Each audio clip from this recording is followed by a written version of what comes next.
Chapter 41. Hert's Castle, Keep. Flora's scent was vexingly recognizable. The memory of it pointed nowhere, but its familiarity remained. "Who is she?" he asked Pieter.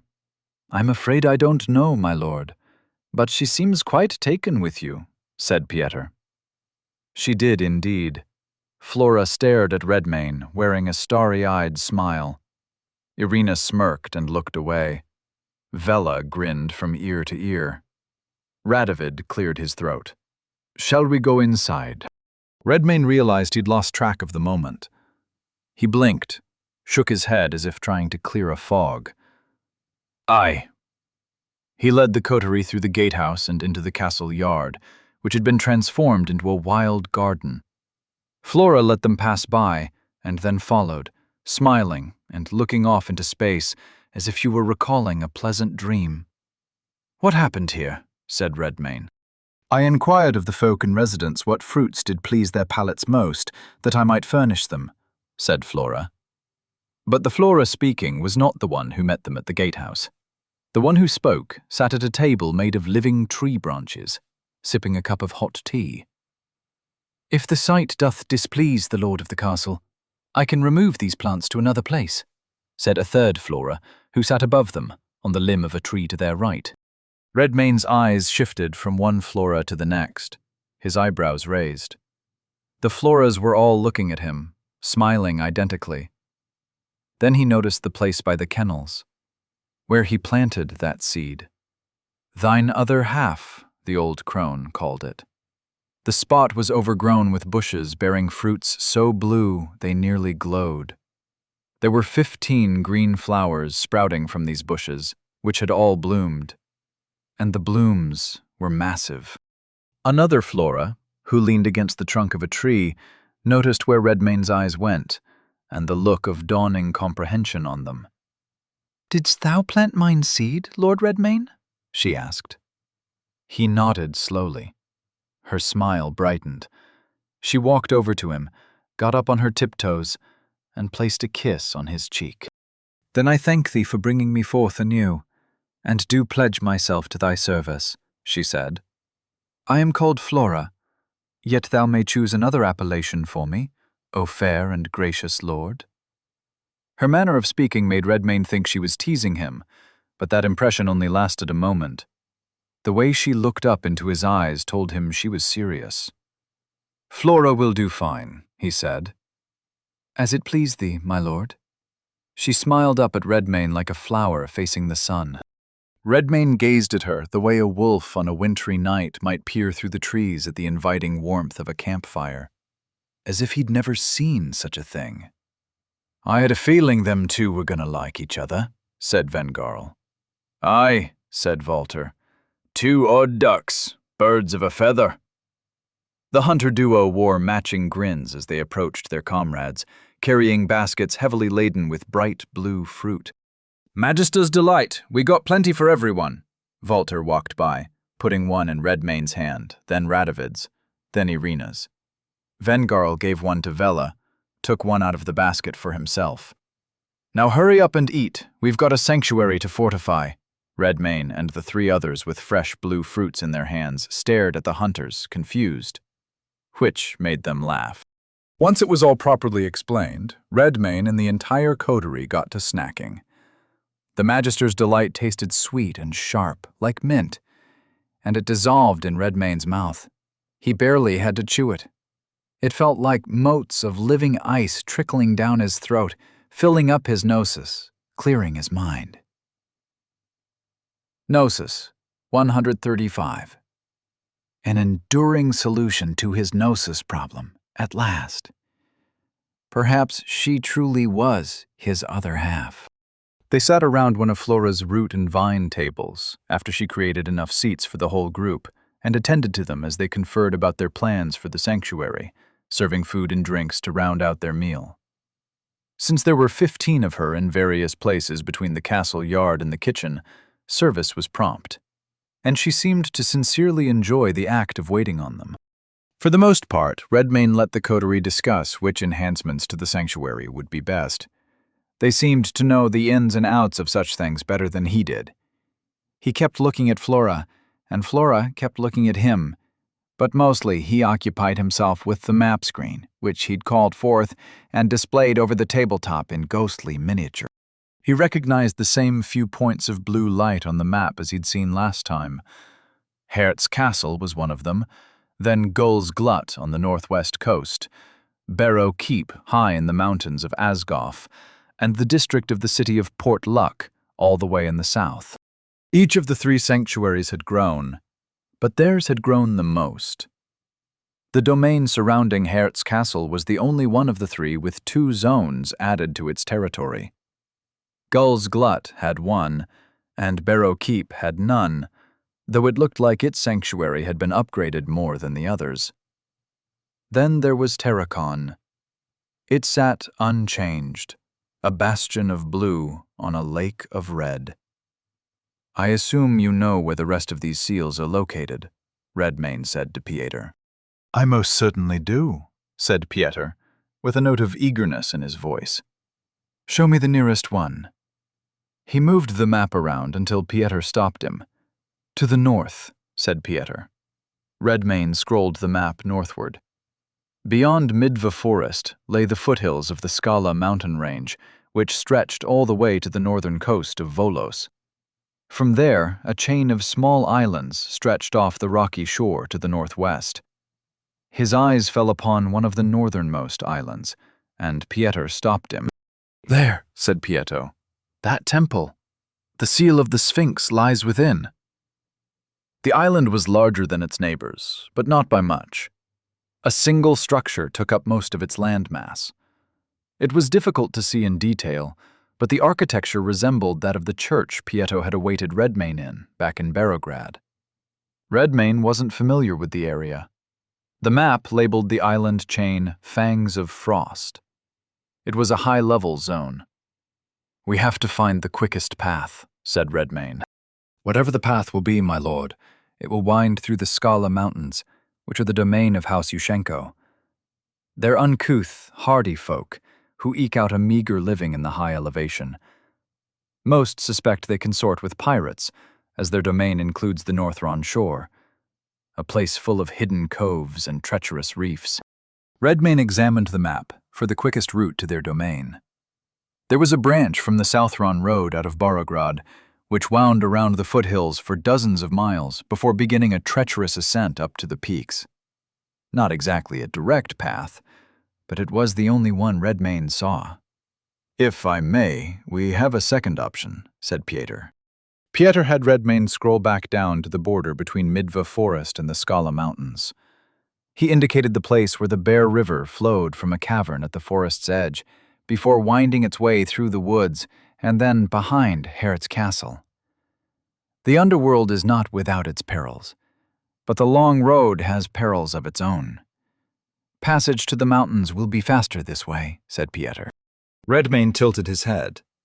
He moved the map upward to see if the Scala caverns constituted their own zone. They did, and it was also quite high level. The caverns had many exits. One emptied out into the lands of the Yushchenkos on a high mountain road, and a town called Rollo's Pass, which had a heavily fortified keep. Rollo's Pass was yet another choke point. Its bridge connected the Southron part of the road to the Northron part, making it the most direct path to the coast. From there, the road meandered down the mountainside, ending at a fishing village called Kenvik.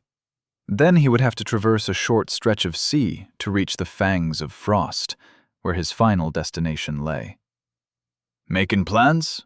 Walter asked, peering down at the map as he chewed on a piece of fruit. Redmayne glanced at him, nodded. "You may have assumed as much already, but I'm not the typical imbued." Walter laughed so hard he almost spit out the mouthful he was chewing on. "You assume right. My powers, my true powers, remain sealed away in various places. One seal broke in Barograd.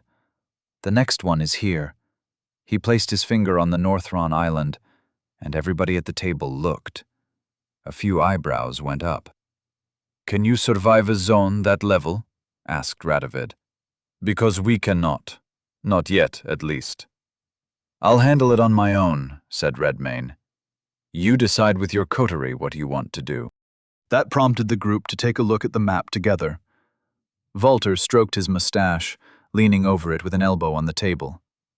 Irina's eyes flicked from zone to zone, noting their level ranges. Our levels are a bit mismatched, thanks to these two, she side-eyed Walter and Vengarl. Vengarl shrugged. Nothing some monster killing won't fix. Walter pointed at a cluster of zones adjacent to Midva Forest on the west side. The largest and lowest level was a vast stretch of farmland dotted with the homes of peasant farmers. The next zone over was a large lake, bracketed in by forest on its northern side and hills on the southern side. At the center of the farmland was a separate zone, demarcating a walled town with a keep, much like Barrowgrad, but a bit larger. How about here? Looks like it starts in the 30s. We can handle that. The lands of House Kiska, said Radovid, stroking his chin. He shook his head. Hard to imagine them becoming beastmen. Perhaps they haven't, and they're holed up in their keep with the gates closed and the drawbridge up, awaiting rescuers, said Irina. Walter chuckled. Wishful thinkin'. So we go west and Redhead goes north, said Vela, who nodded her approval, her lip curled in a grin. And we claim twice the zones in the same amount of time. I like it. And rescue innocents by clearing the blight, said Irina in a scolding tone. Yeah, that too, said Vela. Lucky we got us a monster who's marching under the wrong banner, eh? Vela's crass remark made Irina's eyebrows rise. She glanced at Redmayne to see if he looked offended. Redmayne stared at the map, unbothered. The system gave me the strength to free myself. I'll conquer this whole world if that's what it wants me to do, he said. His words made Radovid look uncomfortable for a moment. Redmayne knew that look, and it reminded him of someone. Where is that magister, Helmold? He asked. Up in the keep like usual. He won't get off the Pharos, said Walter. Says he's conferring with the coteries in Gull's Glut and Asgoff, pulling down profession manuals from the Astral Librarium so he can do his tutelary duties with the folk we rescued from Midva, said Vengarl. Then he shrugged. Better he stays up there if you ask me. He ain't a fighter. He can mind the sanctuary while we're away, at least, said Walter. That would work well. Helmold and the strange girl Flora could manage this place and its mundane inhabitants, while he and the imbued claimed all the zones around Hare's Castle. The domain of House Redmayne could grow quickly indeed. Redmayne eyed one of the big baskets of Magister's Delight. I have preparations to make, he said. I'll be setting out as soon as they're done. Gnosis, 1235. It felt like enough. He could sit and eat Magister's Delight endlessly, but he didn't want to waste time. The next thing to do was create spawn. Not that he wanted to spy on the coterie. He simply wanted to be aware of what was happening. Also, he may be able to help them if they found themselves in a bind. He spawned 3 little birds and bid them to follow the coterie and not be too obvious about it. Then he spawned 3 more to send to Midva Forest and 3 to keep an eye on Helmold and Flora. There were already 3 in Barrowgrad. Originally 4, but Pieter ate one. The last spawn was a crow with red feathers and golden eyes to house the soul of Pieter. Corpus, 2000. Oh, I quite like it, he said, looking around with new eyes, his head darting from angle to angle in the manner of birds. So we can still communicate, said Redmayne. Good. Do you have a task for me, my lord? Yes, said Redmayne. Watch over the green-haired girl. Tell me what she does, what she's like. Pieter tried to laugh, but the sound came out a bit like clucking. I shall do as you bid, lord, he said, though there was amusement in his tone. Though it would be wise for you to leave me with Gnosis, so I may use my skills in the defense of this place, should such be required. Redmayne gave him 500. Gnosis, 735. Then he grabbed a few more baskets of Magister's Delight and scarfed them down as quickly as possible. Gnosis, 1,000. Redmayne set out from Heart's castle as the sun descended on the horizon. He followed the Bear River northward toward its source, the cavern at the edge of Midva Forest, which would take him down into the underworld. For the first leg of the journey, he used carnivorous metamorph to take flight, using the wings of the manticore, which were much stronger and better suited to bearing weight than those of the little bats and birds he'd inherited from the grue. He also took the manticore's claws. They were thicker, sturdier, and sharper. On his hands they resembled 5 curved black daggers, and, more importantly than aesthetics, they did greater damage while retaining all the weapon qualities he'd eaten thus far. Weapon profile, claws, damage plus 20. Armor penetration, 8. Corpus damage over time on hit, rending, 4. Armor plus 4 while blocking, defensive, 2. Attacks damage up to 4 foes, cleaving, 3. The manticore's bite was also quite impressive, as was its scorpion-like tail. But Redmayne chose to keep the transformations minimal, unless necessity called for more. That beast had given him more than enough. The extra quality points from breaking the seal of the manticore alone put him on another level. Even if the coterie were all the same level as he, they still wouldn't measure up. Flying made quick work of the journey to the cavern entrance, and when he landed, he dismissed the manticore's wings, letting them dissolve into motes of gnosis as he made his way into the underworld. He could see in the darkness well enough, but as the path into the caverns grew deeper and darker, even his natural low-light vision grew poor, until he found himself in a series of caverns with natural skylights, which let in shafts of pale blue moonlight. The Bear River flowed through these caves at a somewhat calmer pace than the rapids above ground, and in the caverns with skylights there was tall green grass growing at the banks of the river, and bushes with violet leaves and scarlet flowers. When Redmayne entered the largest of these caverns, he found someone waiting for him. The man was clad all in white, and he sat against the carcass of an immense black bear. A fresh kill by the look of it. The body of the bear had not yet begun to smell of decay, and Redmayne would have smelled it from far away, even if his nose weren't especially keen. The bear was the size of a small house. Battle scars pocked and furrowed its fur all over. Redmayne felt a strange sense of familiarity looking at it. The figure in white stood and fixed Redmayne with an emotionless gaze. His skin was the color of bleached bone, and his eyes were pools of black ink.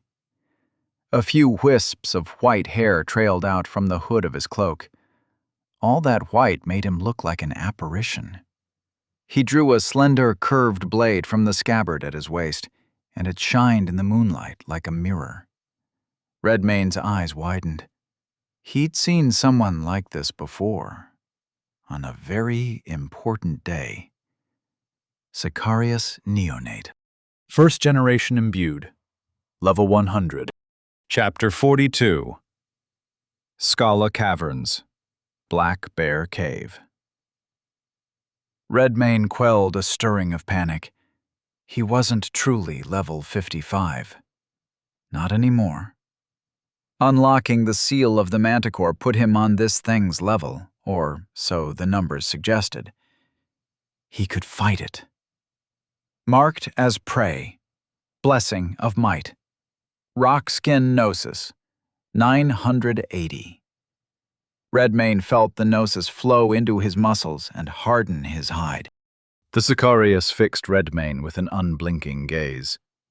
It approached at a slow walk, the point of its sword held low and to the side, its other hand free. A stance which invited attack. Redmayne tested its reflexes. Flame Breath Gnosis, 960. A gout of flame shot from Redmayne's open maw. The Sicarius leapt to the side gracefully, arcing its jump so that it circled forward and moved laterally at the same time. There was a flash of silver. Redmane's eyes widened, and he ducked to his right. The Sicarius closed the distance in that one leap, slashed with such alacrity that Redmane didn't even register the sight of its sword moving, only the flash of moonlight glinting off its blade. He evaded with less than a heartbeat to spare, and the sword sheared off a lock of his hair and a corner of his weathered cloak. Redmane had a feeling that sword would hurt, and he didn't have much corpus at the moment. He hadn't anticipated a fight for his life so soon. But the fight was on him, so he fought with everything he had. But the Sicarius had an answer for everything, and it was fast. It kept up with Redmane's flurries of claws, sometimes weaving a defensive web of steel with its sword, sometimes evading so swiftly it left him clawing at empty air over and over. But it was having similar problems. Redmane caught its slashes and thrusts, sometimes barely, blocking with one claw only to counter with the other. This, too, was a game the Sicarius had more than a passing familiarity with. When it wasn't evading with the grace of a dancer, it would block his claw with its blade and riposte with a punch or a kick or a sword hand to the neck. The blows didn't do much harm, but they weren't meant to. Redmane pushed through them. His claws were defensive and he had rock skin up, so he leveraged that extra durability to make himself the focal point of their duel. The rock upon which the waves broke, over and over again. Unfortunately, this would do more damage to the rock than the waves on a long enough time frame. It hadn't touched him, but he hadn't touched it either. Perhaps it was time to risk a trade. Already they danced at inhuman speed, claws and blade slicing through night air, clanging as one blocked the other at the last instant, again and again. Every attack was a daring move, every parry a desperate effort. The Sicarius showed no emotion. It wasn't even breathing heavily. Redmane began to wonder if it even breathed at all. His eyes snapped to the Sicari's descending blade. It liked that move. It had used it several times now. Redmane chose now to make his trade. Instead of blocking, he caught it. The instant its blade touched Redmane's palm and drew blood, something inside him flared to life. A red-hot fury. The beast within. Rage-fueled might. Redmane saw red. Lion's Lunge Gnosis, 945. His left claw came down so fast the Sicarius couldn't even see it, let alone react. That claw came with double Redmane's might and double the armor penetration. It rent the Sicari's cloak, tunic, left shoulder, then the arm beneath.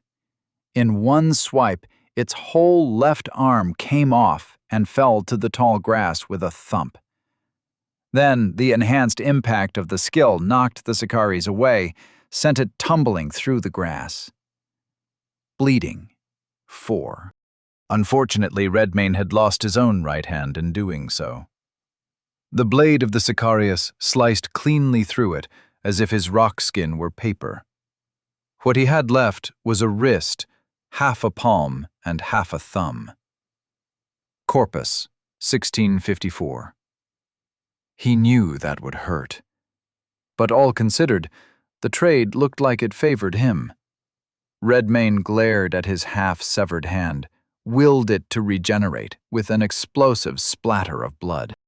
The Sicarius had rolled to its feet and was now looking down dispassionately at its severed right arm. It still held its sword in the other. Black blood flowed down its pristine white tunic and breeches. In a moment, it returned its soulless stare to Redmane and eased into a ready stance, the tip of its blade aimed squarely at its opponent. The ink-black ichor pouring from its wound didn't smell like any blood he'd ever smelled before, but it stirred bloodlust all the same.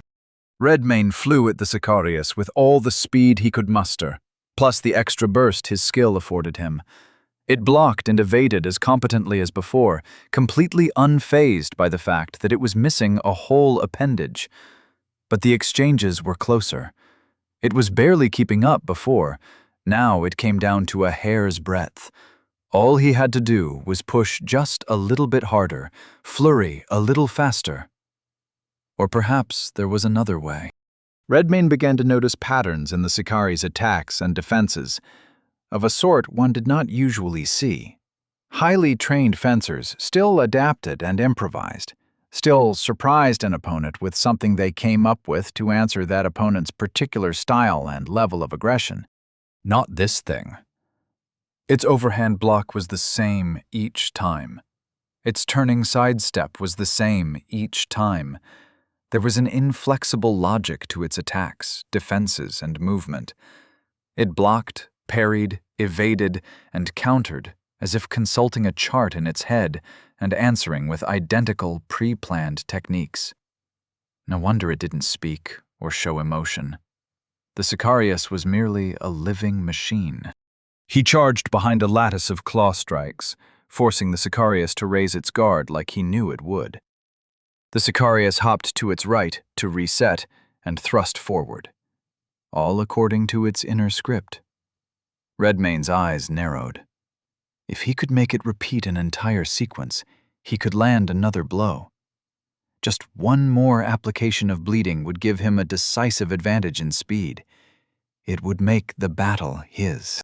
This time, Redmayne leapt away, making space it knew the Sicarius would close at a slow walk before swooping in for its turn on offense. They went through the paces again, a lightning-fast exchange of slashes and dodges, resulting in another net gain of 0 on either side of the ledger.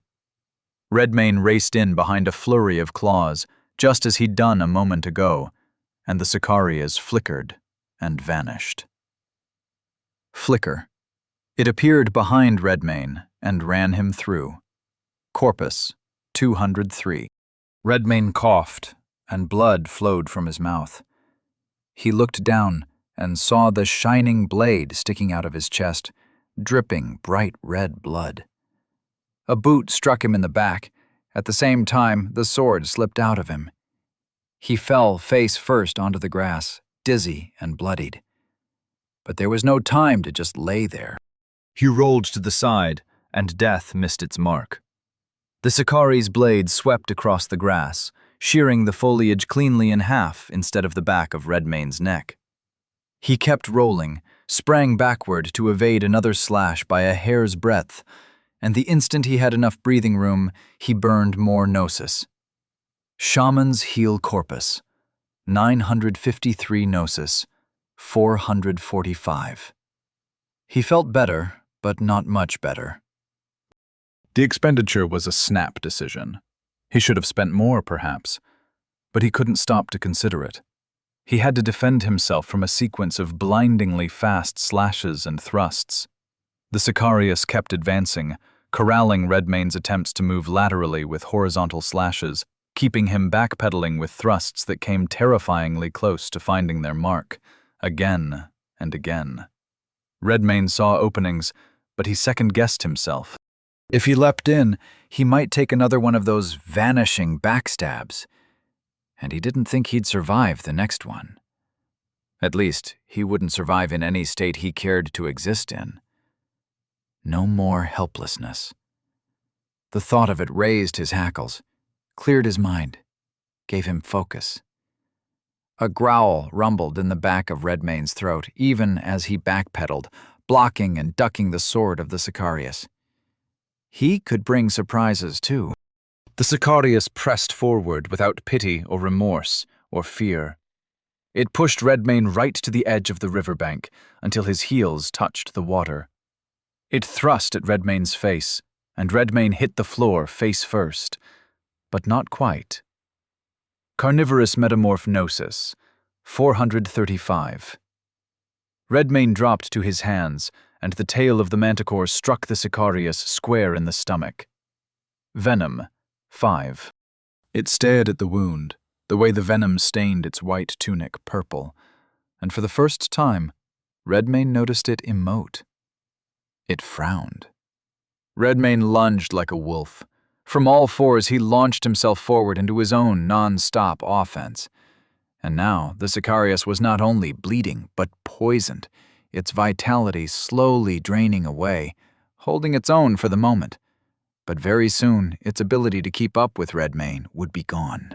All he had to do was make sure the thing couldn't do anything but defend itself. Flicker Redmane was ready for it this time. The instant he saw the Sicari's figure blur, he looked over his shoulder, turned his profile sideways, and struck the air with his tail. It landed perfectly. The Sicarius appeared on top of the tip of that tail. Venom, 10. Redmane wheeled around the rest of the way, leading with a wild claw. Bleeding, 8. Then another, bleeding, 12. And now it was over. Bloodlust lent him savage speed, even as venom drained the Sicarius ever so slightly, but enough to tip the scales and keep them tipped. Now its scripted defenses fell apart. Redmane knew what they were. He'd seen them. Only now they played out at a speed he could reliably catch. The Sicarius walked into claws, sidestepped too late, raised its guard too slow. Soon its white tunic was soaked all over in black blood. But no matter how drained, no matter how outmatched, its eyes shone like obsidian. Unflinching, all the way to the end. All the way to the point where a claw struck its arm in half, and all it could do was look down at its own sword in a lifeless hand. When Redmane pounced and gorged on its flesh, he found the taste familiar. Level up. Level 55 to level 56. Level 56 to level 57. Level 57 to level 58. Level 58 to level 59. Level 59 to level 60. Quality points awaiting allocation, 5. Corpus, 2017. Gnosis, 772 divine flesh. That was the flavor. There was no communion to be had this time, but such a thing was no longer necessary. Imbued skill learned. Flicker, rank 1. Evolution. Possible. Active. 50 Gnosis. The imbued utilizes this skill when it anticipates attack. After using Flicker, the next time the imbued is struck with a melee or close attack from a ranged weapon, it will be translocated behind its attacker. This skill synergizes with any other skills benefiting backstabs, flanking attacks, or otherwise acting from a position of stealth. Splendid! Here was a skill he could make use of. He turned his attention to the carcass of the great bear next. There was something familiar about it. Its scent, specifically. In a way, it smelled like the Sicarius, albeit faintly. His mind hot with hunger already, Redmane dove on the fallen bear and ate his fill. Corpus, 6,535. Gnosis, 1,009. So the bear was divine as well. Monster skill learned. Roar of the Elder rank 1. Evolution. Possible. Active 30. Gnosis. The roar of the great bear can shatter stone. The monster lets out a mighty roar, dealing physical damage, which ignores armor and evasion, to all creatures in close range. All creatures in close and medium range are at risk of being deafened. Redmane's eyebrows rose. He wanted to try this one immediately. He stood from the carcass of the bear, threw his head back, and roared so hard it shook the very stone. Gnosis, 979. These were fine treats indeed, but there was more. The Sicarius carried enchanted items. They lay on the ground next to the scraps of its corpse and clothes. Sicarius, sword. Curved sword, melee weapon. Weapon profile, damage plus 30. Evasion, negation 10, fast 5. Spirit Touch, Godslayer 1. Vorpal, Godslayer 1. Elegant curved sword with an opalescent color, wielded by the Sicarius. The blades of the Sicarius are forged from Numantian star steel, an alloy that can slay divine flesh. Godslayer's Oculus Talisman, neck, passive, allows the wearer to perceive incorporeal beings. Silver medallion inlaid with 9 gems, symbolizing the eyes of the 9. The 9 brook no insubordination from lesser gods. Their loyal blades find any recusant, no matter where they hide. Now these told the rest of the story. He had been here in a dream. The dream that overtook him when he'd eaten the corpse of a different Sicarius. The first one. And the Sicarius was a living machine, a first generation imbued, made of divine flesh. And Arik Morholt hadn't lied. The Sicarius here had comrades. One of them fell here, battling this bear. The body must have fallen into the river, only to be carried to its banks and deposited by the Morholts when they were out fishing. How remarkable that his freedom hinged on an event such as this. But it raised questions. Was the Sicarius waiting for Redmane specifically, or was it simply guarding this cave and would have attacked any intruder it came across? It didn't seem like the sort which would have answered questions, even if he'd spared it. He supposed he'd never know. Whatever the case, he had shiny, new, enchanted items to eat. Jarrell Craith watched the blue icon on the map wink out. He leaned forward on his desk and placed his chin on his steepled fingers, staring at its absence, and the other icon next to it. Redmane class, Hunter. Archetype, Beast Disciple. Faction, House Redmane. Level, 60. A level 60 Hunter prevailed over a level 100 Sicarius. It was as he'd guessed. It was as he'd feared. The blight had indeed originated in this area. By some error of the system, its perpetrator was now imbued, and it had returned to the scene of the crime, or else visited its fallen comrade for some other purpose. Clearly this Redmane and the bear demigod were allies, though the nature of their relationship was as yet unclear. Despite the loss of a neonate, Jarrell was pleased he'd posted it there. But that wasn't the important part. Jarrell had never seen a malfunction of this sort, never even heard of such a thing. But the proof was right in front of his face. High-level action was required. He rose from his chair, shoved open the door to his offices so hard the hinges almost broke. He had to speak to Messia Porcena at once. Chapter 43. Terracon, Tower Offices. Lar Tathfal heard a door bang open, and he knew precisely whose door it was. He hustled down the hallway toward Jarrell Craith's offices, intercepted him when he came around the corner. Lar smiled. A moment of your time, Praetor? Jarrell looked as stressed as was possible for his wooden face, which was to say, he contained it well. On the best day of his life and the worst day of his life, Jarrell Craith would look exactly alike to most people. But Lar knew the man well enough to see the set jaw, the tension at the corners of his eyes. Later, said Jarrell, who tried to step around Lar. I have urgent business with the governess. Concerning the imbued called Redmane, yes? Jarrell stopped walking. His eyes widened ever so slightly. Lar supposed even a stranger would notice the change. Perhaps the Praetor could emote after all. You knew about this? Lar smirked.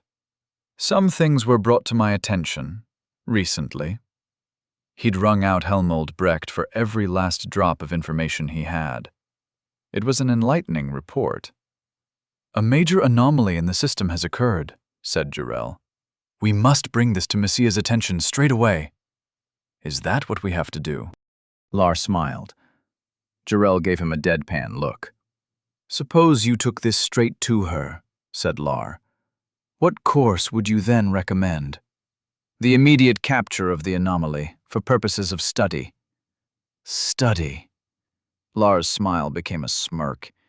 He knew without having to ask that Jarrell meant vivisection. That would not do at all. Redmayne was going to be his pawn. Being gutted like a fish and studied wouldn't serve his purposes much at all. Well, allow me to make an alternate proposition, he continued. If we have indeed found the originator of this blight, perhaps the wisest course would be to begin by studying it from afar. It's already beaten something nearly twice its level, said Jarrell. If we don't... Lar raised a hand to halt him. Do we not possess force adequate to resolve any problem? Jarrell paused, nodded, albeit reluctantly. Then what do we lose by simply observing for a time? Clearly there are things about the people of this world we did not know, else the blight would not have taken us by surprise. Whatever develops, perhaps we should let it unfold before taking action. Jarrell's mouth twisted slightly. Lar knew he was trying to find a sensible objection. Lar knew how to stick a dagger in the argument's neck. Do you truly believe the system makes mistakes? Lar asked. Jarrell frowned. It took him a moment to answer. It does seem strange. Lar nodded, gave the Jarrell a reassuring smile, and placed his hand on the praetor's shoulder to usher him back toward his own offices.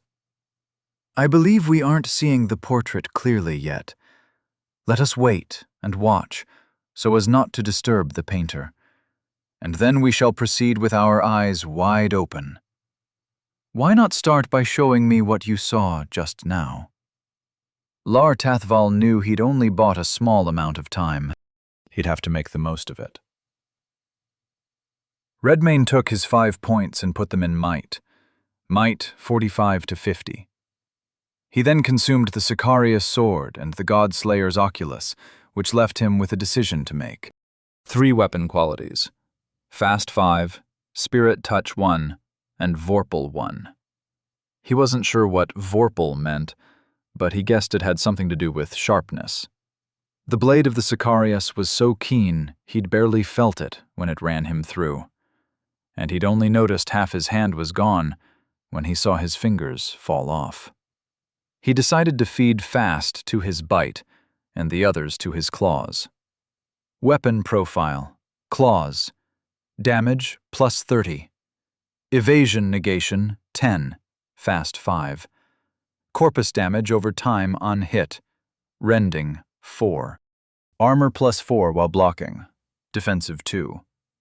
Attacks damage up to 4 foes, Cleaving 3. Spirit Touch, Godslayer 1. Vorpal, Godslayer 1. Bite damage plus 30. Armor penetration plus 8. Evasion negation 20. Fast 10. The list was getting a bit heavy on one side, but it was better that way. His claws were his main weapon. They also seemed to have lost their armor penetration value. He examined them. They looked as sharp as they had before, but their tips had a peculiar, almost blurry quality when they moved. It was a subtle thing, something one wouldn't have noticed unless they were looking carefully. Redmayne looked around for a rock. He found a suitably sized one near the riverbank. It was about the shape of a human head. He tossed it up and struck it on its way down. At first it felt like he'd missed. His claw just whipped through the air. But then 5 sections of rock landed at his feet, neatly sliced like a loaf of bread. Redmayne's eyebrows rose. This would do nicely. As for the Godslayer's oculus, he was supposed to be able to see spirits now. Something to look forward to, he supposed. Unless spirits didn't enjoy being observed. Fortunately, he had a solution for that as well. Perhaps he'd encounter some as he navigated the cavern system which led to Rollo's Pass. It lay before him, just as the sanctuary map had shown him earlier. He spent a goodly time attempting to memorize it, made 1 or 2 poor attempts at drawing it on paper, and then a better idea struck him. an idea he could now put into action. Spawn Corpus, 6035. He created 5 weasel-like spawn with good eyes for the dark, the better to cover ground quickly and navigate. They scampered off into the caves ahead, and Redmayne had a seat by the edge of the river while he waited and guided them. Shortly, the cavern branched into 2, the main river cave and an offshoot. He'd seen this part on the map. But then both of these caverns branched as well, and there was another offshoot from the river cave roughly a mile from the first. From there, it became complicated.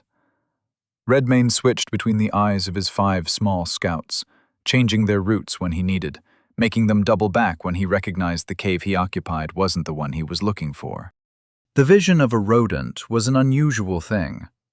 Not quite like seeing the world in color, more like in shapes.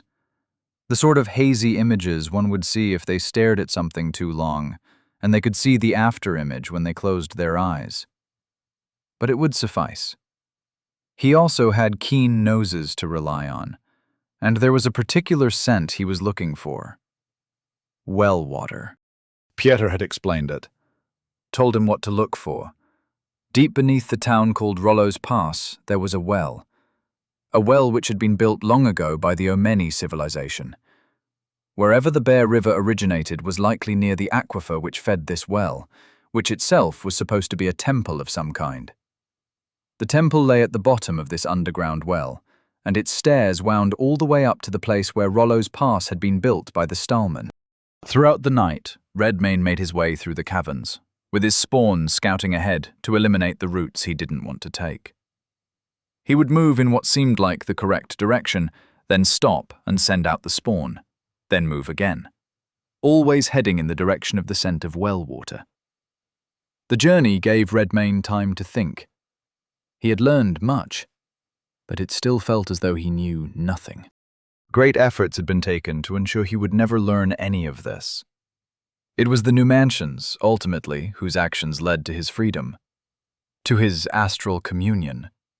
It would seem as though these foreigners had done everything short of embracing him as one of their own and inviting him to dinner. So why had the Sicarius attacked him? There were a few possibilities, and they were all troubling. Judging by the reactions of the imbued, especially Helmold and Radovid, the system didn't accept things like him. They told him as much. And he'd come upon astral communion by happenstance, thanks to the actions of Arik Morholt. That Sicarius might have known exactly who he was and why he was there, and was lying in wait to eliminate him. Which presented the worst possibility of all. The Numantians were out to correct a mistake, and he had a traitor in his midst. The words of that old crone came back to him. A parting word of caution for thee. Not all who aid thee are thy allies, and not all who fight thee are thy foes. Now that he thought of it, he hadn't seen Helmold when he returned to the castle from Barograd. It seemed innocuous at the time, but perhaps he'd been hiding from him. Redmayne would have to have a one-on-one chat with Helmold Brecht when next he returned. In the darkness, it was difficult to tell how much time had passed. Perhaps the sun was coming out by now. He wouldn't be able to tell, this deep in the earth. Regardless, he eventually found the place where the cavern became something other than a natural fissure in the rock. It was one of his little scouts who found it. First, it was a flat, winding path, then a curving stairway, then an arch, and he stood upon a smooth stone floor. There were signs of life in here, remarkably, the scent of fresh food, of sweat on worn linen. He also smelled blood and rotting meat, and the distinctive scent of beastmen. Redmayne opened his real eyes and got to his feet. He had his spawn stand at the junctures he had to take, so he wouldn't make a wrong turn. Even having scouted ahead, it took a goodly time to traverse the maze of caves and find the staircase. No sooner did his foot touch the step, did the system notify him. You have entered Dungeon, Deepwell Monastery. Tasks: slay Almoner Blaj, slay Abbot Vasily, Slay Samo, keeper of the well. Tasks completed. 0/3. Redmayne climbed the stairs, the stone cool and dank under his feet, and when he entered the monastery, his eyebrows rose. Torches lit the room in sconces on the wall. It was circular and quite large, and its centerpiece was an immense stone pool full of water that looked pitch black in the low light. The room had no ceiling. Instead, it stretched off into the darkness above, seeming to go on forever. There were doors on this level, and the foot of a stone staircase which appeared to wind all the way up to the surface, high above, in the peaks of the Scala Mountains. But right in front of him, against the curved wall, there was a giant scene engraved in the stone. A ruler, standing tall with a crown upon his head. His garb was strange. It didn't look like the style of Census Caralis or the people of his time. This seemed older. The ruler held a great hammer in his right hand. In his left, he held 2 chains. One chain led to a brutish, monstrous hound sitting at his feet. The other led to the neck of a beautiful woman with pointed ears and long, wild hair. To the right and the left of this ruler, a throng of people were depicted kneeling before him. It wasn't stimulating any memories, but all the same, it was a compelling image. The scrape of a footstep wrenched his attention away from it. Someone was coming. More than one. 5 men, or 6. It was an easy mistake to make for the translators at the time. A hulking beast man came out of one of the doors to his right. His robes were stretched tight over distended muscle in the places they weren't simply ripped apart. Dried blood stained the corners of his mouth. "A profound doctrinal change, and you call it a mistranslation," said an equally brawny monk following behind. Another 5 followed suit. They hadn't seen him yet. Bringing up the rear was a beast man, head and shoulders taller than all of them, who listened to his brother's talk with a beatific smile on his feral face. Until he looked up and saw Redmayne, that is. Redmayne growled. The monk smiled, and his eyes blazed. Samo, keeper of the well. Monster type, corrupted. Level 85. Beastman monk. Monster type, corrupted. Level 80. "Brothers, it seems we have a guest," said Samo. Chapter 44. Scala Caverns, Deepwell Monastery. 4 more monks emerged from rooms adjoining the main chamber, drawn by the sound of Samo's voice. There were a total of 10 then, not including the keeper of the well himself. The monks were all at or around level 80. Their bodies were huge and freakishly muscled. Many had refashioned their ruined robes into kilts, and Redmayne didn't have to wonder what might have happened to those who hadn't transformed. The monks' faces and bodies were spattered with dried blood, and their claws were dirty with gore. Marked as prey. "Who might you be?" said Samo, in a tone that would be pleasant and conversational were it not so guttural. "Your executioner," said Redmayne. A number of beastmen broke out into guffaws. Samo smiled. "And what have we done to offend you, good sir? We are but simple holy men, attending the well." Redmayne shrugged. "I've only met you, and I find your existence offensive." The monks were fanning out quietly, 10 pairs of gleaming eyes fixed on Redmayne as he stood, still as a statue, facing down Samo. If he could best a level 100 Sicarius, he could best a level 80 Beastman. But there were a goodly number of them. It would be wise to use a skill, an equalizer, something to take away their numbers advantage, even if only for a moment. Fear aura came to mind first, but it wouldn't do. They may not be as strong as he was, but they were still much higher level. Fortunately, he had something new. Roar of the Elder Gnosis, 979. Redmayne's roar made the waters of the well ripple like an earthquake had just struck. It shook dust and debris loose from the walls, made a few pebbles skitter across the floor. It also made 10 beastmen flinch and slam their hands down onto their ears. Sammo flinched as well, though not as dramatically.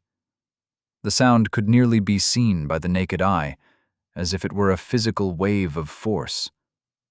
It was over in a breath. Many beastmen bled from the ears, visibly dazed. Redmane was already leaping over their heads to claw Sammo's head off.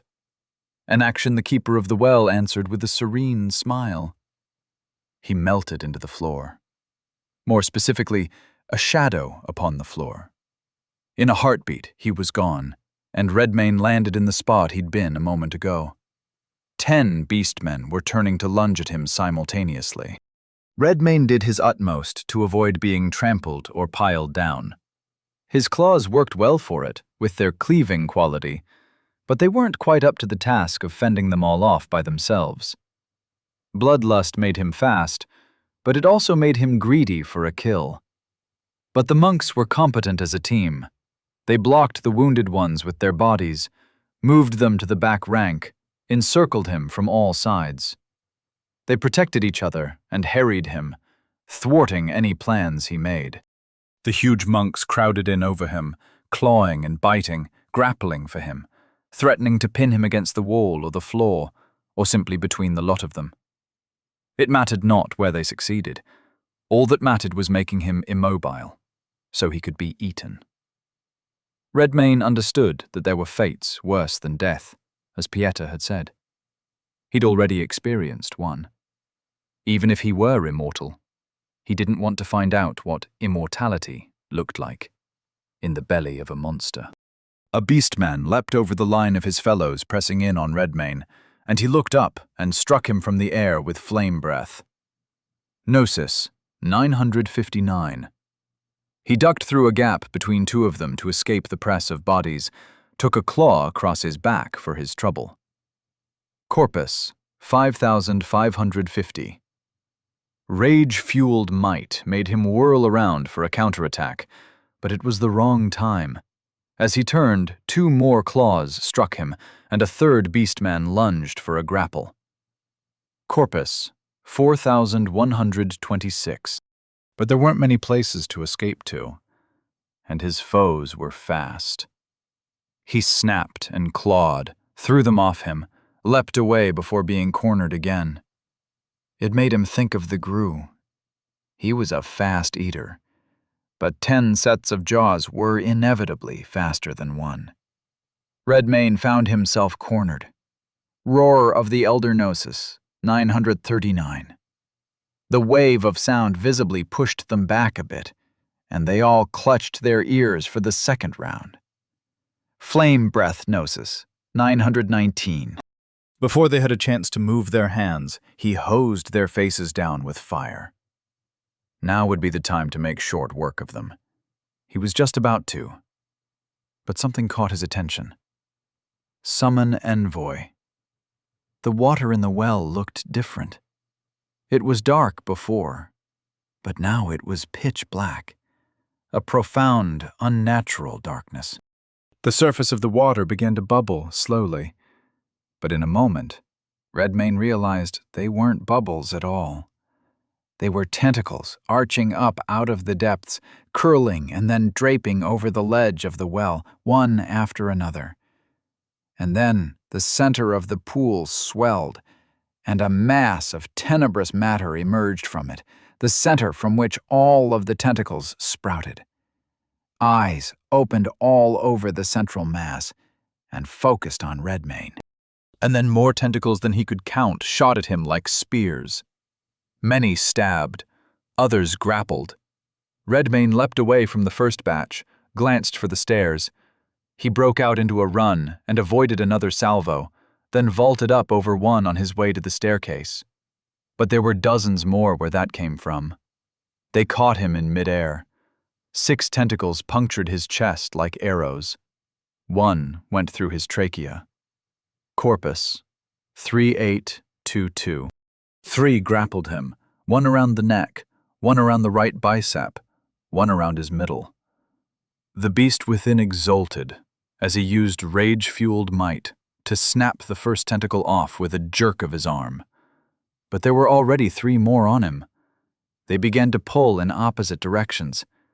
Redmane growled and resisted, his muscles twitching from the effort, heart thundering in his chest. Even with his might so high, he could do little but preserve a stalemate. He looked down at the pile of beastmen he'd left behind, saw Samo walk out of a shadow on the wall and raise his hands to the envoy. Shaman's Heal. His version of the skill mended the wounds of the whole group.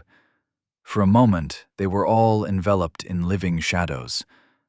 When the shadows dissipated, they blinked their eyes, shook their heads to clear the daze, and stood to watch the envoy rip Redmane apart. "This one is tenacious," said Samo with a smile. "Mighty enough to resist even an envoy of the abyss. A shame he must be destroyed. I would normally be most curious about such a visitor." Redmane's nose curled as he bared his fangs, growling down at them. More shadowy tentacles lashed around his limbs, pulling in 4 directions, trying to quarter him.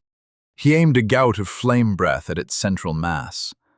A cluster of its eyes closed where it impacted, and the flames appeared to pour over its body without effect. Gnosis, 899. No good. This stalemate had to be broken, fast, before Samo and his monks decided they were done watching and it was time to rejoin the battle. Rage-fueled might worked wonders, but it was so short-lived. Perhaps he could provoke one, though. "You think you've won," Redmane called out to the many-eyed entity, growling and struggling against the shadows restraining his arms. "Finish it, then." If it understood what he said, it gave no sign. Samo did understand, however, and he had a shrewd smile on his face. Perhaps he understood that his opponent was trying to bait a response. Evidently, he felt secure enough in his position to indulge Redmane, because he nodded at the thing. A dozen filaments of shadow pierced Redmane's chest and gut. Corpus, 2190, rage-fueled might. Redmane snapped the restraints on his arms and legs instantly. It felt like biting through his manacle back at Hard's castle. How fortunate to be able to relive such a moment of freedom yet again. Carnivorous Metamorphnosis, 889. The wings of the manticore sprouted from his back, and he beat them downward the instant they appeared, sending him aloft rather than toward the ground. Tentacles shot for him. He slashed the first set to ribbons with 2 claws, flapped up higher to escape the next. Fortunately, there was much vertical space. Not that it would help him get the kill. But it did give him another moment to consider his dilemma. The envoy of the abyss was quite strong. Thus far, it appeared to be impervious to his attacks. He'd broken its tentacles, but more came to replace them instantly. The thing seemed to be formed from pure, dense gnosis, of a sort he'd never encountered before. And then there was its summoner, and his many minions. Samo didn't want to fight face-to-face, it seemed. Redmane supposed he wouldn't answer a challenge to do so either. He seemed a coward, content to hide behind others. If he attacked again, he imagined Samo would use that abyss walk skill a second time and vanish into the shadows, leaving him to deal with 10 hulking beastmen and a tenebrous tentacle monster at close range. Perhaps he could draw him away from his protectors. Redmane looked up. The stairs spiraled around and around the great shaft of the well, a cylinder of stone stretching up into the darkness. He flew upward, out of the reach of the envoy's tentacles, alighted on the stairs at the nearest landing, and ducked into a room. The quarters of a monk, it looked like. Spawn, spawn, spawn, spawn, spawn. Flicker. Corpus, 1440. Gnosis, 739. He made 5 red lizards, each about the size of his palm, each armed with enough gnosis for a single shot of flame breath, and had them skitter along the walls and ceiling so they were all aimed right at the door. Flicker would serve him well, in case his foe was faster off the mark. And then he stood there, waiting for the Keeper of the Well to abyss-walk his way over here. For many long moments it was quiet. Redmayne stood still, listening intently for any sound below. There was none. Not even the scrape of footsteps ascending the stairs. If the beastmen were moving, they did so with great stealth. But the better possibility, the one Redmayne hoped for, was a surprise visit from Samo himself. Just as it occurred to Redmayne that Samo was unlikely to come through the front door, did a claw strike his back. Flicker. His vision blurred. He experienced a brief, gut-wrenching sensation, like being yanked through a hole too small for his body. And then he stood behind Samo, who had used Abyss Walk to enter the room from behind him. From his own shadow, perhaps. It was a simple thing to tell the lizards to turn around. Samo hadn't even noticed them yet. He was still perplexed at his opponent's sudden disappearance. Flame breath. Flame breath. Flame breath. Flame breath. Flame breath. His robes took flame. His hair and beard took flame. His flesh took flame. He accumulated 20 stacks of burning in one instant. Redmayne decided to make it 24. Flame breath gnosis, 719. Samo shrieked in alarm and ran out the door with his huge arms flailing, the whole of him engulfed in bright, golden flames. Redmayne couldn't see him from the front, but he imagined the Keeper of the Well was no longer smiling. But a realization startled him. The Keeper of the Well was running straight out the door at full speed. If he let him go, he'd tumble off the edge and likely fall down into the well itself, into the very arms of that thing he'd summoned. That would not do. He burst into a run. Chapter 45. Scala Caverns, Deepwell Monastery. Redmayne leapt through the doorway after Samo, the wings of the manticore unfurling behind him. Too late. The Keeper of the Well had already jumped from the edge of the stairs. Whether by accident or on purpose, he couldn't know. Not that it mattered. But now he fell toward the dark water below, and the many arms of his minion, his body sheathed in flames and trailing smoke. Redmayne would have to follow him. He ran to the edge, crouched like a diver, and shot straight down at the falling, burning beastman with his wings tucked in close. Redmayne's claws dug into the flesh of Samo's shoulders. Then he flapped his pinions back out at full strength to arrest their fall and lift them up again. It took 1, 2, 3 beats of his wings, and at the trough of their fall, the tentacles of the envoy reached up to snag Samo's ankles, to haul them both down, or at least drag its summoner to safety. It almost made it. Almost, but not quite. Redmayne could feel the fire bubbling the flesh of his hands. His bones fared better, hardened as they were by his consumption of copious amounts of metal. Samo flailed in his arms wheeling and feet kicking, but Redmayne's claws held firm, flying upward in a more or less straight line. It was hard to navigate with smoke stinging his eyes. Samo's subordinates, whom he had healed after the first thrashing Redmayne gave them, were barreling up the stairs toward them as fast as they could run, which, for beastmen of their level, was quite fast indeed. They bounded across 5 steps at a time, 10 steps at a time, some of them running on all fours. 10 sets of furious eyes trained on one spot in the center of the well. Him. Redmayne ascended higher, and since the monks were cross with him already, he began taking bites out of their leader. He started with the nape of the neck. It crunched under his jaws, and Samo went limp. Samo, Keeper of the Well, slain. Tasks completed, 1/3 level up. Level 60 to level 61. Level 61 to level 62. Level 62 to level 63. Quality points awaiting allocation. 3. He allocated the points as quickly as he could, between mouthfuls of burning flesh. Grace, 42 to 45. Monster skill learned. Summon Envoy. Channeling skill, Abyssal. Rank 1. Active, 50 Gnosis. The monster calls forth an envoy of the abyss from the depths of an abyssal well. The envoy may be commanded to defend the abyssal well or the immediate area around it, relay a message to another abyssal well, or answer 3 of the summoner's questions. The answers given will always be correct within the envoy's knowledge. If the envoy being questioned does not know the answer to a question, it will answer unclear. This skill may be used once per full cycle of the tides. There would be time later to read that carefully. At the moment, he had more pressing concerns. An anguished monk leapt into the air to try and get at him. He nearly succeeded, but Redmane buffeted him back with his wings just enough to make him fall.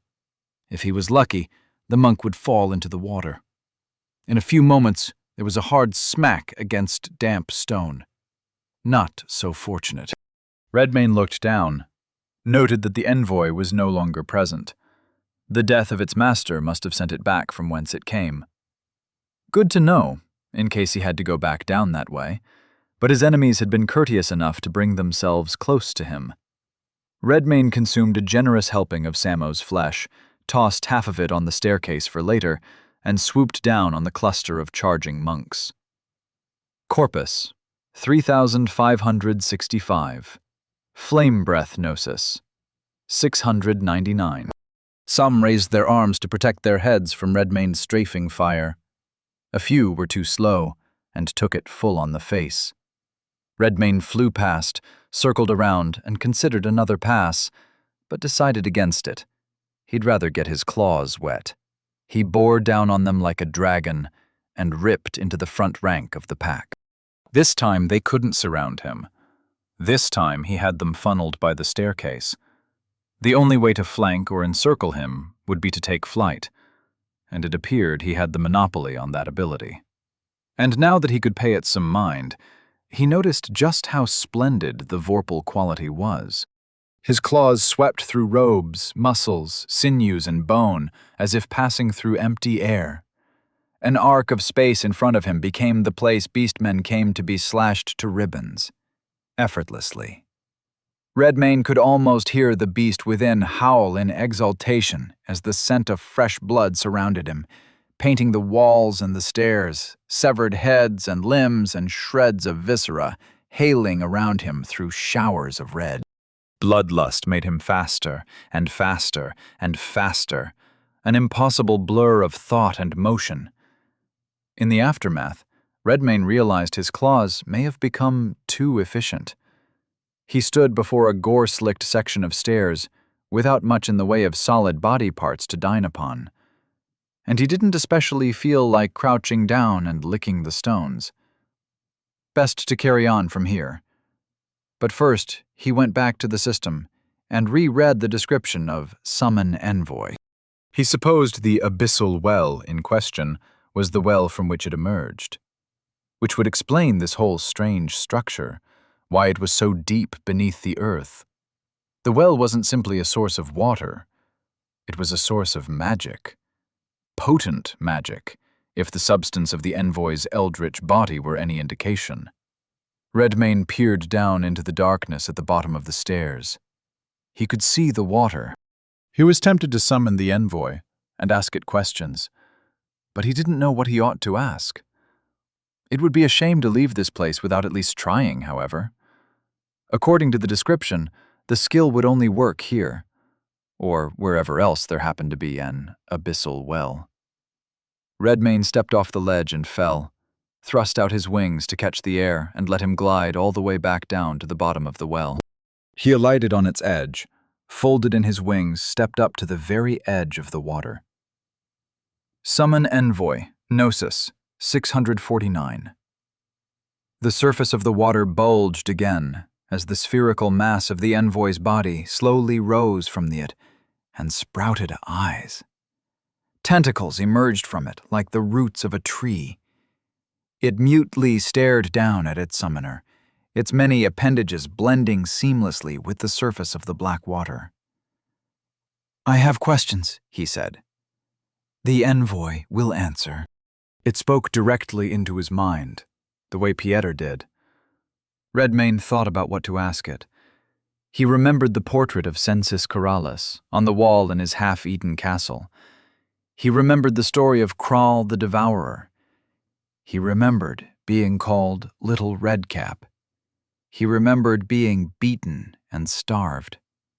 Even now, he had trouble understanding it all. Redmayne stared down at the water, watching it ripple. Then he looked up at the envoy. "What am I?" "A broken thing. A shard of a shard." "What do you mean?" asked Redmayne. "A shard of what?" "A primordial god, betrayed by its progeny." "Can I become whole again?" "A thing once broken will never be the same." And just as quickly as it had appeared, the envoy of the abyss sank back down into the waters, which went perfectly still afterward. Redmayne stared. A thing once broken will never be the same.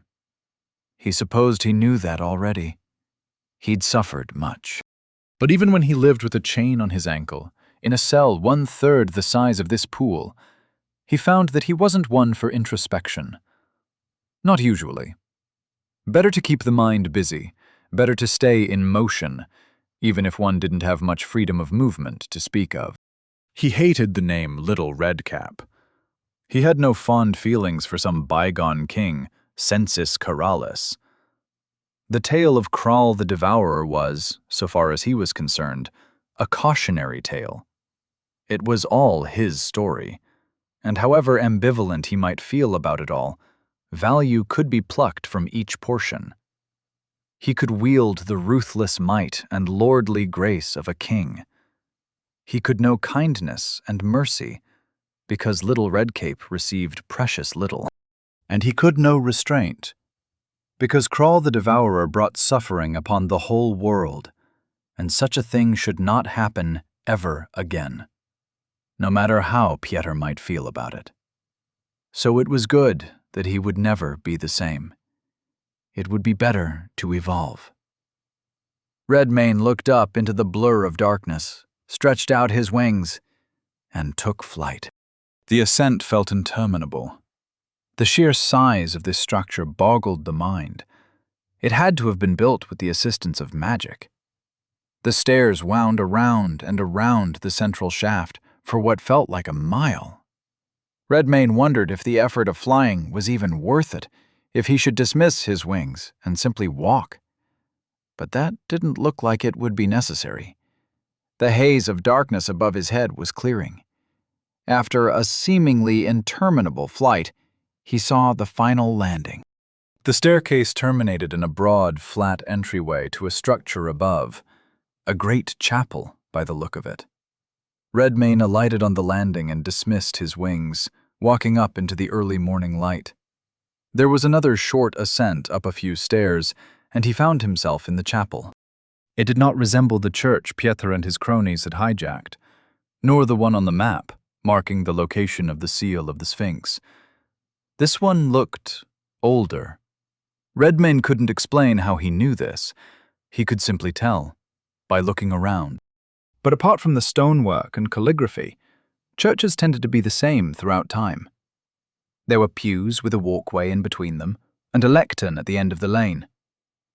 Outside the windows, he saw homes and businesses crowded in by high stone walls.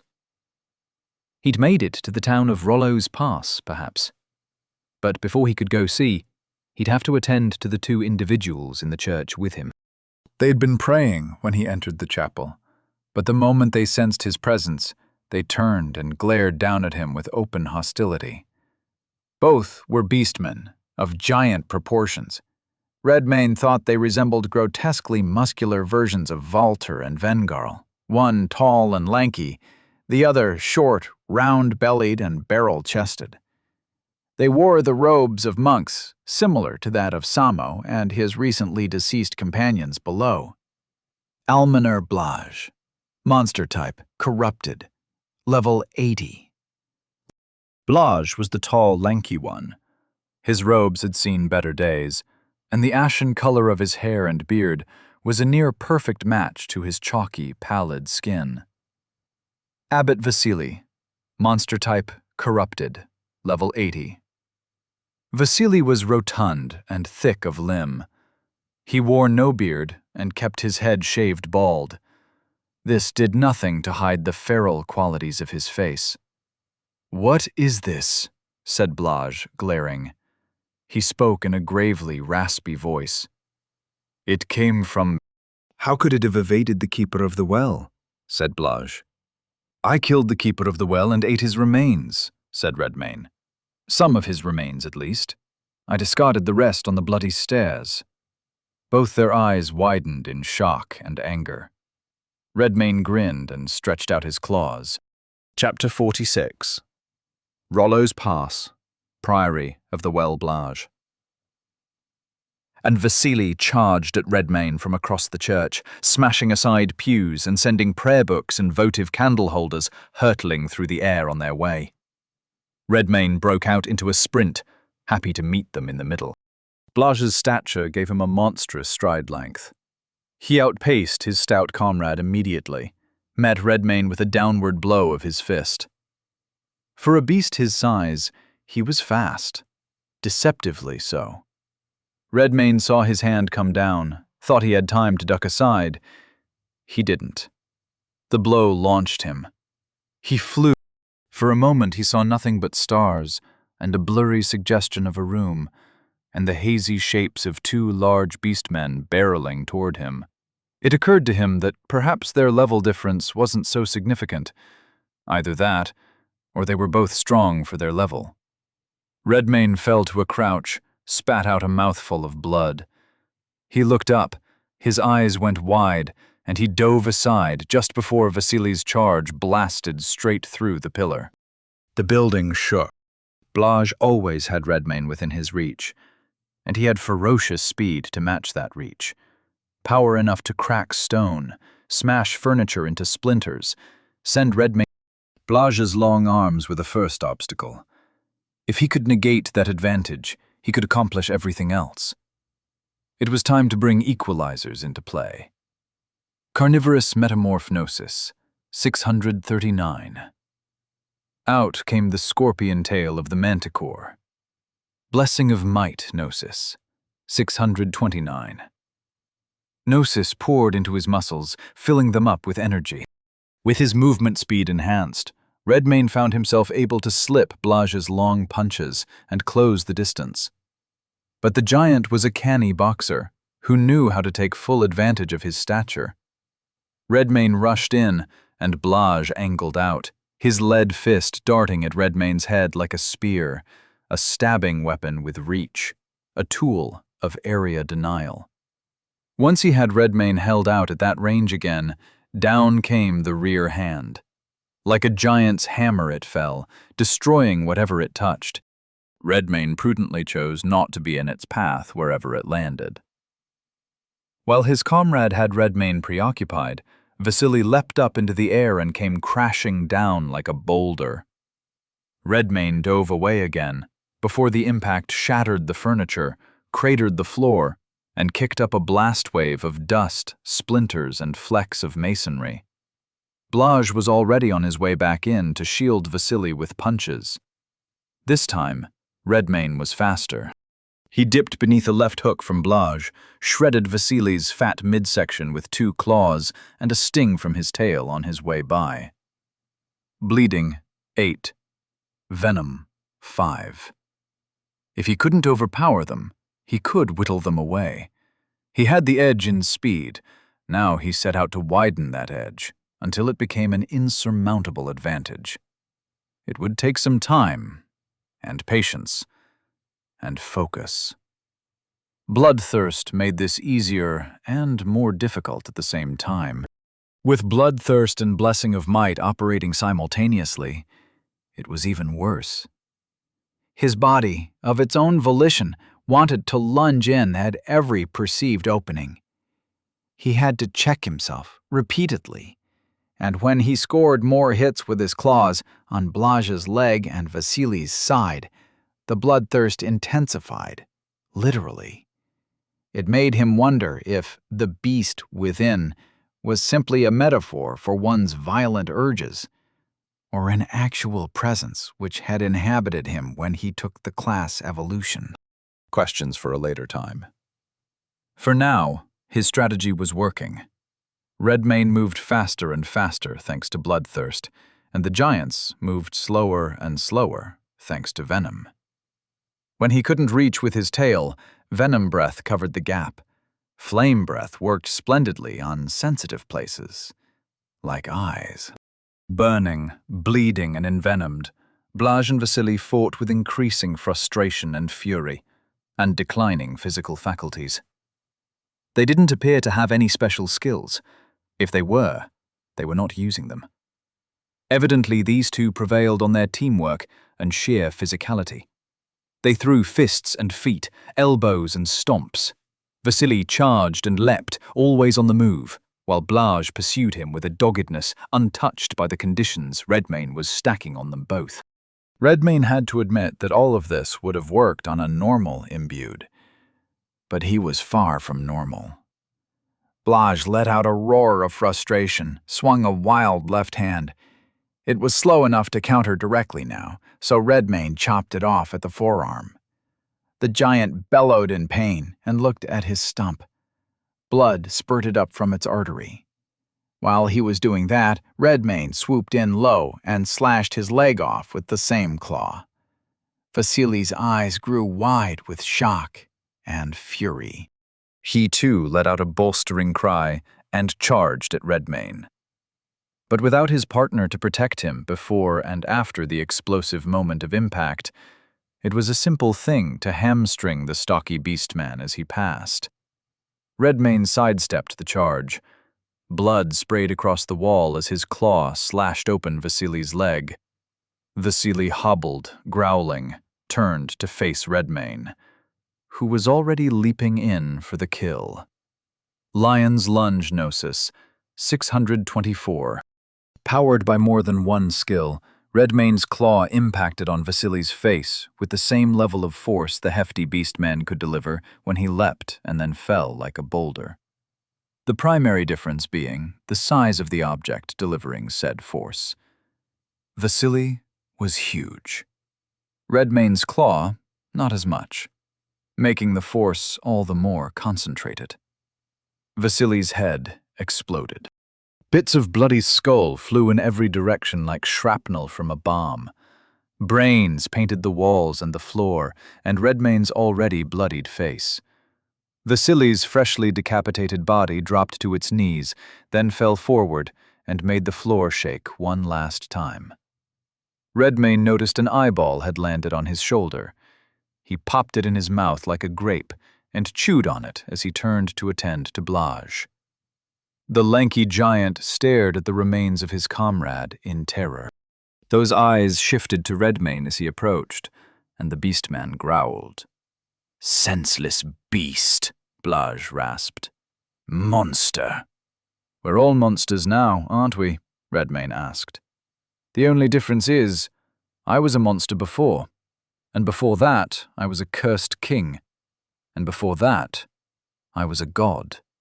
But the world is transformed, and once again, so am I," he added. Redmane crouched down so that he could be eye to eye with Blaj. He put his hand on the lanky giant's shoulder and grinned. "Now the outside reflects the inside, for all of us." Then he bit Blaj's throat out and feasted. Almoner Blaj slain abbot, Vasily slain. Tasks completed, 3/3. Level up. Level 63 to level 64. Level 64 to level 65. Level 65 to level 66. Level 66 to level 67. Zone tasks completed. Zone, Deep Well. Monastery has been cleared. Level 67 to level 68. Level 68 to level 69. Quality points awaiting allocation, 6. This zone, Priory of the Well/Deep Well Monastery, will be integrated into the domain of House Redmane. Skill ranks up. Hunter's Mark. Common class. Skill rank 2. Evolution. Possible. Sustained. No gnosis cost. Rank 1. The imbued selects a single creature or type of creatures in an area to be marked as prey, which confers an advantage to the imbued when attacking and defending themselves from creatures thusly marked. One creature or creature type may be marked as prey at a time, and changing this designation requires a second use of the skill. Rank 2. The imbued may select a second single creature or type of creatures to be marked as prey, thereby conferring the benefits of Hunter's Mark to a greater number of creatures at the same time. If a creature targeted should possess both types, the imbued gains double the relevant attack and defense bonuses. Tracking. Common class skill. Rank 2. Evolution possible. Passive. Rank 1. The imbued is capable of following subjects through the wilderness, using the subtle physical signs of their passage and his higher senses as a hunter. Any corporeal being may be tracked, but a creature or creature type marked as prey by the Hunter's Mark ability is especially easy to follow. Rank 2. Extends the range with which the imbued is capable of perceiving beings marked as prey. Furthermore, if a single specimen is selected rather than a type, the imbued is capable of tracking this creature whether or not it leaves any physical sign of its passing. Flame Breath. Bloodline skill. Monstrous Rock Warg. Rank 2. Evolution. Possible. Active. 25 Gnosis. The monster belches forth a cone of fire. This attack has the following weapon profile. Damage plus 30. Armor penetration 5. Evasion negation 10. Spread 5. Corpus damage over time. Burning 5. Greater ranks increase the dimensions of the cone and the damage and qualities of the fire. Corpus 8,565. Redmane dined on the remains of Blage and Vasily, and when it was done he consulted his system notifications and let out a low whistle of surprise. Hunter's Mark and tracking had finally evolved at level 65. It made him stop and wonder about the pace with which the system usually doled out skills and skill ranks to normal imbued. No wonder Walter and Vengarl and their coterie looked at him with raised eyebrows sometimes. He took the points and placed them in fortitude so as to keep it close to the other two. It wouldn't do to have a quality fall behind anymore. They were all too important. Fortitude 40 to 46. And now he possessed a zone in the middle of another hostile zone. Right outside the door lay the town of Rollo's Pass. Redmane checked to see if he could call up the map here, now that this area belonged to House Redmane. Sure enough, he could. The Priory of the Well was a single blue structure surrounded by red. He could use this place as a base of operations while he cleared the town. And perhaps later, when some of the fancier functions of the sanctuary were unlocked, he could return to the Abyssal Well from Hertz Castle quickly if he wanted to ask the envoy something. But as Redmane watched the map, he noticed something was happening. The numbers and designations were flickering. Both Jarell Craith and Lar Tathval leaned over the map of Volos as it stuttered. All of the zone tags that weren't yet blue, which was to say most of them, were in a state of flux. The monster type designation and level ranges were all changing rapidly, over and over. "What's it doing?" asked Lar. Jarell blinked his eyes, leaned in closer. "I'm not sure. It would appear that the system is attempting to reconcile a sudden change in data all over the continent." Lar looked at him expectantly. Jarell frowned. Well, you have eyes, don't you? Look. Lar smirked and placed his attention on the map. The Beastman designation was fracturing, becoming a category. In its place, new markers were appearing. The most common were mongrel and chimera, and the level of nearly every zone was ticking up rapidly. Jarell's lips pressed together, tension at the corners of his eyes. I believe the blight is evolving. Chapter 47. Hertz Castle. Keep Helmold Brecht's. Attention went straight to the Pharos when it sounded, hoping it was the Decentis Lar Tathval. When he saw who it really was, he went pale for a moment. He straightened himself out before answering, took a deep breath, and answered with a smile. My Lord Redmayne, he said, how fares your journey? Even the ghostly image of Redmayne's gaze was unsettling. He looked at people the way a curious predator looks at a prey animal it just happened upon. A steady stare that gave one the feeling he was working out whether or not you were worth eating. I'm in the town of Rollo's Pass, said Redmayne, in a place called the Priory of the Well. I have not yet taken control of it, but this building is adjoined to the zone I last cleared. So I appear to be able to access sanctuary functions from here. How fortuitous. You will have a place of refuge should you need it, while you clear the town of monsters. Redmayne didn't say anything back. For a few long moments he stared at Helmold like a wolf. Again. I encountered something unusual on my way here, he finally said. He gave him a strained smile. Oh? Yes, a Sicarius. Helmold couldn't hide the way his eyes went slightly wide with recognition. Redmayne's own eyes narrowed in response. Know something about it? Redmayne asked. Merely that they are high-level servants of the colonial governess, and that they report directly to her praetor. Do you have any notion of why a Sicarius might attack me? Asked Redmayne. This time Helmold's eyes widened again, which made Redmayne tilt his head a bit, curiously. I cannot say.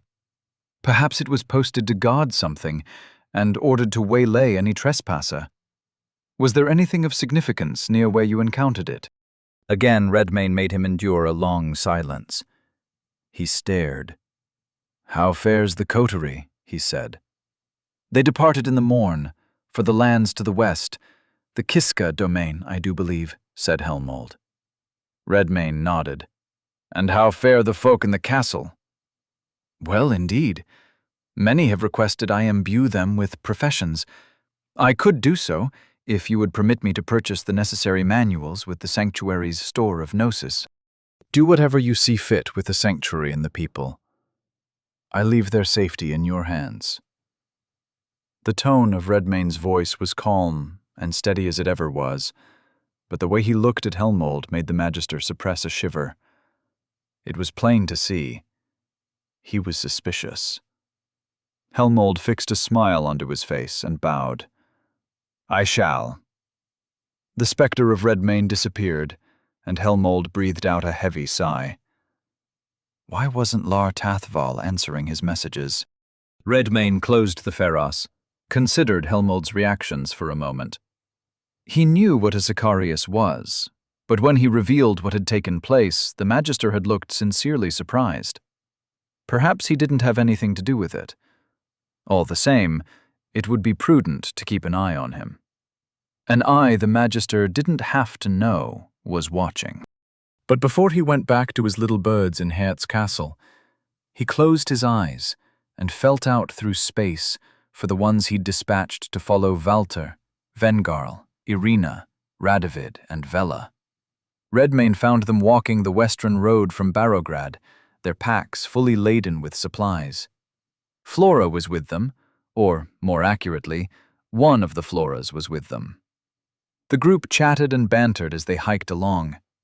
He spent a short while listening, but they weren't discussing anything of note. So he let go of the eyes of his birds and directed his mind toward another. Ah, there you are, my lord, said Pieter. What has the woman called Flora been doing? Said Redmayne. Pieter laughed. Well, she keeps herself quite busy, I must say. She personally constitutes half the kitchen staff. She tidies the barracks and keep daily. She plants fruits and vegetables with her magic, and I do believe she set out yesterday to Midva Forest, just after your imbued friends departed for their little adventure. Did she say why she was going into the forest? Aye, she explained that the castle can't produce any more of her, so she's going to spread out a bit. Quite soon I expect most, if not all, of Midva Forest will resemble your castle yard, and there will be floras running about everywhere. I see. Redmayne chose to be content with that. If he asked any more questions, Pieter would chide him. Did you forget that we're of one mind, my lord? Pieter asked, amusement in his tone. Redmayne shut the door to the soul space. All appeared to be going well enough, for now. He looked outside the priory's windows. The pale of early morning began to wane as the sun cleared the mountaintops surrounding Rollo's Pass. But the town didn't sound as lively as it ought to have. The only noises he heard outside were the calling of crows, the clip-clop of hooves in the distance, and the occasional growl. Redmayne stood, cracked his neck, and walked out the front doors of the priory. You have entered Zone Rollo's Pass. Tasks. Slay Fedor the Footpad. Slay Acreman Barba. Slay Captain Solvay. Tasks completed. 0/3. Mountain air gusted by as he stepped onto the street, disturbing his hair and cloak. The air had a crisp, thin quality, thanks to the high elevation and proximity to the northern sea. The sky above was clear and cloudless, and it was pleasantly cool. But that's where the beauty of it ended. The air was crisp, yes, but it carried the scent of dried blood. The streets of Rollo's Pass were a charnel house. The windows and doors of homes and business were smashed and broken down. In the center of the street, an ox cart had lost a wheel, and its owner had left it there, most likely having fled for his life. Blood spatters and the body parts of humans and animals littered the street he stood upon. There were crows everywhere, perched on every chimney, rooftop, lamppost, and sign, feasting on the beastmen's leftovers in packs, quarreling with each other over the choicest morsels. Redmayne walked over to a pair of crows standing on a barrel. They were playing tug-of-war with a piece of bloody gristle. "It's mine! Mine! No, mine!" "Excuse me," said Redmayne. "I'm looking for especially large beastmen. Seen any of those?" The crows stopped immediately and looked up at Redmayne, their heads cocked curiously to the side. "The ape spoke," said one. "It's not an ape, it's a wolf ape," said the other. "Look at its claws." Redmayne raised an eyebrow. "Shall I repeat the question?" One of the crows hopped in place until it faced the intersection to the northeast of them. It pointed with its beak. "That way. There's a real big one. He's hanging around the building that smells like ox dung." Redmayne set off in that direction, the crows watching him curiously. No sooner did he reach the intersection and turn the corner did he come face to face with a new kind of beastmen. There were two of them, crouched over the carcass of a horse, tearing its guts out in greedy mouthfuls. They had the bodies of goats from the waist down and wolves from the waist up, and both had a set of thick, back-swept horns like mountain rams. The ruins of their peasant clothes remained on their bodies in stretched tatters. One of them heard Redmayne's footstep, and its head snapped up to see.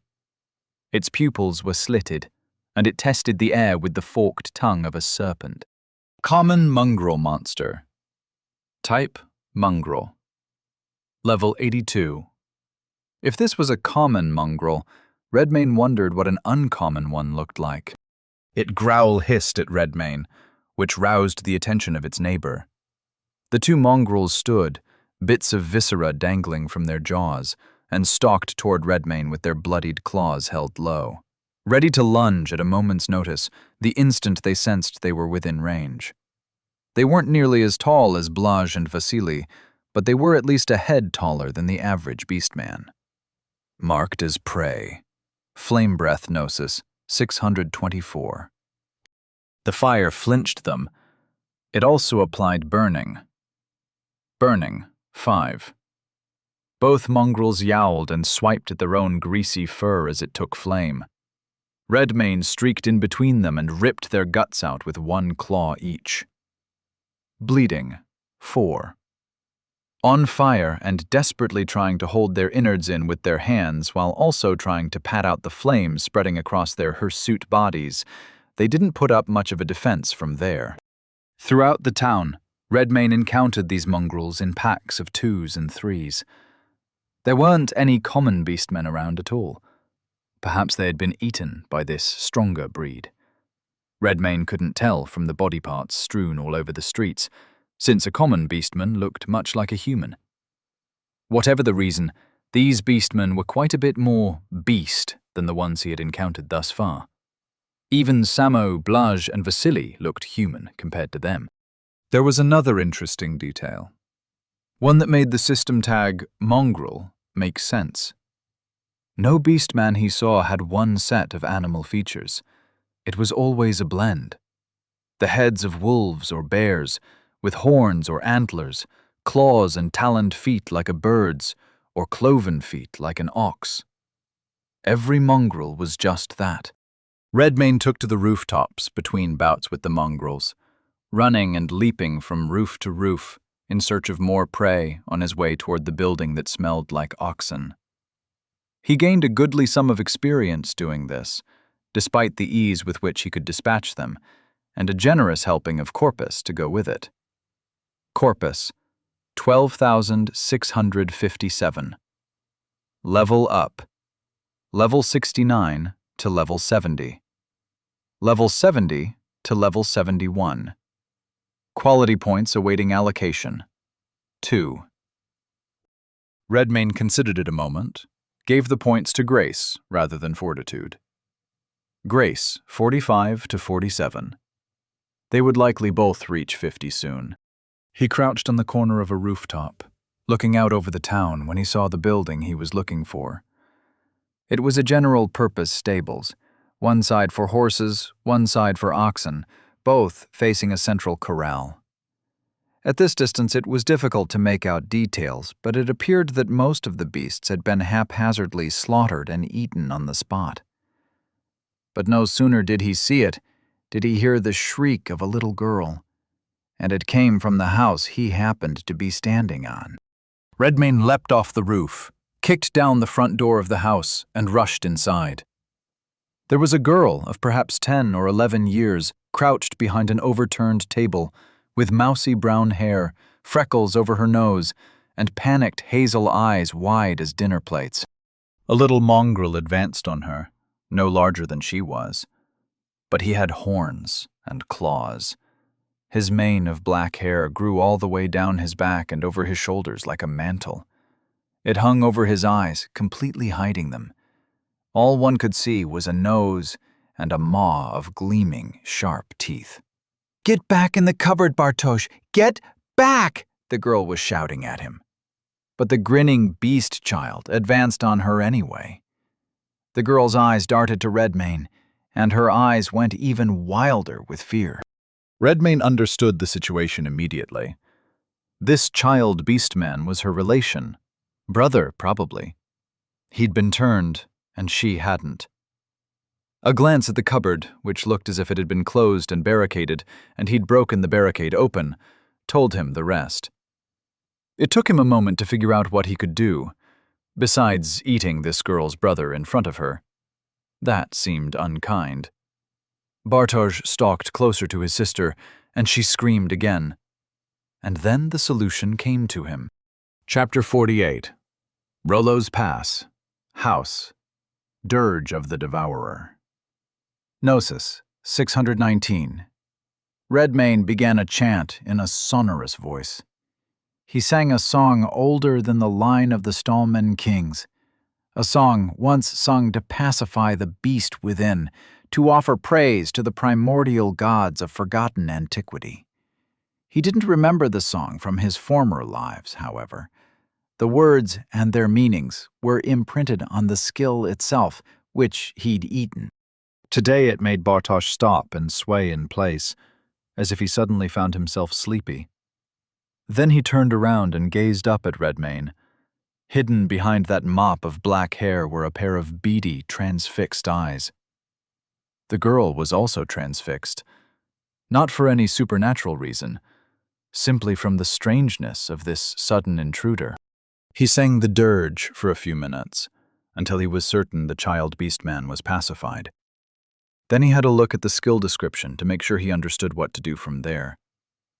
Dirge of the Devourer, monster type, corrupted, beastman, rank 1, evolution, possible, sustained, 5 gnosis per quarter hour.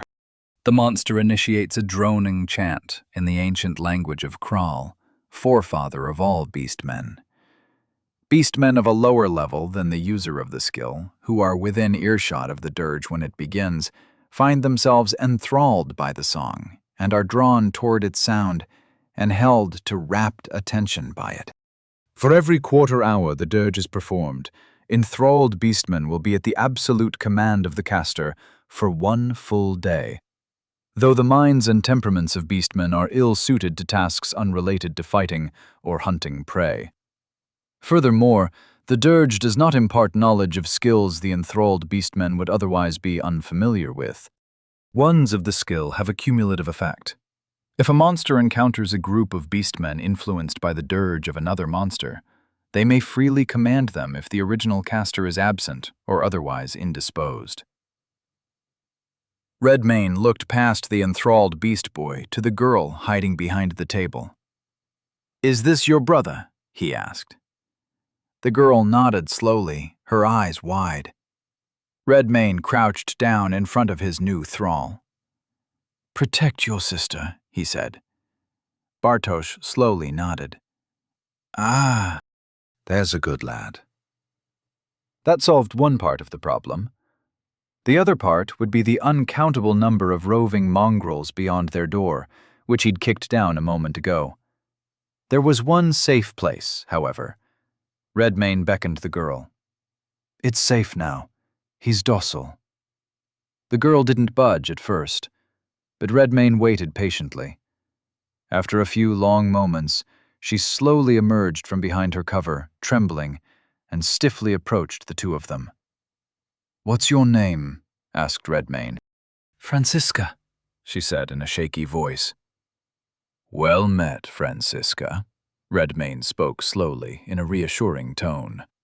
"I'm going to take you and your brother to a safe place. I need you to stay there until I've slain all the monsters in this town. All right?" She swallowed hard and slowly nodded. "Very good. I'll carry you both over there." Bartosz did not complain about being picked up. Franziska went stiff with fear again, but this was to be expected. Redmayne walked out of the house with the two children clinging to him and took to the rooftops again, making his way back to the Priory of the Well. He walked back into the church, set down Bartosz and then Franziska. The girl looked around the devastated church, her eyes a bit wild. "What happened in here?" "There were 2 huge beastmen who were unhappy to see me," said Redmayne. "I had to eat them." Her eyes went wide. "Eat them?" Redmayne grinned and nodded. Her look of fear made him reconsider his reaction.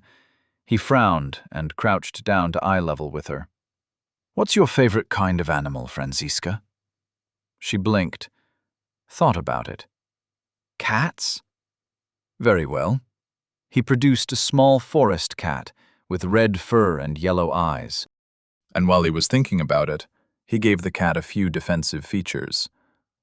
Skills bestowed: Stock Shaman's Heel, Dirge of the Devourer, Roar of the Elder, Fire Breath. Corpus bestowed: 1,000 Gnosis. Bestowed: 200. Corpus: 11,657 Gnosis, 419. "This is your cat now," he told her. Give him a name." If her eyes were wide before, it seemed they would pop out of her head now. What?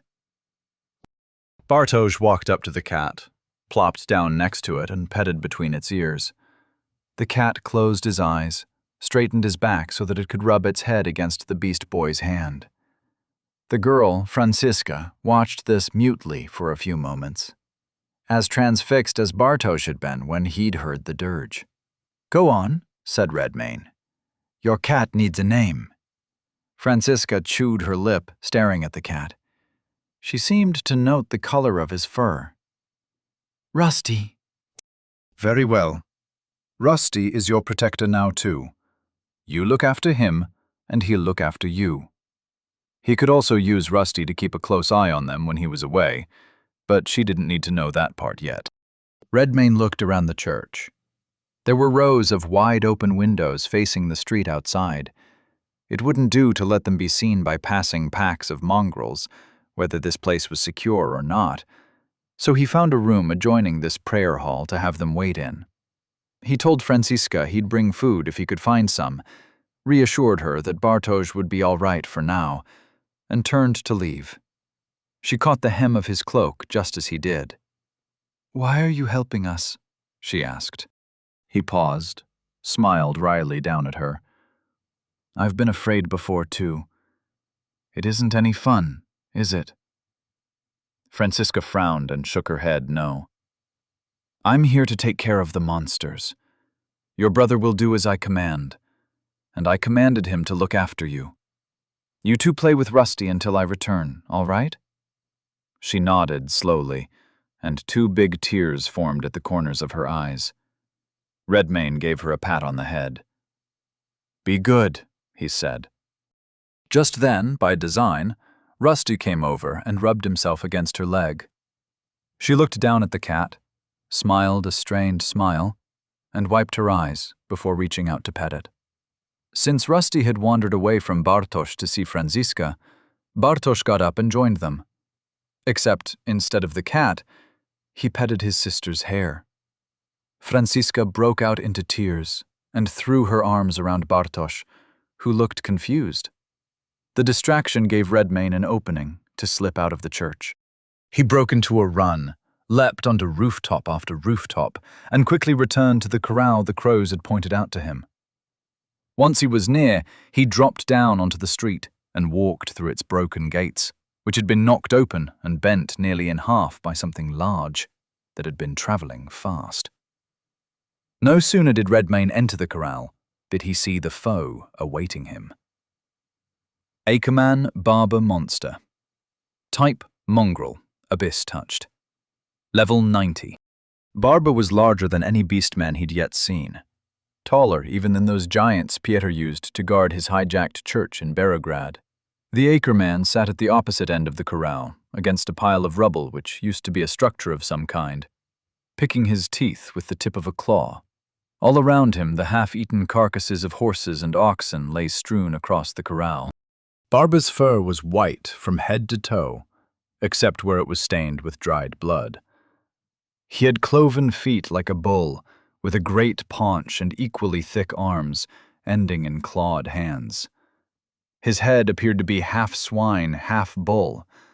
2 long horns curved forward from his temples, and he had a boar-like snout and tusks. Strangest of all were the eyes. The eyes of many beasts were black, but Barber's were darker, a deep, profound darkness. Redmayne considered greeting Barber, but he doubted he possessed powers of speech. The way the mongrel glowered and grunted at him seemed to confirm that. Barber rose to his feet ponderously, and a long shadow fell over Redmayne as he blocked out the sun.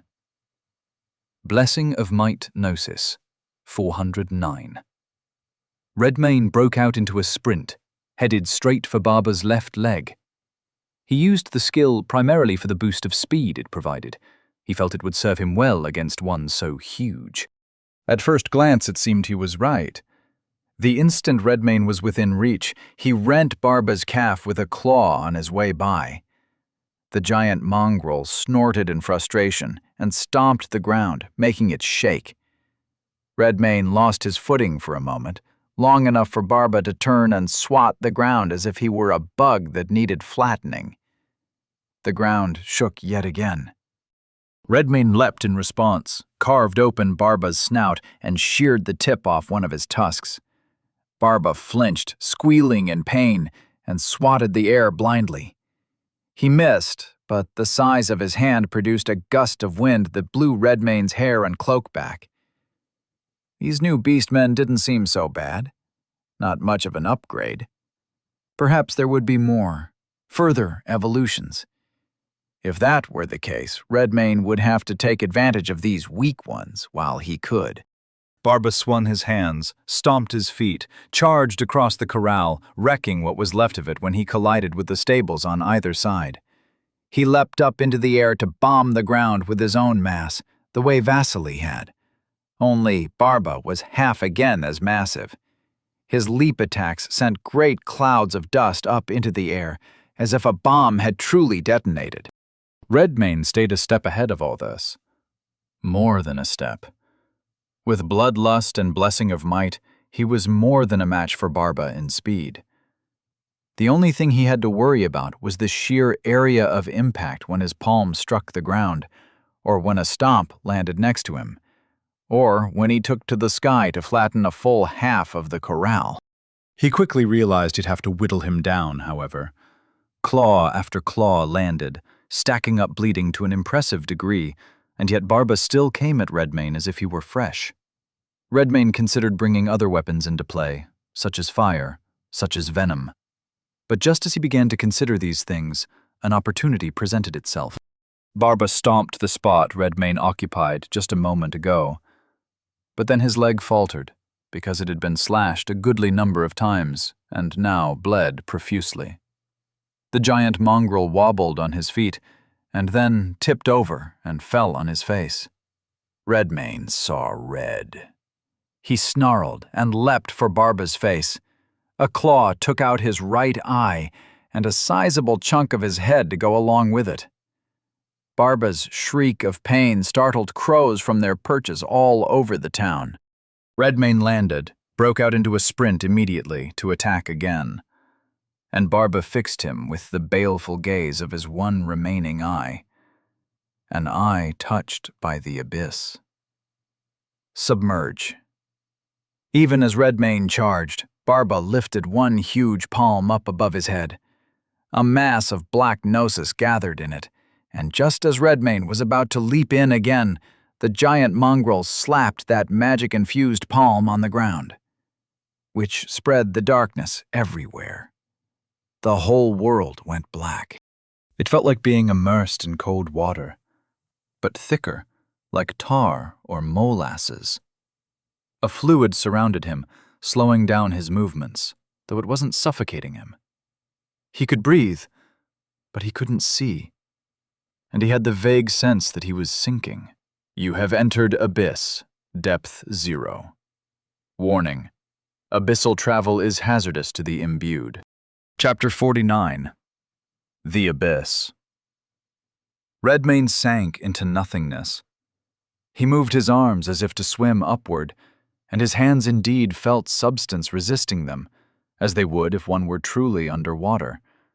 But if he were moving, he could not tell. There was no visible surface above, nor bottom below. After a time, he gave up wasting energy and floated in place. Trying to think his way through the problem, Barba used a skill which resembled the magic of Samo, the keeper of the well. His system tag classified him as abyss-touched. This was likely to be related to the abyssal well in close proximity then. Samo melded into the shadows as if they were water.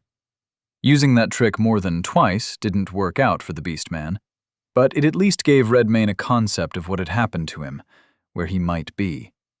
He could be down in the well itself, or in some space connected to it. Perhaps he had aquatic traits in his carnivorous metamorph library, the better to move about in this environment. But before he closed his eyes to go looking, he heard something. A distant voice calling out to him. Redmane's first instinct was to walk toward it, and, to his surprise, when he attempted to do so, he found solid ground under his feet.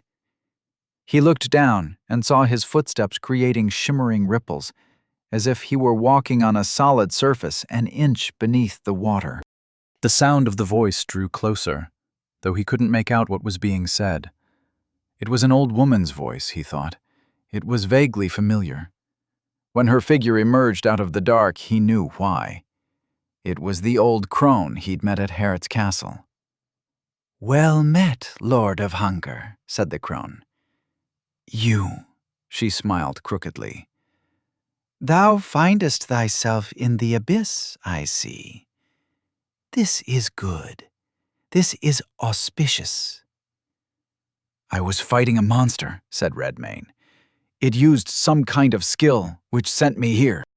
"Dost thou wish to return and complete thy heroic toil?" Redmane thought she was using the word heroic loosely, but he nodded all the same. "Very well. But first thou shouldst be made aware of the useful functions of this place. Thou art the owner of an abyssal well now, after all. That beast above possessed not the wit to know you. Too soon he will know his own folly instead." The crone smiled and turned away from him. And the moment she began walking, the abyss changed. There was still pitch-black water beneath their feet, or what looked to be water, but over their heads a vast field of stars appeared. It gave light to the abyss, revealed that it stretched off into infinity in every direction. Small ripples of water still emanated from their feet, but across the vastness of its otherwise still surface, the abyss reflected the stars above like a mirror. "What is this place?" said Redmane. "The ground of being," said the crone. "The beginning and the end of all things. In this place, the barriers that divide and distinguish do weaken. Things may be discarded here, or joined." The crone stopped, turned, and touched Redmane's chest. His eyebrows rose in surprise as a small constellation of glowing nodes emerged from his body. He recognized these things intuitively. They were his skills. Devourer sat at the center. Branching off to the right were his imbued skills. To the left were the skills he had consumed from monsters. Above this tree were two smaller clusters. One represented the catalog of animal traits surrounding carnivorous metamorph, and the other were the special qualities of his natural armor, claws, and bite. "Within this place thou hast the power to shed skills which serve thee not, and feed them to skills thou wishest to empower," said the crone. "Similar skills may also be conjoined to create something new." "I see," said Redmane. He found that he could use his mind to move the nodes around. He examined them, one by one. He had many skills now, but he didn't see any that he wouldn't like to keep at the moment. Each one had served him well at one point or another. But she said they could be conjoined. He wanted to see what that would look like. He took Blessing of Might and moved it onto Rock's skin to see what would happen. Might of Umber, Bloodline Skill, Monstrous, Beastman, Rank 1, Evolution Possible. Body Enhancement, Sustained, 20 Gnosis per 30 seconds. The monster places the Might of Umber condition on itself or a nearby ally, which bestows the following enhancements: +10 Might, +10 Grace, +10 Fortitude, +10 Armor, +10 Evasion. Enhanced Movement Speed, Immunity to Fear Effects, Enhanced Fire Resistance, Damage Ablation, 50. Creatures under the effect of Might of Umber cannot engage in stealth, combat with ranged weapons, unless they are thrown, or invoke skills which require complex gestures or incantations.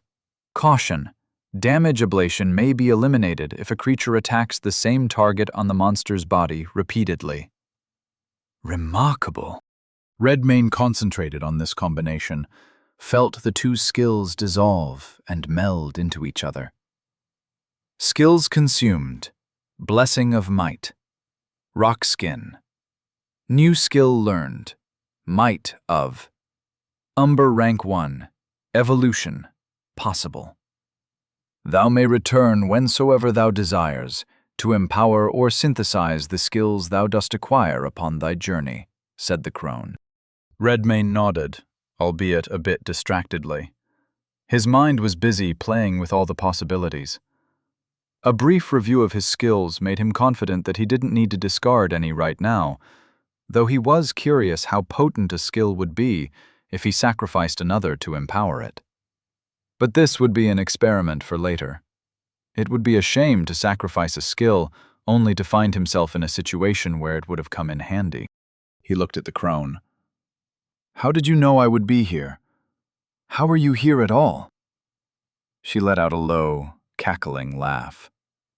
'Tis merely my role, to know and to make preparations. Preparations for what? The crone didn't answer. Instead, she smiled and turned to lead him onward. Come. He followed her in silence for a while, taking in the view, running through a list of questions in his mind. Why were you at the castle that night? What was that seed you gave me? Why are you helping me now? The crone side-eyed him over her shoulder, gave him a knowing smile. The Numantians deem themselves higher beings, she said. But, in sooth, they are akin to any conqueror from distant realms. They bring their own undoing with them, wheresoever they may go. All we needs must do is exploit it. She gestured up at the sky, and it changed. The view zoomed in on one star in particular. Redmayne's head spun at how fast the image seemed to move. It began here, said the crone, pointing to the star. As for what began there, she did not say, but a line of pale blue, like a trail through the void, drew itself between the star and its closest neighbor. Another line formed between the star and its next closest neighbor. Again and again this happened, until the central star was the nexus of several glowing roads through space. Astral highways, so they are named. Bridges twixt realms. Their contrivance forged Numantia into the empire it is now. Worlds rejoiced to become a part of it. If only they knew their fate. The first road changed color, from blue to red. The star it connected to went out, and the road faded to gray. This happened again to the next closest star, and the next one. All while the central star, Numantia, continued building astral highways to worlds farther and farther away, at a greater rate of speed. And as it did so, the intensity of its glow grew brighter and brighter. What's happening? Said Redmayne. What are you showing me? The fate of all worlds touched by Numantia. Death. Barren wastes, tomb worlds, all. The Numantians approach in peace, as colonists they do arrive. Yet verily they come but to consume the gnosis of whole worlds. They are devourers. Redmayne looked at the crone, and she grinned back at him. Something clicked into place. The look on her face, the knowing quality of it. How better to fight a devourer than with a devourer, she said. Redmayne shook his head. Speak sense. If I am their foe, if I pose them a threat, then why did their own system free me from my shackles? The crone laughed. Ah, the answer to that question will be most interesting, I expect. In truth, I know not, but an old woman may speculate. Speculate, then, for it makes no sense to me. The crone stared up at Numantia for a short while, watching the nexus of the astral highways pulse with power, growing brighter and brighter. If I were to venture mine best guess, I would say the system they wrought is no longer under their sway. And they desire not that the people should know it. Either that, or it simply is not omniscient, as they claim it to be. A third possibility is that the system doth desire its own destruction, and in thee hath it found a worthy destroyer. Whate'er the cause, it hath bestowed upon us the key to preventing our doom." Then the crone grinned at him again and added, "But not without a touch of persuasion." Redmayne raised an eyebrow at her. "Yeah, I have been making ready for this season, awaiting the dotage of aged Abram Morholt for his progeny to take flight from him, so that his young nephew Eric would be the sole one remaining at the castle with sense about him.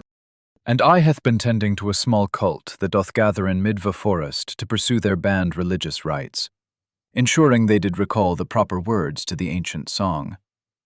I hath minded the cave of the great black bear to ensure he kept up his oath.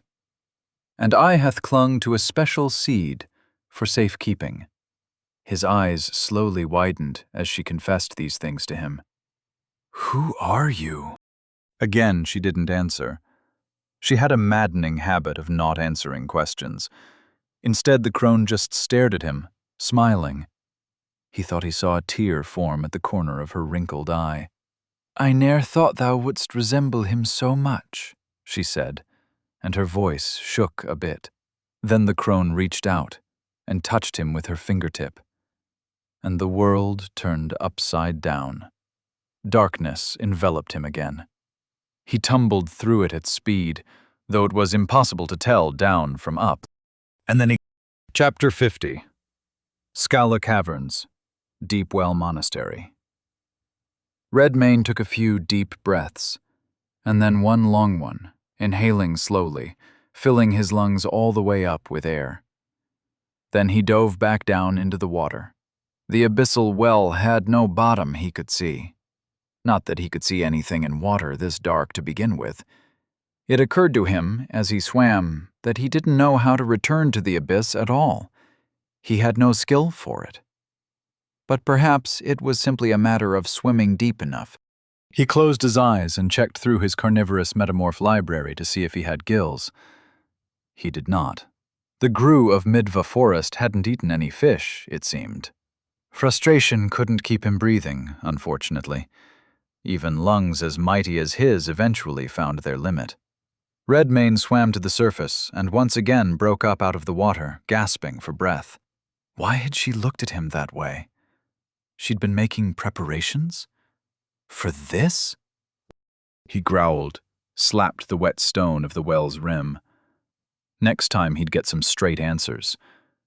If there would be a next time. Redmayne hauled himself out of the water and sat on the edge of the well, dripping, wet hair plastered to his face and neck, his cloak heavy with water. He rested his chin on his fist and took a moment to digest everything that had just transpired, tried to make sense of it all. The Numantians were not here to spread their civilization. They were here to consume all of the magic in this world, as they had done with countless worlds before. And when Volos died, the astral highway would close, and that would be that. But if that were the case, why build a city like Terracon? Why go to the trouble of spreading their culture? Why give the natives astral communion and make them imbued? There were a few possibilities. 1. Perhaps the work of draining an entire world of its magic took a long time and required the cooperation of the unwitting natives, at least in part. 2. The imbued, and any other converts, could be taken away from this world before its draining, willingly or otherwise, along with anything else of value. He considered the Sicarius. The system called it a first-generation imbued, but it wasn't a human. It acted like a dead thing, an automaton given unnatural life by magic.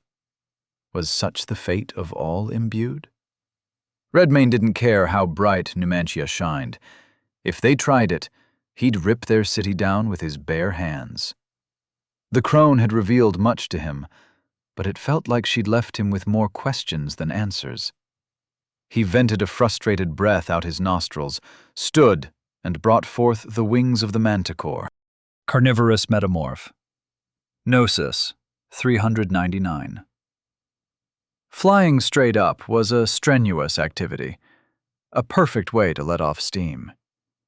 The feeling of ascending, in defiance of the pull of the earth below, was also quite gratifying. Redmayne glowered up into the darkness above as he climbed. The force that set him free was the same that would destroy him. Its actions were inscrutable. It was, as the crone said, the system could be uncaring, it could be flawed, or it could be deliberately self-destructive. He knew not. First, he had to find the truth of it. Then he could decide who lived and who died. Redmayne flew all the way to the landing at the top of the Deepwell Monastery's immense staircase, entered the priory, and marched right past two confused children and the red cat they were playing with, his wet feet and dripping cloak leaving a trail of puddles behind him.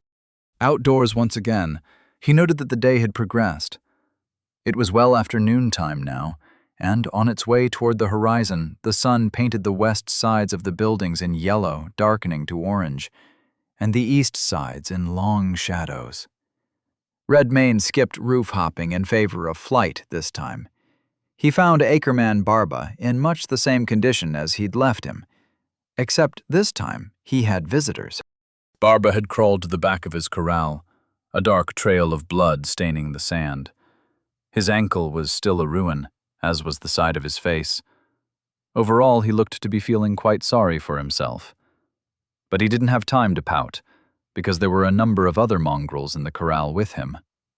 Drawn by the scent of blood, they had come to try having a bite of Barba's bleeding flesh while he was still alive. There were 4 of them, each with a different mix of animal features, each with bone-white fur from head to toe and deeply dark eyes. Mongrel Thug Monster. Type, Mongrel. Abyss Touched. Level 90. And then there was the leader of their little pack. This one wore a tanned leather vest, the only garment to have survived his sudden change in size. The rest hung on his body in tatters. He had the head of an opossum and wickedly long claws. Like his mates, he was white as chalk all over. Fedor, the footpad monster. Type, Mongrel. Abyss Touched. Level 92. Fedor was trying to get a bite at Barba's face. The Acreman kept batting him away with one hand, groaning in pain and frustration, while trying to shove and strike at all the others at the same time. His already wounded body collected more and more bite and scratch marks. It would only be a matter of time until he'd bled too much to put up a fight anymore, and then he would be their dinner. Except he wouldn't. They would all be Redmayne's dinner. Stock. He alighted on the wreckage of the corral's roof, his presence hidden by Gnosis. And then he carefully crept up close to the group, to the point where the edge of the roof he perched upon was directly above Barba, Fedor, and all 4 of his cronies. Roar of the elder 5 mongrels, and one huge mongrel, screamed in pain and slammed their hands onto their ears at the same time. Lion's Lunge. Redmayne pounced at Barba like he'd been shot from a cannon, leading with an overhead claw. He was badly wounded already, and had been harried down to the end of his strength. Best to finish him first, before the others could rob him of his kill. The claw struck the precise center of Barba's forehead, between the horns, just above the snout. It blasted his head wide open, spraying blood, flesh, brains, and bits of skull all over everyone. Acreman. Barba slain. Tasks completed. 1/3. Level up. Level 71 to 72. Level 72 to 73. Level 73 to 74. Quality points awaiting allocation, 3. He'd handle that later. Right now he had mongrels to slaughter. But they had recovered from their brief disorientation. The roar damaged them, but not enough for a kill. Abyss Walk, Abyss Walk, Abyss Walk, Abyss Walk, Abyss Walk. They all vanished into their own shadows. And worse than that, he couldn't sense them with tracking. They were gone from the world. Until they weren't. Suddenly, 5 presences reappeared in different places around him. The nearest was right on top of him. Underneath him, to be precise, in his own shadow. Redmayne wheeled around in time to see a furry white hand reaching up out of his own unnaturally dark shadow. It snapped closed around his ankle and tried to drag him into the abyss. One trip there today was enough for today. Flame breath gnosis, 319. The mongrel made a valiant effort to hold on, even while its hand, wrist, and forearm burst into flames, the flesh splitting and bubbling and the fur smoking. Redmayne didn't know if the fire would penetrate into the abyss itself. He couldn't see. But the mongrel let go regardless. Redmayne flapped out his wings and took flight, just as 3 more pairs of hands reached for him from different shadows nearby. He directed the stream of flame breath at those as well, and they all retreated into the abyss again. There was another moment where the presences of Fedor and his mongrels vanished, and again they resurfaced in different places. Only now he'd taken to the air. So, for the moment at least, he did not appear to be in danger of being dragged back into the abyss. But the situation presented a novel problem. As far as Redmayne could recall, he hadn't been hunted by a pack before. And this abyss walk skill was enough of a nuisance when it was just Samo using it. Now there were 5 of them, moving in complete safety from one attempted ambush point to the next. Redmayne could feel their presences disappearing and reappearing as they followed the path of his flight. They hunted as a group. They moved together. But they didn't seem especially intelligent. There was a solution for this, certainly. Redmayne spotted something, just as he had that thought. A squat rectangular stone building behind the blacksmith shop, which was little more than a shed. It would be cramped in there, and perfectly dark. He picked up speed and swooped down toward it, feeling himself gain distance from the 5 abyss-walking mongrels. But that distance wouldn't last. He'd have to prepare quickly. Redmayne landed, banished his wings, hauled open the door, and slammed it behind him, leaving him in darkness. The room was full of tools, he thought. It smelled like iron and leather and stale oil. He brought forth the manticore's venomous tail and activated skills as quickly as he could. Carnivorous Metamorph, Flicker Gnosis, 269. They had momentarily lost sight of him, or so he suspected, but they would likely know he was in here. They would at least send someone to check. Even better, Fedor sent 4 someones. Redmayne felt their presences the instant they appeared. Roar of the Elder. Roar of the Elder. Roar of the Elder. Gnosis, 169. He didn't give them a chance to get away. Roar after roar made their eyeballs vibrate, their eardrums rupture. It shook their brains around in their skulls violently. They bled from the ear and eye sockets, frozen in pain, heavily damaged. They could retreat back into the abyss as quickly as they had appeared, but it mattered little if they bled out in this world or that one. With the minions dealt with, all that remained was their master. And he was here, in the room, waiting. Redmayne stood still, trusting Flicker to foil his ambush. There was a screeching roar as Fedor barreled out of the shadows behind him, raking down with a huge claw. Flicker Redmayne let the skill pull him through space. He appeared behind Fedor, stung with the tail of the manticore, slashed with his claws as fast as his muscles would permit. Unlike Samo, he survived. But in retrospect, Samo had it worse. Fedor wheeled around nearly as fast as Redmayne had disappeared, and it seemed the mongrel was in the mood for an earnest exchange of blows. He ate everything Redmayne threw at him, and threw back his own flurry of claws, not even pausing to register the pain of his own injuries. Redmayne took the blows without attempting to evade, since he was in the middle of his own attack, and he had Corpus to spare.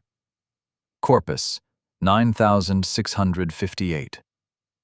Redmayne noted with some surprise that Fedor's first instinct was not to retreat. Instead, he fought like a cornered animal, which is what he was. A move worthy of respect. Fedor snorted and lifted his claws, the way a boxer might square up with his opponent in the ring. It appeared that even if he'd lost his powers of speech in the transformation to a mongrel, vestiges of his humanity remained.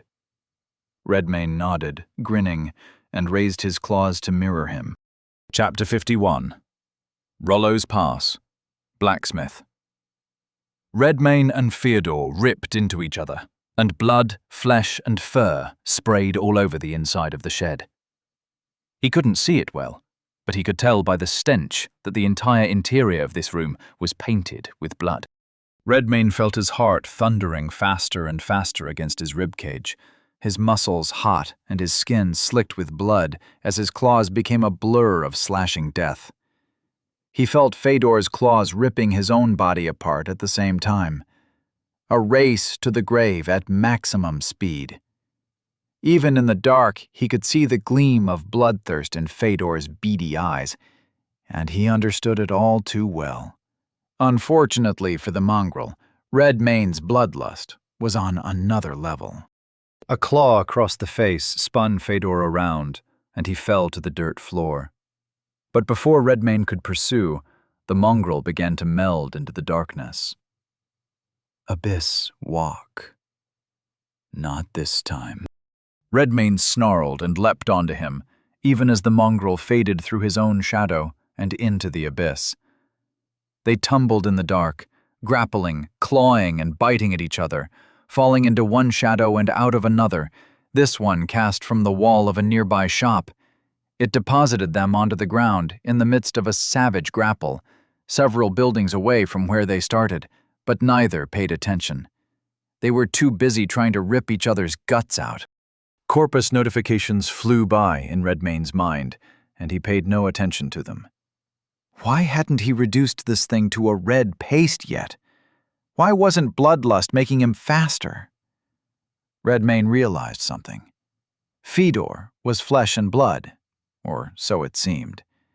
But he had no bleeding stacks on him, despite how many claws he'd simply taken with no thought to defense.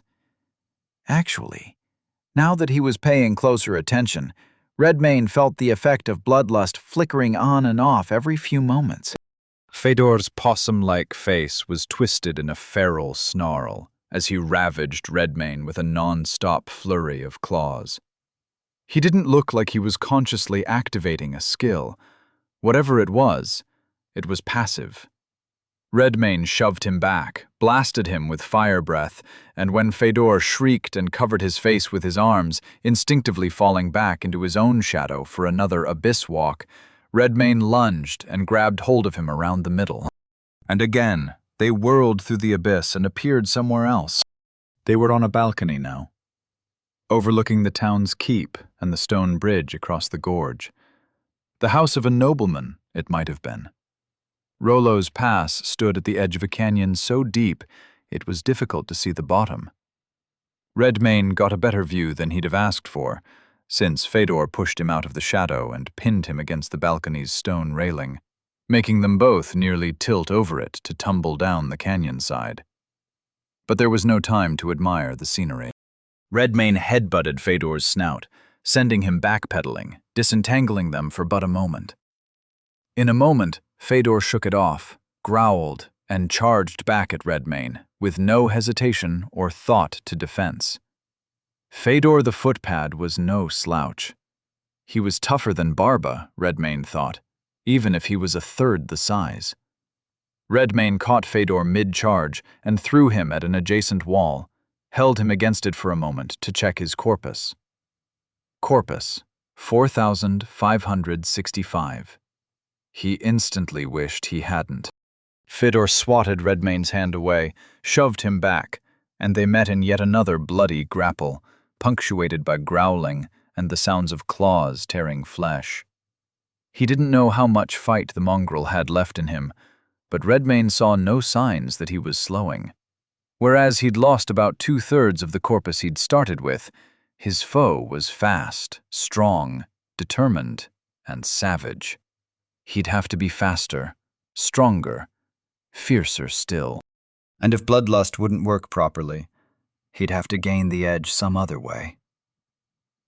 Might of Umbernosus, 149. Power surged into his body. It sharpened his senses, toughened his hide, flooded his muscles with ice-cold lightning. He pinned Fedor to the wall and closed in for a killing bite. But the mongrel used Abyss Walk yet again. Redmayne kept hold of him as they spun through the endless dark, came sprawling out onto what appeared to be the bell tower of a small chapel. Redmayne shoved Fedor off and rolled to his feet on the narrow walkway. The mongrel rushed in and clinched with him, and when he did so, Redmayne grabbed his head and banged it against the side of the huge iron bell, making an echoing bong, which startled a pack of crows from their nearby perches. Fedor reeled, slipped off the walkway, and fell down the shaft of the bell tower, and Redmayne leapt after him. Instead of striking the floor, Abyss Walk took them back into the depths of oblivion, as if they dove into a pool of water. They surfaced on the middle of a street below the chapel bell tower, a street full of mongrels feasting on a pile of dead bodies. Half a dozen bestial heads looked up from their meal, snarled, and turned to encircle Redmayne. There were more, but it took them a moment or two longer to notice the disturbance and join them. Redmayne growled and crouched, ready to spring at the first mongrel who dared come at him. Redmayne glanced for Fedor, but he was gone. The bastard had a few tricks up his sleeve, it seemed. No matter, there were foes in front of him to worry about. The first mongrel leapt, and Redmayne met it with downward claw that smacked its head to the cobblestones. Then came the next, and he struck, ducked, and weaved around the bodies sailing through the air at him, one after the other. Might of Umber made this easier.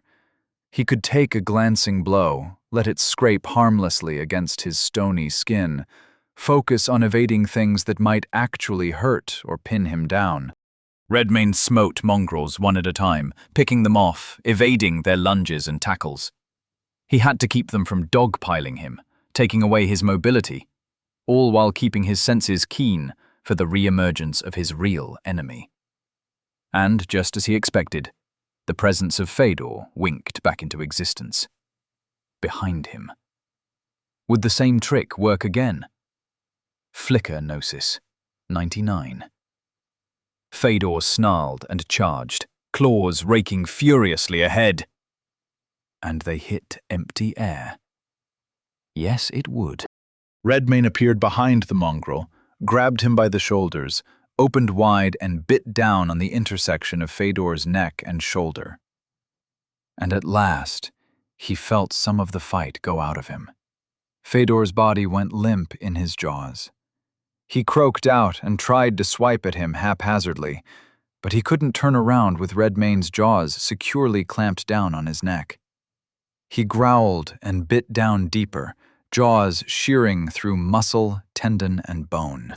Fedor coughed, and black blood spurted out of his mouth, staining his fur. Redmayne jerked his neck back and forth in his jaws. He felt a wet snap, and the mongrel's limbs began to twitch as he threw him to the ground. There were only a few more cowering mongrels left to strike down, and it was done. Fedor the footpad, slain. Tasks completed, 2/3. Level up. Level 74 to 75. Level 75 to 76. Level 76 to 77. Quality points awaiting allocation. 6. Redmayne closed his eyes, took a deep breath, let it out, and flopped down into a seat against the wall of a building. That fight was different. He glanced at the system message.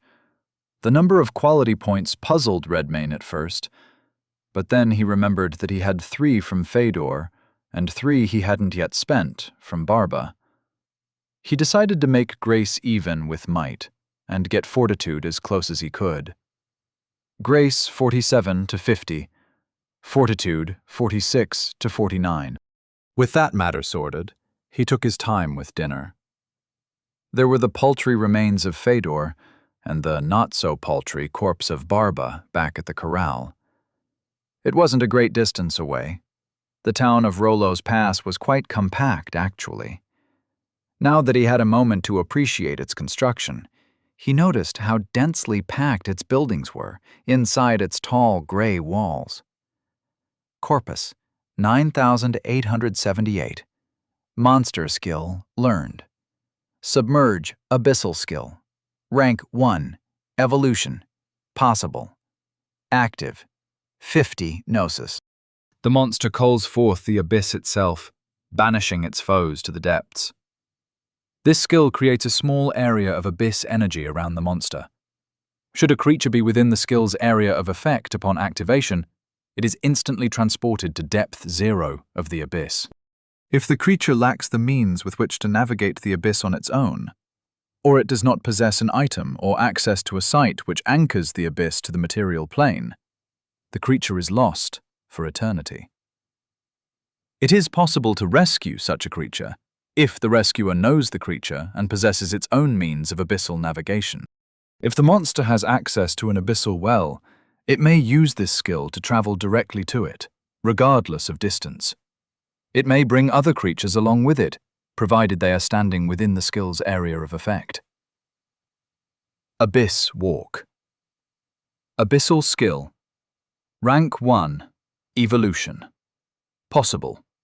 Active, 15 gnosis.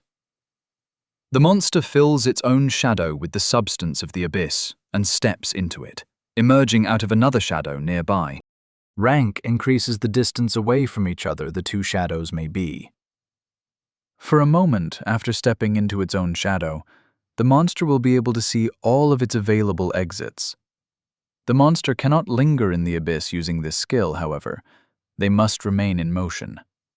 The monster may pull another into the abyss with it, willingly or otherwise, and if the creature should let go of the monster in transit, they will be lost in the abyss unless the monster can retrieve them. Abyssal resilience. Abyssal skill, rank 1, evolution, possible. Passive. The monster's form is suffused with the substance of the abyss, insulating it against the frailties of the flesh. Whenever the monster is affected by a condition which would damage or weaken its body, such as burning, bleeding, venom, or others, abyssal resilience provides a brief window of immunity to that condition. If the monster should be struck again with the same condition, this extends the window of immunity. This skill does not prevent the monster from sustaining the corpus damage of attacks, merely their secondary effects. Redmayne read over these new skills. His eyebrows rose at the description of Abyss Walk, realizing how fortunate he'd been that Fedor hadn't shoved him off into nothingness during one of their rounds of abyssal wrestling. He then read Abyssal Resilience especially carefully. So that's how Fedor had survived so long. Or part of the reason, at least. Redmayne kept hitting him with his claws, making him repeatedly immune to bleeding. Fedor must have had some other kind of passive damage resistance. But if it was a skill, it wasn't as highly ranked as these others. Regardless, he was dead, and at least a part of that resilience was his now. Redmayne leapt onto a nearby rooftop to survey the town, discern where his next foe might be found. Rollo's Pass had a large central street which ran from north to south and ended on the Northron side with the gatehouse and great stone bridge across the canyon. On the opposite side of the bridge there was another gatehouse and a keep. If Captain Solvay hadn't come out at any time during the chaos here today, there was a good chance he would be found on the other side of that bridge. Flush with corpus and new skills, Redmayne decided not to waste any time. He jumped from rooftop to rooftop and then down onto the street when he reached the gatehouse and bridge. As soon as he cleared the gatehouse, a powerful gust of wind hit him from the side, sweeping up from the bottom of the canyon below. Fortunately, the bridge had high stone ramparts to protect people from being blown off. Redmayne could simply grow wings, but still, The strength of the wind was startling. He was halfway across the bridge when he sensed mongrels on the opposite side, moving. One of them leapt straight over the gatehouse on the opposite end of the bridge, landed in front of Redmayne with unnatural grace for his size. He was huge, nearly as large as Barba, but it was immediately clear that this one was much more agile. Bits of shining armor hung from his furry hide in places, far too small for him now. He had a snout like a horse and long, branching antlers, and when he opened his mouth, Redmayne saw naught but jagged teeth. And, like his comrades, he was white from head to toe. Captain Solveig Monster. Type corrupted. Abyss touched. Level 95. Captain Solveig raised a gnarled, ape-like arm, and pitch-black abyss power swirled around his hand, lengthening his claws. Redmayne flexed his own claws, cracked his neck, and marched forward. Chapter 52. Rollo's Pass. Bridge. Captain Solveig bounded forward like a giant ape, and Redmayne met him in the center of the bridge. Huge arms whooshed just over his head, or out to the side, and every time he evaded, Redmayne felt how much air those limbs displaced. Being struck by one would likely knock off half his corpus and send him flying from the bridge.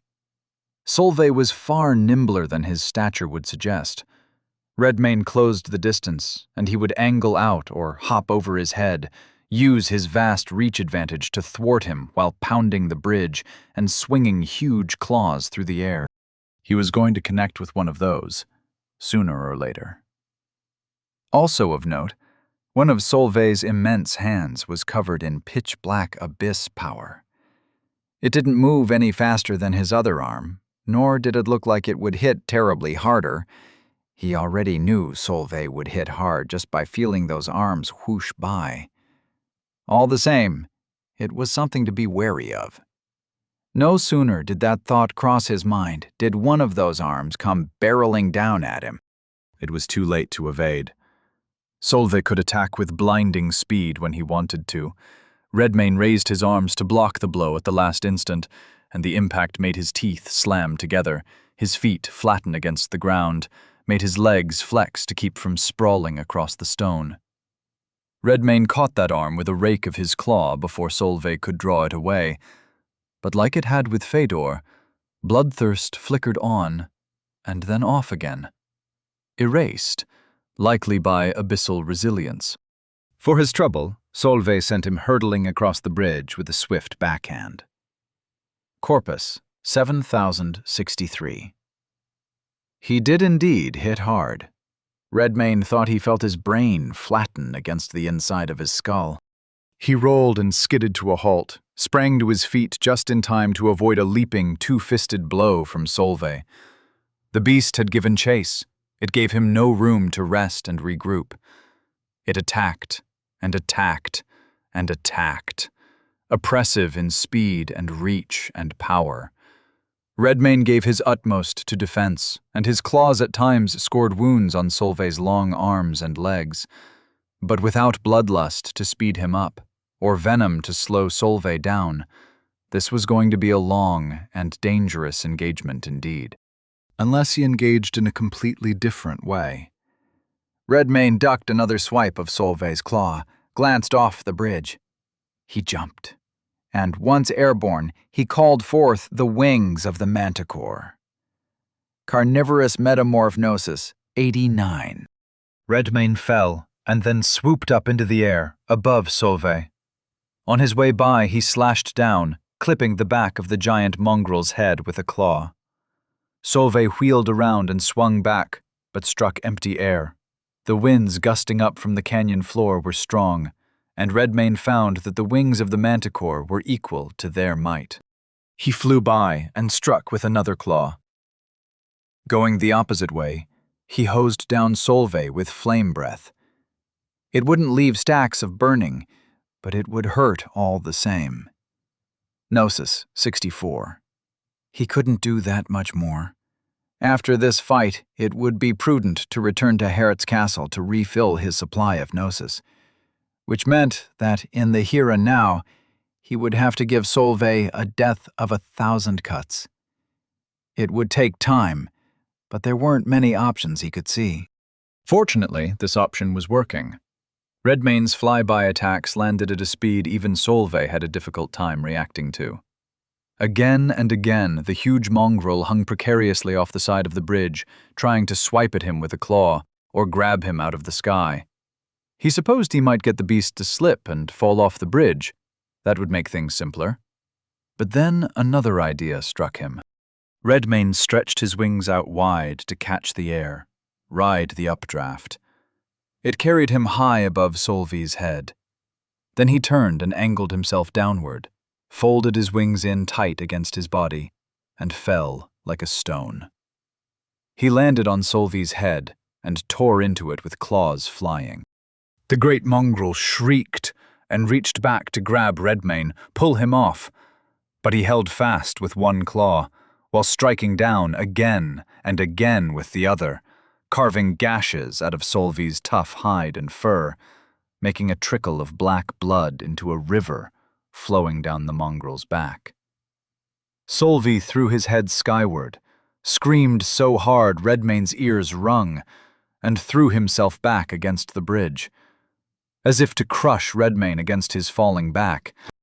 Redmane had to leap off of him at the last instant before Solveig crashed down, hitting so hard he shook the bridge itself. He leapt to his feet to rush back in, but Solveig brandished his shadowy hand, the one covered in abyssal substance. Solveig threw it at him. Redmane didn't have time to register what it was doing. All he saw was a black blob, and an instant later it smacked into his face and then enveloped his head and shoulders as if a heavy blanket had been thrown over him. An ice-cold, leaden blanket, which made the world turn to black, sapped the energy from his limbs. Redmane stumbled back, flexing his arms, trying to get a grip on it to peel it off, but his claws found no purchase on the abyssal substance. He'd seen darkness this deep today. But it was unlike the dark of the abyss itself. There was no sense that it stretched off into eternity. No, this darkness was close. It crowded in on him, constricting him, suffocating him. And, more alarmingly, it constrained his wings. Something struck him hard, and Redmane began to feel the sensation of falling. As he plummeted toward the rocky canyon floor below, faces formed out of the dark. Frightful faces, more terrifying than any he had ever seen, even in his worst nightmares. The effect of whatever skill this was, he tried to tell himself. A trick of gnosis. But the fear gripped him all the same. The faces surrounded him, and they took familiar shapes. They became Lord Abraham Morholt. They became Rodemir and Kaslov, and every other face from the old Hertz castle. The largest face was Arik Morholt's. "Little Redcap is wicked," they said. "Little Redcap is wretched, weak, pathetic. Little Redcap deserves his pain. Little Redcap deserves an eternity of pain, an eternity of privation, of suffering, of despair." The faces melded together and became a great, one-eyed monster. A beast the size of a mountain, crawling the earth, devouring all in its path. Innocent folk ran screaming from its cavernous maw, its cyclopean eye. They ran in vain. The Devourer consumed them, one and all. It consumed their bodies, their homes, their livestock, their farmland. It consumed armies, siege engines, castles, and keeps. Its teeth crunched through forests of bone, mountains of muscle. Rivers of blood flowed down its cavernous gullet. The pulped, masticated remains of generations stuck between its vast, yellowed teeth. And yet its hunger could never be sated. The faces did not return, but Redmane heard their baleful voices nonetheless. "Behold what you have wrought, Devourer. Death is too good for you, Devourer. May the suffering you've sown be avenged, Devourer. May you suffer until the end of time, Devourer." Flora knelt down and brushed the dirt and leaves from the stone. To her surprise, she could read the inscription. "Thus did 5 heroes convene in the forest and vow to slay the great menace of their time, Kral the Devourer. Let them be named Braga, Belskaya, Danesti, Vasarab, Holt." She looked up at the statues, who stood in a circle saluting each other with weapons drawn. The 5 heroes were covered in patches of moss and twisting vines, untold years of dirt and growth obscuring all but the basics of their figures. Flora had found herself in Midva Forest on this fine afternoon, planting seeds of her own and seeds of other plants which came to her instinctively, trees and flowers and bushes and shrubs that had not been seen in the world for many a century. The castle yard could no longer contain her, but the forest outside held great promise. Already there were 35 of her, with plenty more on the way. As more of her sprouted, she felt her inner power grow. She felt the strength of her mind expand. She was here in the forest, but she was also in the castle kitchen with Letha, helping her prepare supper. Tonight they were making Letha's famous beef stew, served with freshly baked bread, and tarts and frosted fruit pies for dessert. She was also traveling along the western road with Walter, Vengarl, Irina, Radovid, and Vela. Just then they were searching for a place to make camp for the evening. They spent a lot of time talking about blights and monsters and levels and other things she knew nothing of, and so she listened to their conversation most intently. And she was in the town of Berograd, getting to know 2 cultists of the god Kral, who were named Berek and Valdemar. It seemed the cult had been a small group, not taken seriously by the townsfolk of Berograd. But all of this changed when the blight struck. Now the only remaining townsfolk had lost much of their previous mental faculties, and Beren and Valdemar tended to them like shepherds. Something strange happened to them recently. They were briefly stricken by bouts of pain and confusion. But whatever the Lord Redmane had done to the town of Berograd, it had shielded them from further harm. At least, that's what Helmold Brecht suggested. She spoke to him about it at the castle, while simultaneously speaking to Berek and Valdemar in Berograd. Flora carried on with all of these tasks and conversations, as was natural to her. And she was also aware that she was not alone in Midva Forest. The Red Crow had been watching over her ever since she set out from the castle. Even now, it perched on the limb of a tree, at what it must have thought was a far enough distance back for her not to notice. Flora suspected it was a servant of the castle's master, Redmane.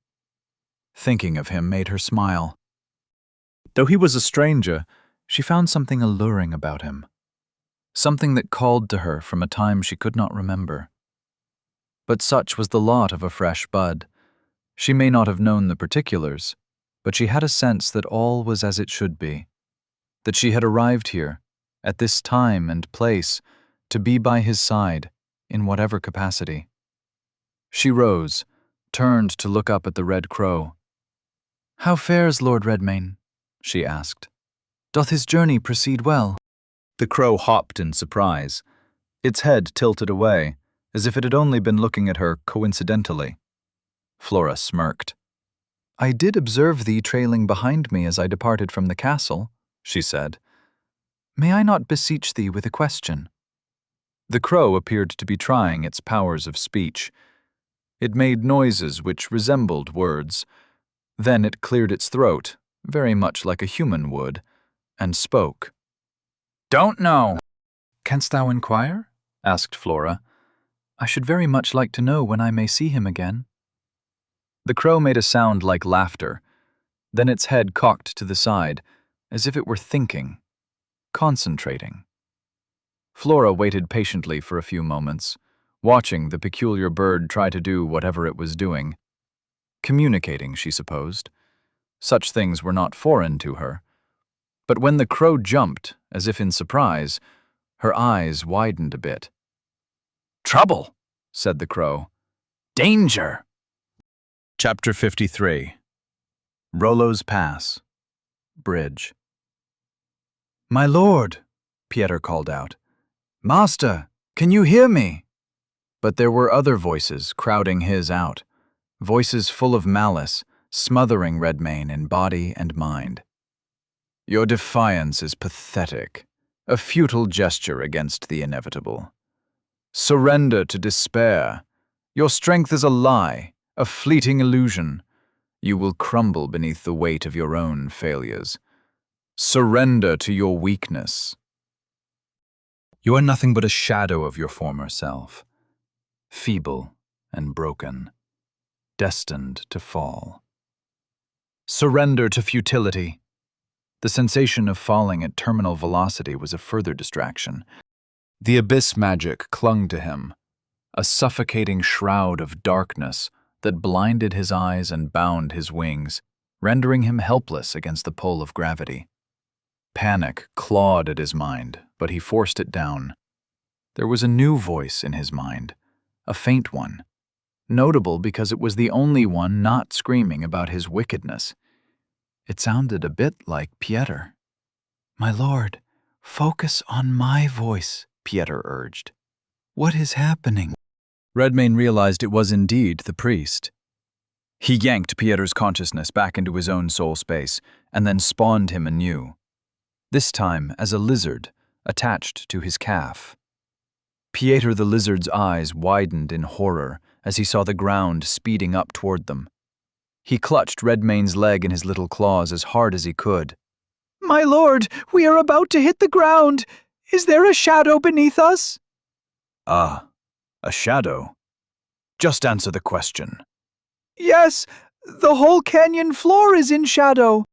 "Then tell me the moment we're about to hit the bottom. Say, now."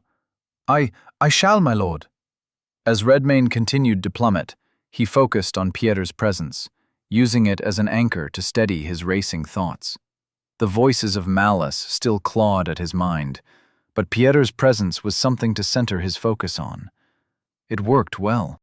Redmayne clenched his jaw, forcing himself to breathe through the torrent of venomous whispers that clawed at his mind. The voices were relentless, a cacophony of doubt and despair, but he refused to let them take root. He had faced darkness before, and he would face it again. He was not Crawl the Devourer. He was not Little Redcap. Those were old things, dead things, as were all the names and forms he may have had before.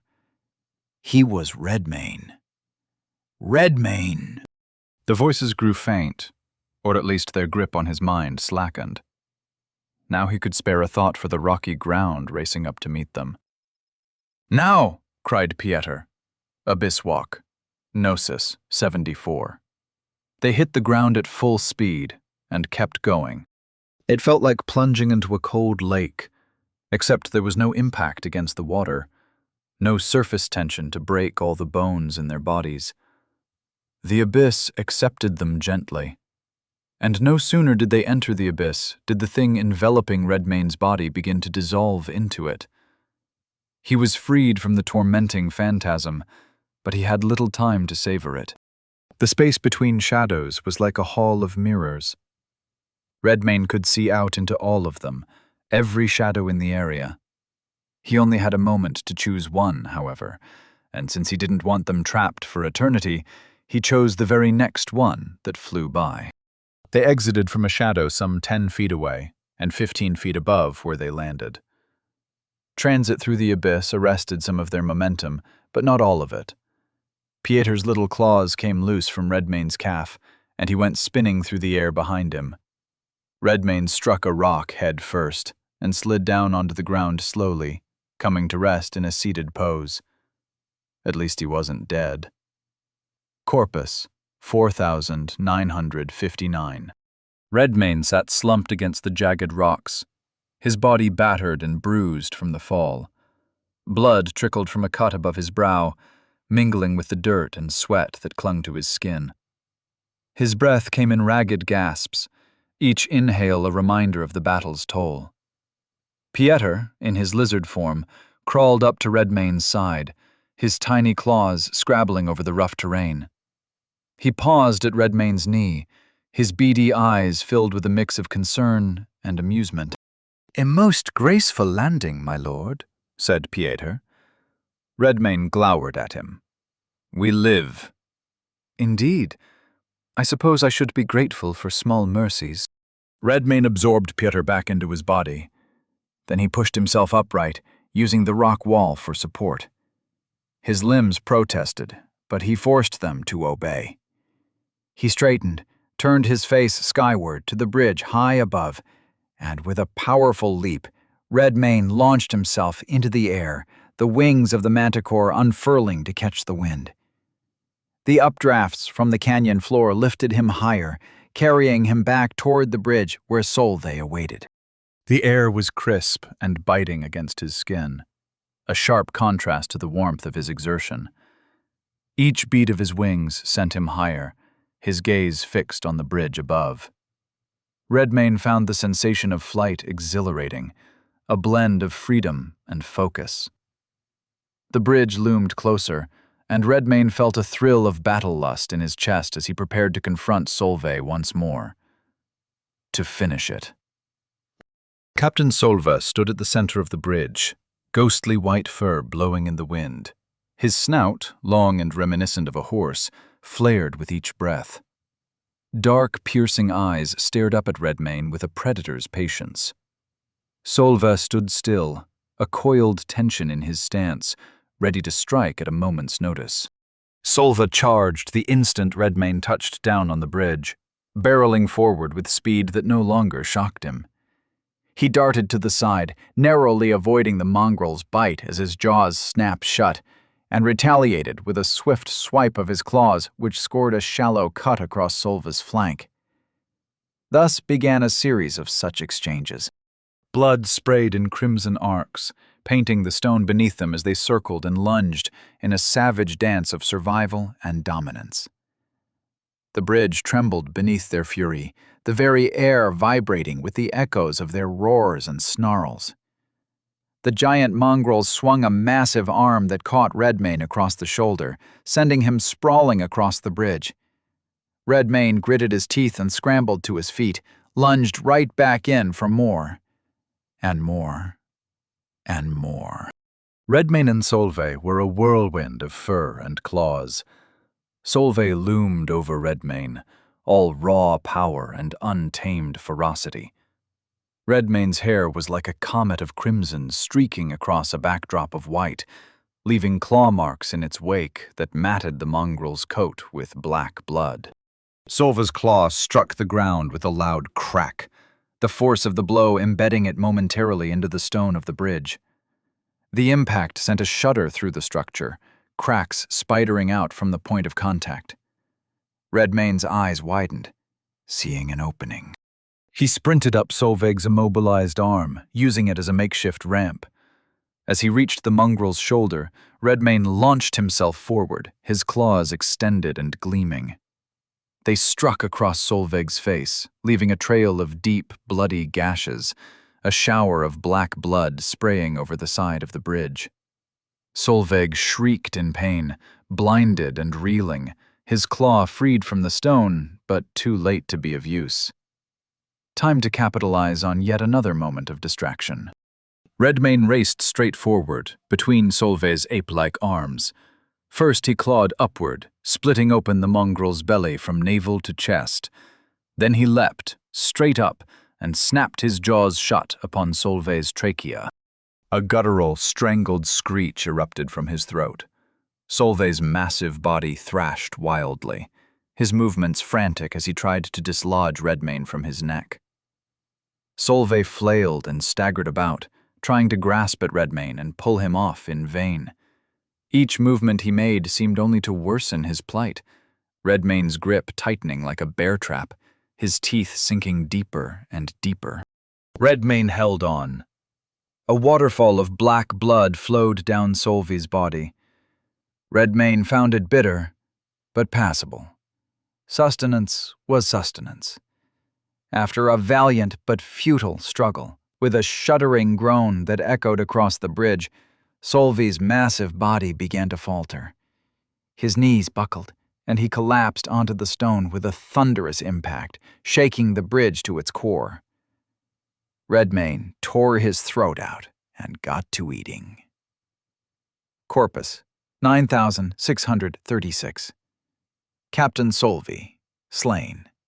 Tasks completed, 3 out of 3. Level up. Level 77 to level 78. Level 78 to level 79. Level 79 to level 80. Zone tasks completed.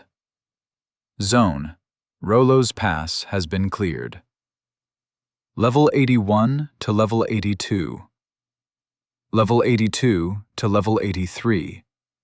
Quality points awaiting allocation, 5. Rollo's Pass will be integrated into the domain of House Redmayne. Redmayne placed a point in Fortitude to make it a round number, and the rest in Might. Fortitude, 49 to 50. Might, 50 to 54. Monster skill learned. Haunt. Abyssal skill rank 1. Evolution possible. Active, 50 Gnosis. The monster draws forth a mass of abyssal substrate, saturated with the psychic energy of mortals in the throes of anger, fear, and suffering. It is mobile, but slow, and when summoned, it will attempt to latch onto the monster's body until such time as the monster chooses a target. When a target is chosen, the haunt will leap onto the target creature, constrict them, and assail their mind with an amplified version of the target's most painful thoughts or memories. The haunt is highly resistant to most forms of damage. Immersion in water weakens its corporeal form, easing a creature's attempt to escape from it, and contact with the abyss will dissolve it entirely. This skill was a nasty piece of work. That said, it would be nice to be on the giving end of it. Redmayne wondered if he could see what the haunt's victim saw, if he could use it to discover what someone feared most. This would require testing.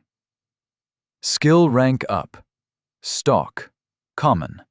Class skill. Rank 2. Evolution possible sustained. 10 Gnosis per 30 seconds. Rank 1. Increases the effectiveness of the stealth proficiency when it is used to follow or close the distance on a creature marked as prey. Rank 2. While Stalk is active, provides a damage bonus to an attack launched from stealth against a creature marked as prey. Redmayne's eyes slowly narrowed as he read the description of this new rank. Flicker specifically said it synergized with stealth attack skills. But that particular skill functioned as a trap, which relied on him being a visible target. Could he use Flicker, take a hit, appear behind a monster, use Stalk, and then attack? Perhaps. This too would require testing. "You know, the Lady Flora asked me to check on you," said Pieta. "The timing of her request was fortuitous, wouldn't you say?" Redmayne's mind flickered to the memory of Flora's face. He felt a strange stirring within him, an unfamiliar sensation that he couldn't quite name. It was as if her concern had reached past his defenses, touched something deep and unguarded. It troubled him, but it also felt good. Tell her all is well. Don't mention what happened. Redmayne sensed Pieter's amusement. "At once, my lord." Flora watched with some consternation as the red crow appeared to have some kind of seizure. Then for a time, it stood perfectly still, unnaturally so, as if some work of magic had frozen it in place. She had no qualms about waiting patiently and watching to see if it would recover. She had many other bodies here in the forest, busily planting seeds. One set of eyes was no trouble to spare. Finally, after what must have been a half hour, life returned to the crow. It hopped in place and looked about, getting its bearings. Then it looked down at her, cocked its head. "Trouble over. No danger," Flora smiled. "Splendid." Chapter 54. Hertz Castle, Castle Yard. From the heights of Rollo's Pass, it was a surprisingly short flight to Hertz Castle. The fighting had drained his gnosis, and lacking any innate way of recovering it, he decided the best course would be to make a return trip now, before trying to engage with the next zone. There was also the matter of the rescued children. It wouldn't do to send them to the castle by themselves, even if the area were clear of monsters. And so Redmayne had to fly carefully, as he carried passengers. Bartos hung onto his shoulders, his mop of dark hair blown back in the wind to reveal his beady eyes and huge, toothy grin. Franziska, meanwhile, clung to Redmayne for dear life, her eyes squeezed tightly shut. Their cat, Rusty, which was actually one of his spawn, simply melded back into Redmayne's body for the trip. The castle grew closer in the distance below, standing above the dark crescent of Midva Forest, which also enfolded the walls of Barograd on its west side. It was the morning of the next day, so mist still clung to the treetops, and the sun had only just begun its ascent to zenith. A fine view, something most would never see. The wind on his face complemented it well. Bartosz appeared to share his enthusiasm for it. Franziska, not so much. It was difficult to find a simple spot to make a landing. The castle yard was a forest in miniature, with trees growing high above the inner walls.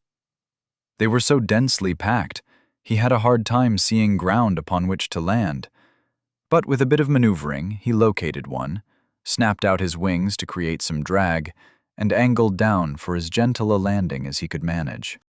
As it turned out, the boy Kale happened to be playing the castle yard when Redmayne touched down. And he had a friend with him. Redmayne recognized her as the little girl among the townsfolk taken captive in Midva Forest. Bartosz hopped off of Redmayne's back and stood next to him, stuck his pinky claw in his ear to pick it. Franziska tentatively let go, her knees shaking, and stood stiffly for a moment. Though her eyes remained tightly shut, the corners of her lips curled into a smile, conveying her appreciation for the solid ground beneath her.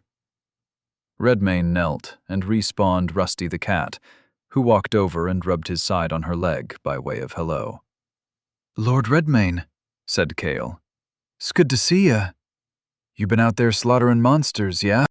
Before Redmayne could answer, Kale pantomimed killing an invisible monster with an imaginary claw. He made all the associated noises, to include blood gushing from a severed limb and the sound of a sucking chest wound. The girl he was playing with laughed. Redmayne looked at her. "I remember you from the forest," he said. "Didn't get your name." She smiled and said, "It's Astrid. We're all mighty grateful for what you did for us, Lord Redmayne. We'd be dead and gone if it weren't for you and your friends." He smiled back. "Well met. This is Franziska and her brother Bartosz." Kale and Astrid took in Bartosz's feral appearance with wide-eyed looks. Kale looked up at Redmayne. "Milord, you had a kid?" "Not yet, I pray," said another voice, that of a grown woman. The voice belonged to Flora, who approached them with a smile on her face. She carried a basket heavily laden with steaming sweet rolls, golden brown and fresh from the oven. All of the children's eyes widened again, even the shaken Franziska. As Flora knelt down in front of them to hand out the treats, another Flora tapped Redmayne on the shoulder. He turned, blinked, still not used to the fact that there was quite a lot of her. This Flora gave him an equally sunny smile. "Hast thou returned to rest and recover, my lord?" Redmayne nodded. "Then come," she said, taking him by the hand. We shall seat thee at the table in the great hall, and see to food and refreshments. I hope my lord hath brought his appetite. He grinned, nodded again. Always. The great hall was as he remembered, an expansive room with high ceilings and huge tapestries covering the walls on the left and right, depicting the history of the Morholts. 3 elkhorn chandeliers hung in a row over a long banquet table, and at the end of the hall, at the head of the table, sat the Lord's chair, which was his chair now. By the time Flora had escorted Redmayne into the great hall, Flora was already there to receive him at the head of the long table. 2 Floras, in fact. One set down a full tankard of honeyed mead, the other placed a plate of cheese fritters and bright blue Magister's Delight, cut into slices next to it. They all wore the simple frocks and aprons of kitchen maids, though apparently they didn't favor shoes. Do have a seat, my lord, said a Flora. Thy dinner comes presently. Thou shouldst not have to wait much longer, said another Flora. Redmayne sat down and had a taste of the fruit. He closed his eyes, enjoying the cool sensation of gnosis flowing into his body. He picked up the rest of it and shoveled it home with a quickness, pointed at the empty plate and, with his mouth full, said, "More, please." "At once," all 3 Floras said. 2 Floras departed swiftly, and 2 returned, bearing platters laden with Magister's Delight. The 2 who arrived couldn't have possibly gone to the kitchen and back in that time. It was more likely that they simply began down there. Redmayne waited until they set the trays down, but not an instant longer. He scarfed down all the Magister's Delight as quickly as his hands would move. Flora stood there beaming, not offended in the least. He side-eyed her, and again spoke with his voice muffled by mouthfuls of food. "Want to eat too?" "That shall not be necessary, my lord, but I can sit with thee if thou likes." Redmayne nodded and pulled the chair out. Flora smiled and sat. No sooner did she do so, did another Flora appear from the kitchen, with the main course. A large, steaming trencher of roasted venison stew, with carrots and onions and potatoes, seasoned with fragrant herbs, its savory aroma mingling with the scent of freshly baked bread. Sourdough, with a good firm crust to hold in the stew, and spongy insides to soak up the broth. He'd consumed much in these furious days. Little of it was appetizing. None of it had been made with care, just for him. The thought gave him a warm feeling in his chest. Redmayne's first instinct was to pick it up with his hands and wolf it down in 2 bites. But he thought better of it. There were a number of Floras smiling sweetly at him, so he made an effort to slow down, if only a little. He took the spoon, looked at it curiously, checked to see if he was holding it correctly, and had a bite, the way a normal person would. Her smiles did not waver. "Dost thou require aught else, my lord?" she asked. Redmayne thought about it. "More of the blue fruit." "At once!" They brought more Magister's Delight. Much more. Even after taking his time with the lovingly prepared venison stew, Redmayne sat at the table for a goodly time, glutting himself on Magister's Delight, until he was certain he'd restored something like the amount he'd set out with the last time. Gnosis, 1566. "Wilt thou be staying at the castle for a while?" asked Flora. "The lord ought to rest and recover his strength, should he not?" asked the Flora next to her. Redmayne gave it a moment's thought. "With Rollo's Pass claimed, I make for the Scala Mountains. There is a road from that town to a fishing hamlet on the Northron coast. From there I travel to the Islands of Frost." "Thou shouldst at least stay the night." He supposed the look she was giving him had significance. They were all looking at him, identical smiles on their faces. Some would find such a thing unnerving, but Redmayne reckoned he was an odd sort himself. It would only make sense if an odd one ended up being his. Something fragmented his train of thought. He was looking at Flora, and then he looked just past her, to the portrait of Aaron Morholt III on the wall behind her. and the portraits of the rest of them. He'd have these all taken down and burned. But seeing them reminded him of something he'd left here. "Sorry, but give me a moment," he said. "There's something I need to handle while I'm here." She gave him a questioning look. He didn't know how, but her simple facial expression spoke the entire meaning of it. She wanted him to stay with her, to be with her, even if only for the night. The look gave him pause. He stared back into her verdigris eyes. For how long, he knew not. When he caught himself, he blinked and shook his head a bit, as if breaking a spell, and she laughed softly. "I'll be back presently," he said, and with that, he rose from his chair and left the great hall, bound for the kitchen and larder, and a small cell between them. Redmayne felt a lurch of contempt in his gut. Simply remembering the place existed soured his mood, but remembering the cell's new occupant took some of the edge off of it. The cell door creaked as Redmayne pushed it open, and Arik Morholt scooted all the way into the corner, his face pale and dirty, eyes red. The flesh around his broken ankle was red and puffy, swollen against the manacle twisted around it. Arik looked up at Redmayne with scorn, eyes full of fear, full of hate. It gave him another moment's pause. He knew the expression because he knew the feeling. "You won't last in here as long as I did," said Redmayne, "because you're mortal.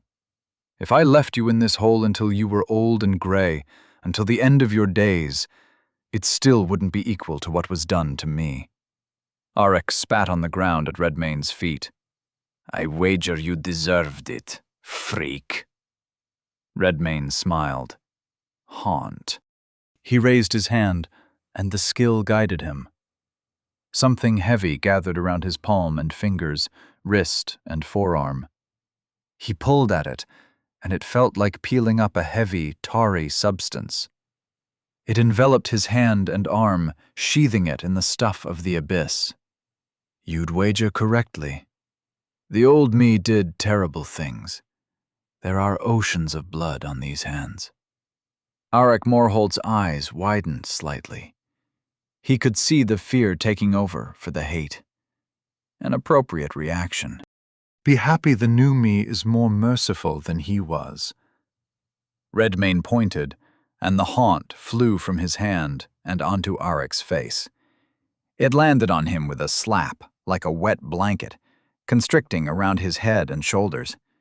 Arik writhed around, arms straining uselessly against the abyss stuff enveloping him, his good leg kicking in the air. At first, Redmayne heard muffled, panicked shouting. Arik was still for a moment, as if stopping to see something only he could see. Then the real screaming began. He folded his arms, stood there, and watched and listened. A part of his mind told him this wasn't advisable, that making someone suffer like this only perpetuated the cycle of suffering. He found he didn't care.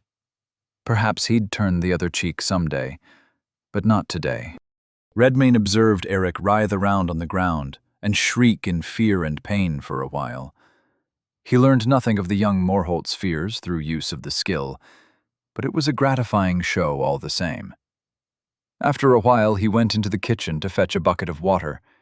He threw it on the haunt, which soaked Arik from head to toe, but also made the abyssal substance begin to soften and dissolve. Shaman's Heel Gnosis, 1416. He felt his gnosis pour into Arik's frame, coalesce around his broken ankle, and mend it. Then he turned and walked out of the cell, closing and locking it behind him. Redmayne found Flora in the great hall where he left her. The four of them retired to the Lord's apartments for the rest of the day and night, interrupted only by more Floras bringing refreshments when they felt like some. The ones who joined them stayed. Redmayne and Flora were as strangers to each other, but the both of them seemed to share something neither could put words to, something unnameable, perhaps unknowable, but powerful nonetheless. Their minds were missing pieces, it seemed, but even in the absence of memory, their bodies knew what to do. Chapter 55. Hertz Castle, Lord's Apartments. In the small hours of the morning, Redmayne and Flora lay together in the Lord's bed. He held one of them close under his arm. Another lay against his other side, dozing. Two stood, one dressing for the kitchen, the other pouring wine from a decanter beside the bed. 2 cups, one for Redmayne, one for herself. The one under his arm looked up at him, smiled. "Thou hast a kingly constitution," she said. The one with the wine sauntered over and handed him a cup, which he accepted with a smirk. "I've been feeling stronger of late," he said. "Truly," she said in a dreamy tone. She laid her head back on his chest and closed her eyes, still smiling. The Flora with the wine stood and had a sip from her own cup. "Wilt thou be leaving soon?" Redmayne sipped from his cup and nodded. They all frowned slightly, even the one who dozed. "I could be of use to thee, perhaps," said the Flora with the wine. "If thou requirest the restorative fruit, I can cause it to grow wheresoever thou needest. I can bring forth other useful plants also." Redmayne considered that. Return trips cost time. Not that he was in a terrible rush, but he wanted to secure as much territory as possible, as fast as possible. Those objectives served the true goal, to reach the seal of the Sphinx. "These zones are full of monsters," said Redmayne. "No place for a woman, unless you can fight." Flora smiled and sat on the edge of the bed. "What if I were to tarry at the edge of the zone, where it is safe? Thou hast but now cleared one, hast thou not? I could make useful things grow there for thee, so the journey to recover would not be so long." Redmayne gave her an appraising look. She seemed sure of herself. Her eyes showed no doubt or vacillation, and her smile never wavered. If there was any fear in her at all, he couldn't see where she'd hidden it. But he supposed that had something to do with the fact that there were quite a few of her, with more sprouting all the time. If one body came to harm, the rest of her would surely survive. "Very well," he said. Flora beamed. "I shall make preparations at once." But after saying so, she remained seated, sipping wine. Redmayne presumed that a team of Floras elsewhere in the castle were now preparing one of their number for travel. On a whim, he opened the sanctuary menu while he waited. Hertz Castle, Sanctuary of House Redmayne, Level 1. Upgrade. Sanctuary. Marketplace. Atlas. He selected Upgrade Sanctuary to see what Helmold had been working on. Nothing. He'd purchased the Pharos, and that was it. What was all that talk about profession manuals for? He wondered. Redmayne's eyebrow rose when he saw the amount of gnosis in the faction account. A sizable sum. Recent deposits were made by Helmold, the coterie, and himself, but also the zones in faction territory, to include the castle itself. Each possessed healthy sums of gnosis ripe for harvesting. Perhaps they hadn't had to sit around eating Magister's Delight all evening. The system knew that it was there, and apparently he had access to it. His gaze shifted from the menu to Flora. "Have you been planting the bush bearing the blue fruit?" he asked. Flora smiled brightly and nodded. "Yeah, in the castle yard, of course, and in the forest, and in the town at the road's end." Redmayne rubbed his chin. He maneuvered through the menus to see what this much gnosis would buy. Then his eyebrows rose again. Automaton servants, guards, class training facilities, upgrades to the sanctuary's amenities and defenses, extra living quarters. Those were the small things. The central item was sanctuary level. Looking into that opened a description of what it provided, namely a little of everything. Greater living space, superior defenses, a bathhouse, a small complement of automated defenders. It also unlocked more specialized editions. A quick check showed that he could upgrade Hertz Castle to Level 2 right now, with some gnosis to spare. So he selected it. He first sensed a subtle tremor, a vibration coursing through the mattress, as if the bones of the earth stirred beneath him. The tremor grew into a rhythmic shudder, and he felt the bed frame quiver, the wooden posts creaking in protest. The room filled with the low hum of unseen energy, reminiscent of a distant waterfall's roar. The Floras looked around in mild alarm. The ones lying against him clung to him reflexively. "My lord, what hast thou done?" "I made the castle bigger," said Redmayne. The walls of the lord's apartment began to shift, the stones groaning and settling into new positions. Redmayne could feel the floorboards beneath their bed ripple like the surface of a pond, disturbed by a sudden breeze. Redmayne extricated himself from between the Floras and carefully walked across the shaking room to get a look at the castle from the lord's balcony. Stone towers and battlements burst forth from the ground, their ancient stones gleaming in the sunlight as if newly forged. Walls expanded outward, their surfaces adorned with intricate carvings and buttresses that seemed to grow like the branches of a mighty oak. Turrets spiraled upward, piercing the sky with their newly formed spires. The gatehouse expanded, growing taller and wider, a grand archway unfolding across its entrance like a colossal stone flower. The rumble of grinding rock and shifting earth was everywhere. Redmayne could feel it coming up through the soles of his feet. Windows appeared where there had been none, their stained glass catching the light in a kaleidoscope of colors. The castle yard widened dramatically in both length and width, becoming something like an arboretum on account of its rich plant life. The castle seemed to breathe, absorbing pure gnosis and expanding with life. From his vantage point on the lord's balcony, Redmayne observed a group of volunteer guards who had been practicing their drills. They were rescued hostages from Midva Forest, trained a bit by Valter and Vengarl. Unfortunately, he'd eaten the entire armory, so they trained with wooden swords for the moment. But just then they halted abruptly, their weapons lowered in astonishment. They exchanged bewildered glances, their eyes wide as they took in the sight of the castle's walls stretching and growing before them. Servants carrying trays and linens paused in their tracks, some dropping their burdens in shock. A young maid, her apron fluttering in the breeze, clasped her hands to her mouth, her eyes alight with a mixture of fear and wonder.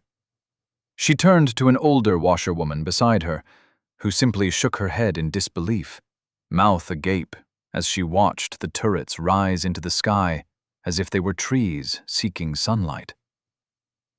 Sanctuary, level up. Level 1 to Level 2, Hertz Castle, Sanctuary of House Redmayne. Level 2, Upgrade Sanctuary, Marketplace. Atlas Redmayne noticed something by the castle's name. He selected the option, Rename Sanctuary? Yes/no. He selected Yes. Castle Redmayne, Sanctuary of House Redmayne, Level 2. Much better.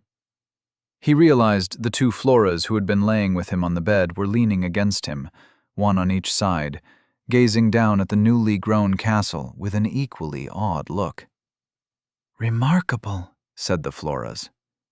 "Remarkable," said Redmayne. They both said it simultaneously, smirked at each other. Then the doors to the lord's apartments swung open, and another Flora entered.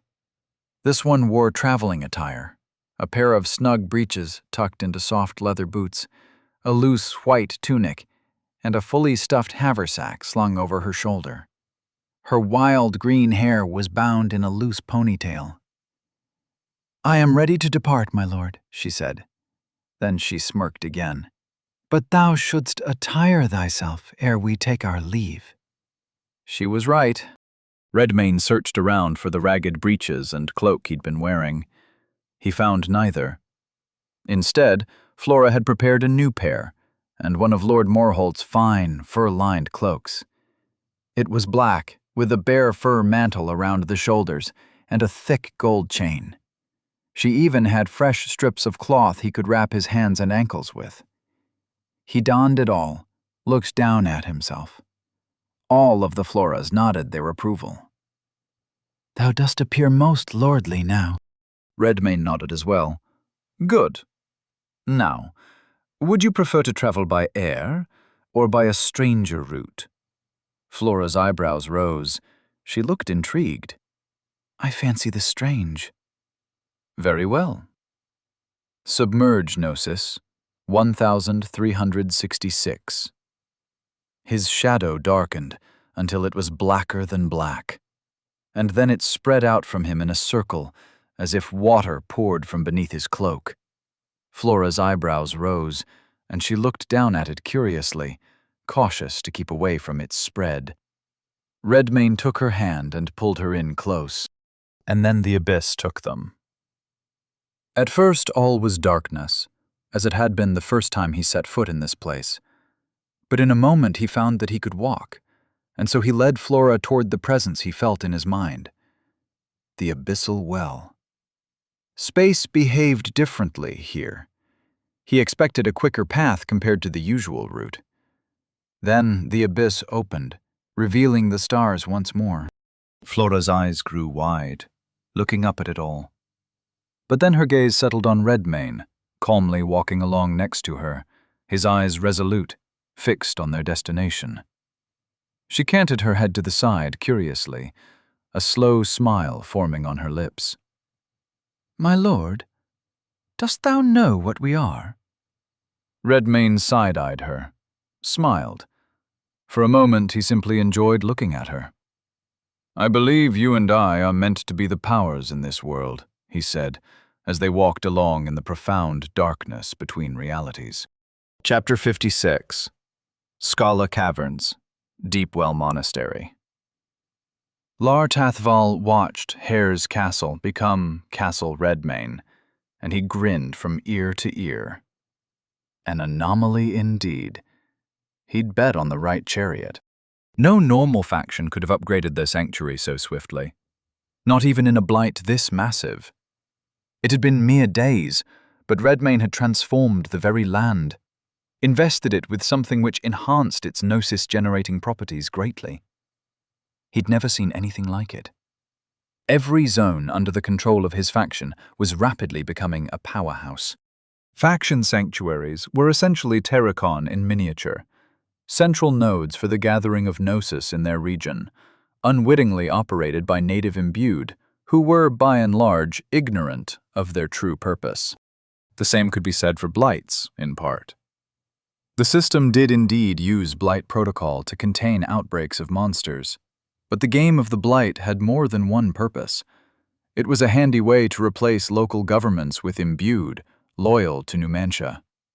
And it began the harvesting of gnosis on a regional level through the sanctuaries. All preparations for the true harvest.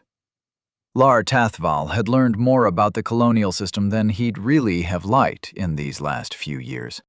Just because one wants to eat the veal doesn't mean they want to meet the calf it came from.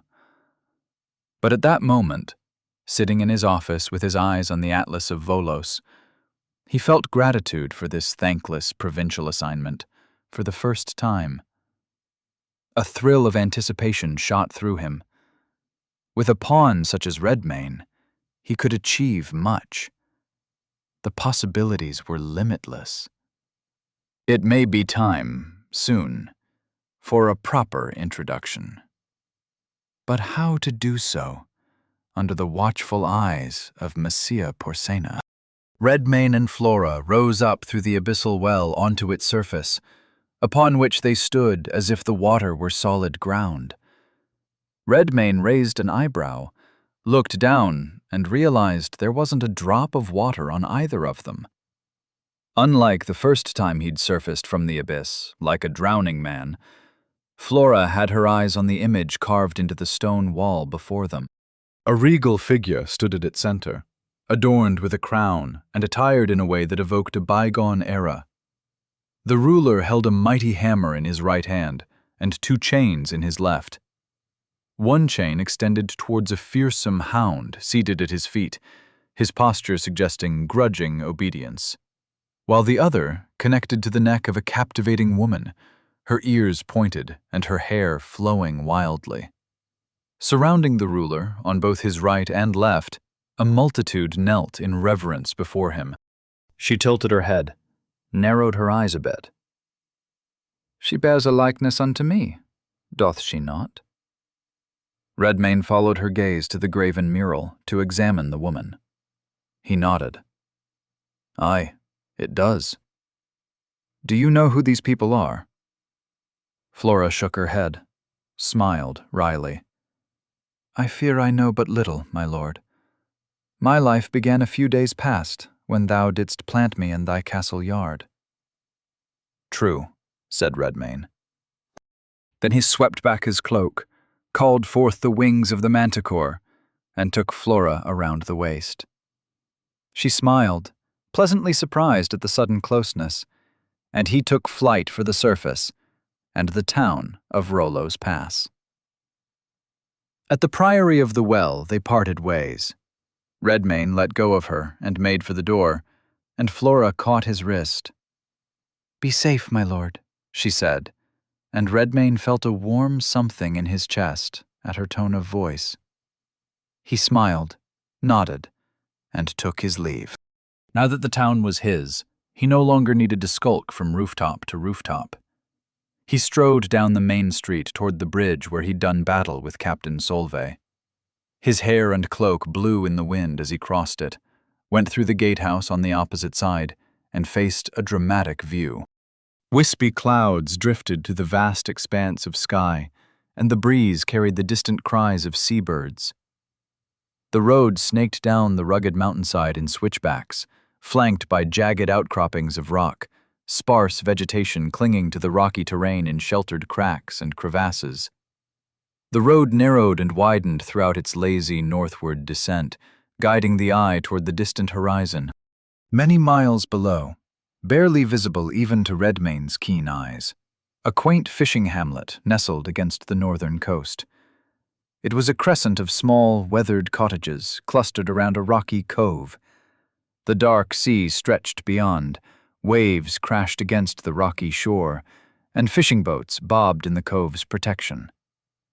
You have entered Zone Scala Mountains. Tasks: slay great-grandmother Gru, slay demi-human chief Vang, slay warlock Dobrogost. Tasks completed. 0/3. More Gru burrows. Interesting. He had experience with those, at least. A demi-human chief implied a demi-human clan somewhere in the area. Could be difficult to find. Like the Gru, they favored underground dwellings, but theirs tended to be cleverly hidden. A realization arrested Redmayne's line of thought. He remembered something about demi-humans. Perhaps his memories weren't entirely lost after all.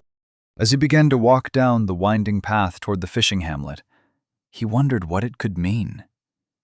Perhaps the seal of the manticore had dislodged something, freed a part of his mind. He didn't feel any different, though. And as memories went, he didn't suddenly recall anything monumental. Perhaps one had to be face to face with something to call forth the memory of it. But if that were the case, Flora most certainly should have called forth memories he'd lost. He did not know why he felt that way. He just did. Looking at her gave him a strange sense of recognition, as if he'd met her many times before. In different lives, perhaps. Evidently, he had lived several. It could be that the solution lay in the seals. Perhaps the seal of the Sphinx would further mend his mind. The sound of claws scraping stone interrupted his musing. Redmayne looked up, found a familiar foe gazing down at him. Gru. Hunter. Monster type, Gru. Level 98, Gru. Marked as prey. This Gru looked grown up. It was the size and general shape of a man. Eyeless and noseless, like all the Gru he'd seen before, and with a maw of jagged white teeth. This one had matching talons on its hands and feet, and its red skin was stretched tight over sleek musculature. The grue stood like a human, but when it crouched atop the rock and placed its claws down onto its edge, Redmane watched its body change form in the simple act of changing posture. Now it was like a large cat, sitting on its haunches. Another grue hunter emerged from behind a nearby rock outcropping, and another, and another. In a moment there stood an entire pack of them, surrounding Redmane from above on either side of the path. A tense moment passed, where all parties remained still. Then a grue lunged from its rock. Redmane's muscles tensed, his claws extended. No sooner did the first leap from its perch did the rest follow. In an instant, the air overhead became a rain of gleaming teeth and talons. Roar of the Elder. Gnosis, 1386. The roar echoed for miles. It shook the ground faintly, dislodging dust and pebbles like a miniature rockslide all around him. More importantly, its wave of force struck all of the leaping grue at the same time. Blood spurted from ear sockets. A few convulsed mid-leap. All of them missed their mark, landing on their backs in a semicircle around Redmane rather than piling on top of him like they intended. Flame breath. Gnosis, 1361. While they were down on their backs, he hosed them with their favorite thing. The sight of Grandmother Grue roasting in flames hadn't left him. Its effectiveness left an impression. The grue screeched when the fire touched them, and their hides instantly sizzled and blistered, producing huge quantities of thick black smoke as they flailed and kicked on the ground. Redmane wasted no time. He lunged down onto the nearest grue and tore out its throat, feasting on it while it burned. Corpus, 10,235. Skill rank up, Carnivorous Metamorph Bloodline Skill. Monstrous. Grue. Rank 2, Evolution Possible. Active, 10 Gnosis per adaptation, Rank 1. The monster is capable of changing form to mimic the natural qualities of any creatures it has previously eaten, to include attacks, defenses, environmental adaptations, and modes of stealth, perception, and movement.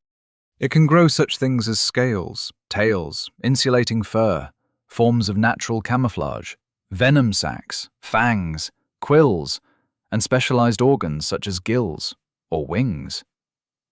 The monster also acquires an instinctual understanding of how such adaptations are utilized by their own kind, conferring a level of aptitude equal to that of a young adult specimen of said species.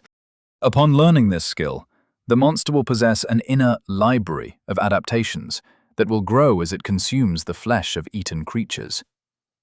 Adaptations are permanent, unless dismissed by the monster. Rank 2.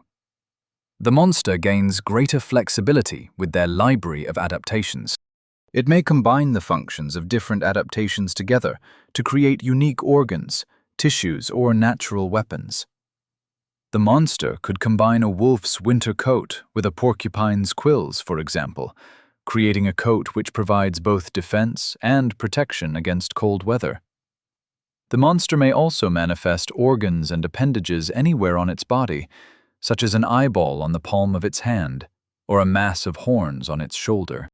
Furthermore, the monster may also increase or decrease its physical size, to an extent determined by its present corpus.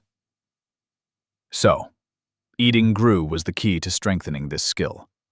Perhaps spawn would work the same way. The other grue hunters had gone still, save for a bit of post-mortem twitching, except one, who suddenly sprang to its feet and went pelting down the road as fast as its feet would carry it. Redmane lunged forward, muscles tensing as he sprinted down the rocky mountain road. Ahead, the lone grue dashed on all fours, its limbs pumping, desperate to escape. The road twisted down between jagged outcrops, both hunter and hunted weaving through its sharp bends. Redmane's breath came in harsh bursts, his focus narrowed to the fleeing form before him. The Grue glanced back, terror evident even without eyes. Interesting. They could be smart enough to feel fear. They descended, the slope steepening, rocks clattering beneath their feet. Redmane gained ground, his strides long and relentless.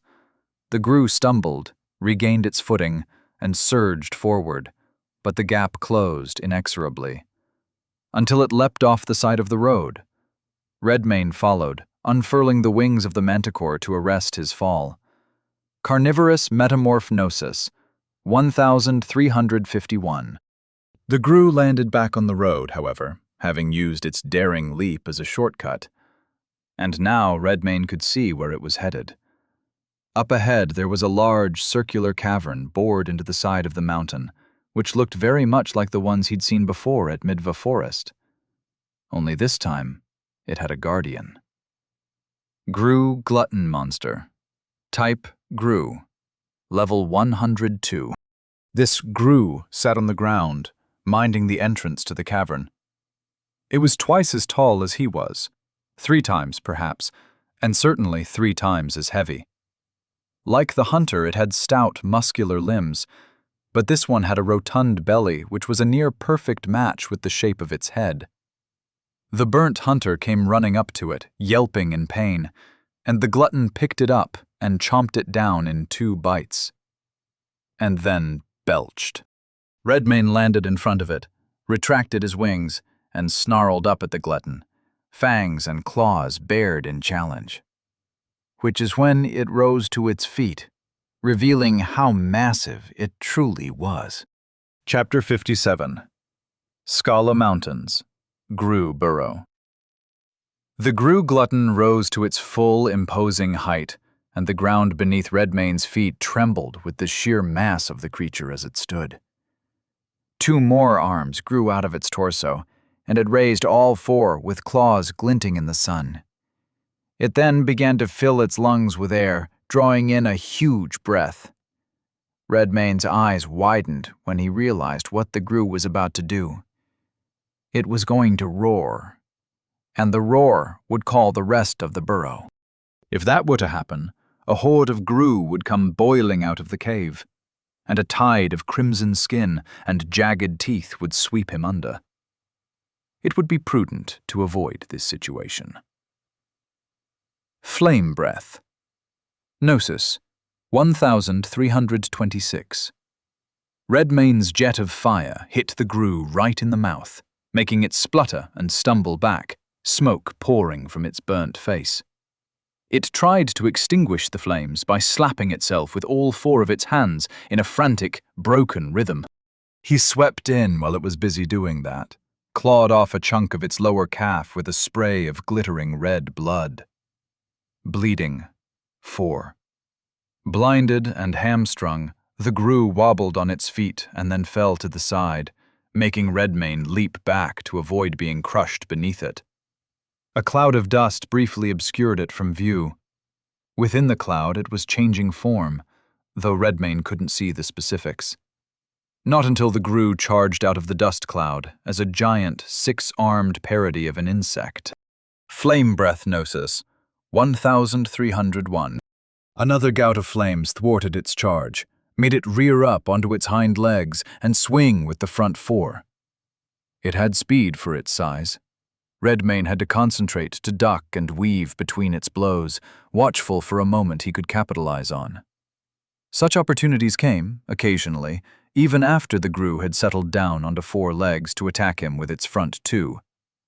Redmane spotted them and countered while evading, his claws rending red flesh and painting the rocky ground crimson. Bleeding, 8. Bleeding, 12. Redmane ducked under one such swing and carved the Grue's head open from bottom to top. It screamed in frustration and charged at him like a bull, ignoring the potential for more damage, and he almost realized too late its intent to trample him.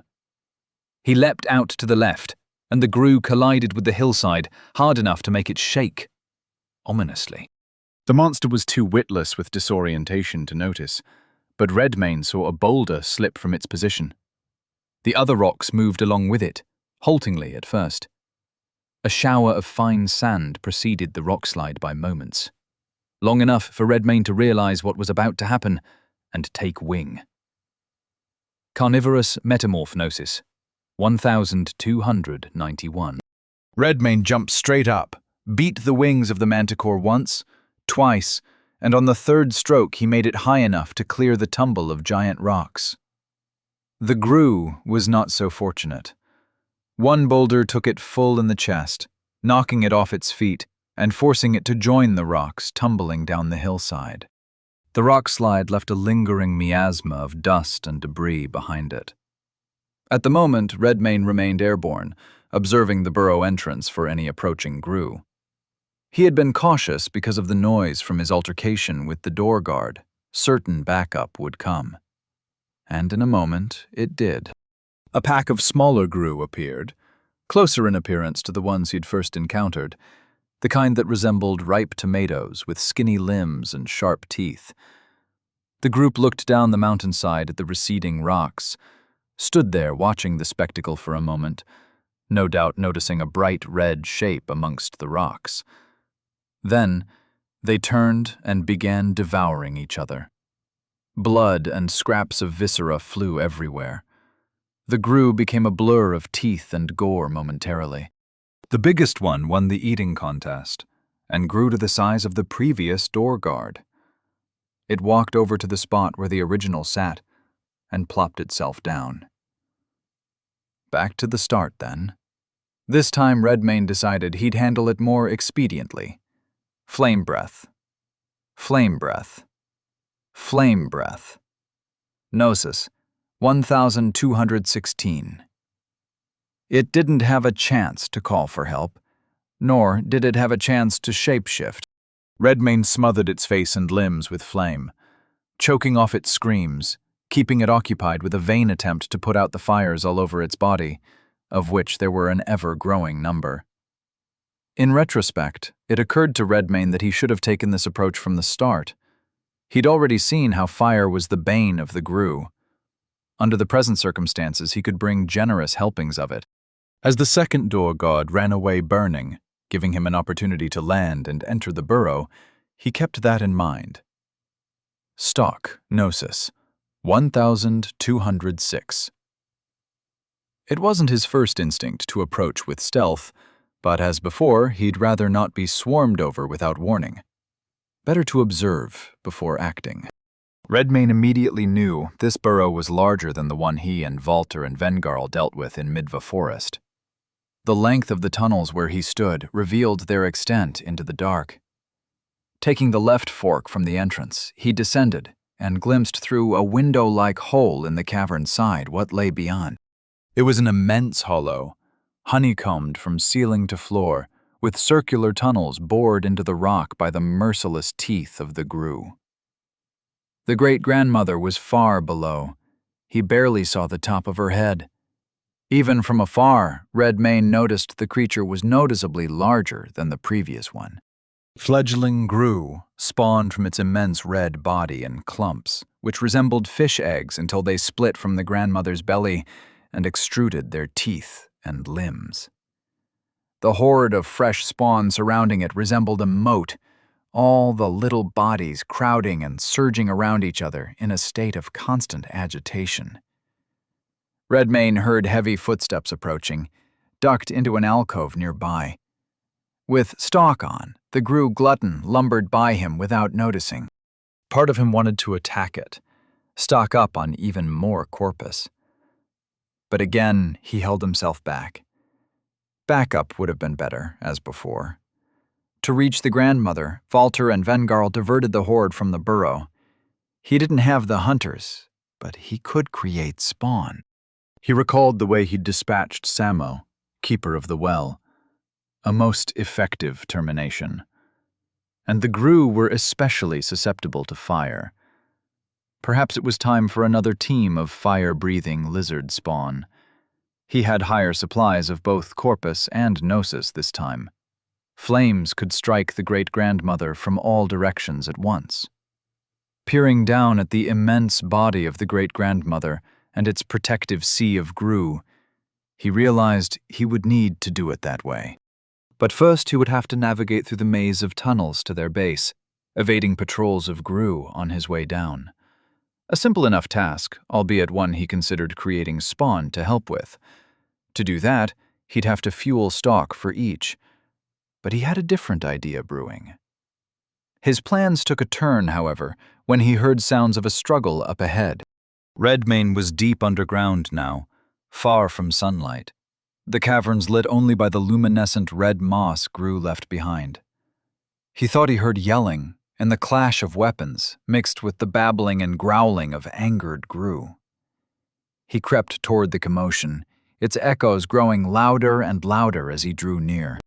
Around the corner he could make out the shapes of a mass of furious grue, surging against something solid. He leaned around the corner to get a better look, saw that it was a wall of wooden shields. They fought a band of demi-humans, some gray-skinned, some brown, all wearing crudely cut pelts and carrying wooden shields with iron short spears. The first two ranks of demi-humans were stabbing into the mass of grue with their spears, to little apparent effect, but they were holding their line. In the back ranks, Redmane spotted something even more interesting. Demi-human Chief Vang.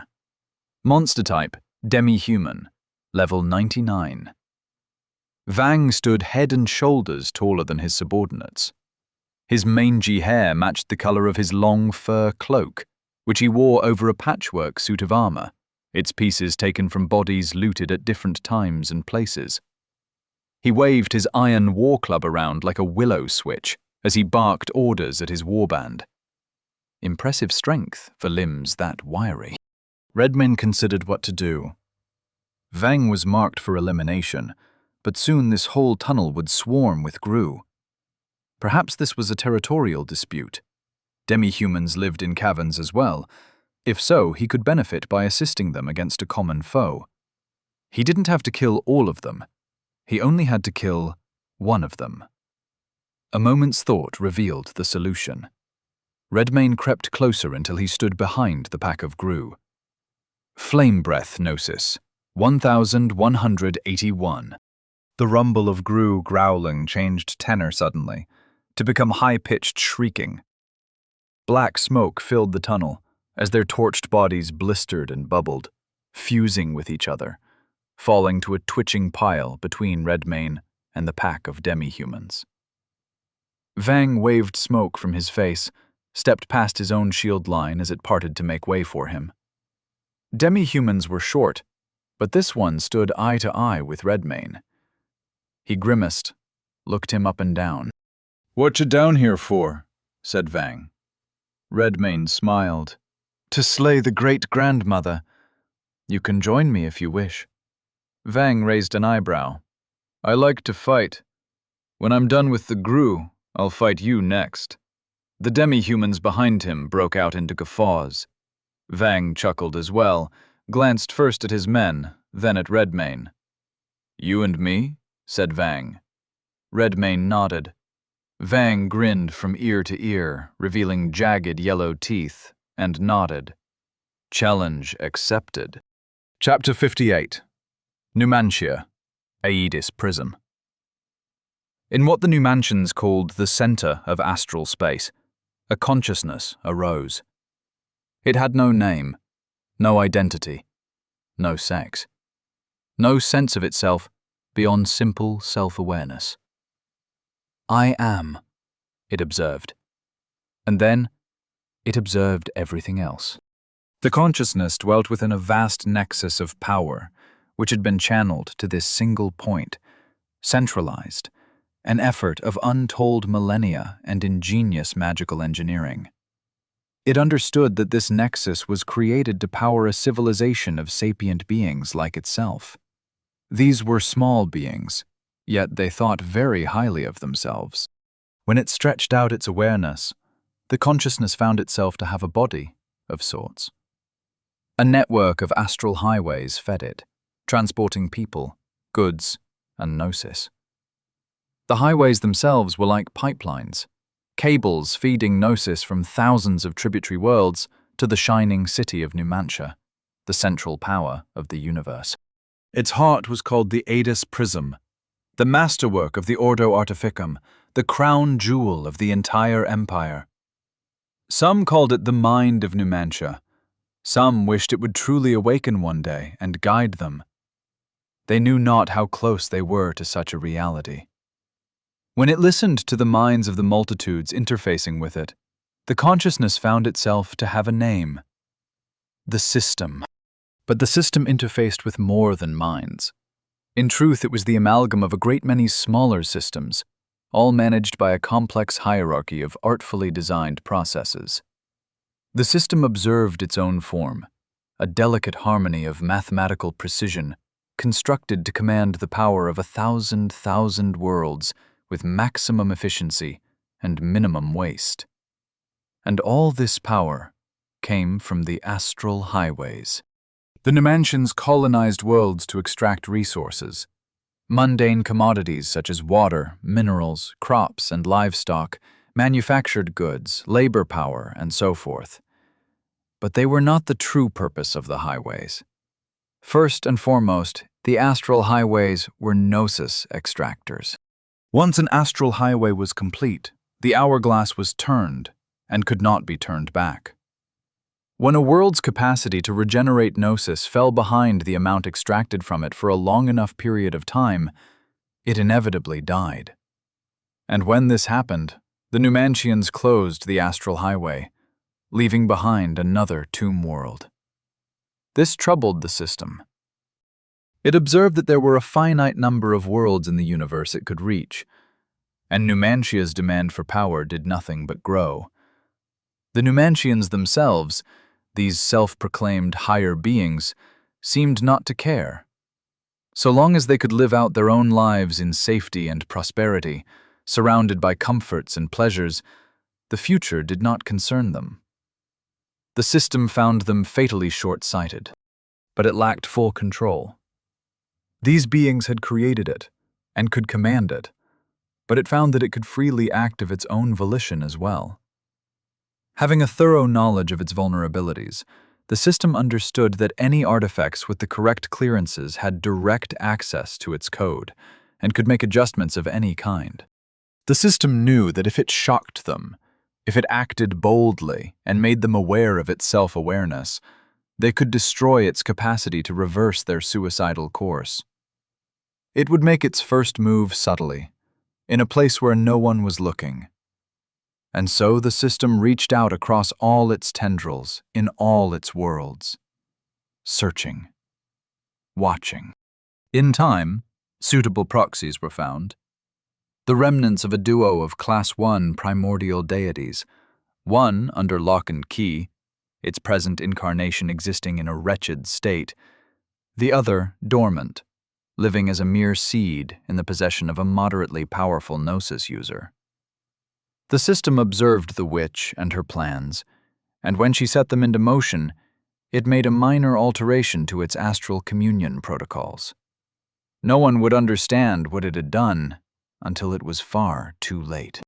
Redmayne and his new acquaintance Vang crouched together in the humid dark, awaiting the signal. In a tunnel above the great-grandmother's head, a demi-human came into view and raised his hand. Vang nodded. And then they caused a ruckus. The whole team of demi-humans popped up together, began throwing rocks down into the chamber, pelting great-grandmother Gru and the lake of spawn surrounding it. The sound of screeching Gru filled the caverns, echoing down all of the burrow's branching tunnels. Vang winced and covered his ears. Redmayne kept his eyes on the great-grandmother. The horde of little Gru around her surged up the walls and into tunnels, to close on the demi-humans and swarm over them, coming at them from more than one place to cut off their escape options. And there were more coming. Redmayne could hear the thunder of their footsteps, like a stampede of cattle, all of it moving in the direction of the rock-throwing interlopers. The demi-humans ran off to divert them. If they were fortunate, they would make it out of the tunnel system before the horde caught up. But they had done their part well. Now it was time for Redmane to perform his. 10 of his own spawn sat at his feet, bestowed with the bodies of lizards, the wings and stinger of the manticore in miniature, along with stalk and flame breath. Vang had a belt laden with hide flasks, each full of a highly flammable concoction. The demi-humans had learned the Gru's weakness and prepared accordingly, it seemed. Redmane had his own wings out. He looked at Vang and gave a small nod, which the demi-human chief answered with a grin and stood up. As Vang ran out into the newly empty space around the great-grandmother, he uncorked his first flask and began splashing it all over its belly until it emptied, at which point he dropped it and snatched the next off his belt. The substance was clear, pungent, acidic, but it didn't take fire on its own. The demi-human's original plan involved torches, but Redmane had revised it a bit. He and his spawn activated stalk at the same time and took flight into the great-grandmother's chamber. Last time, the fires beneath made the grandmother Gru dislodge its head from its body. This time they could attack both at the same time.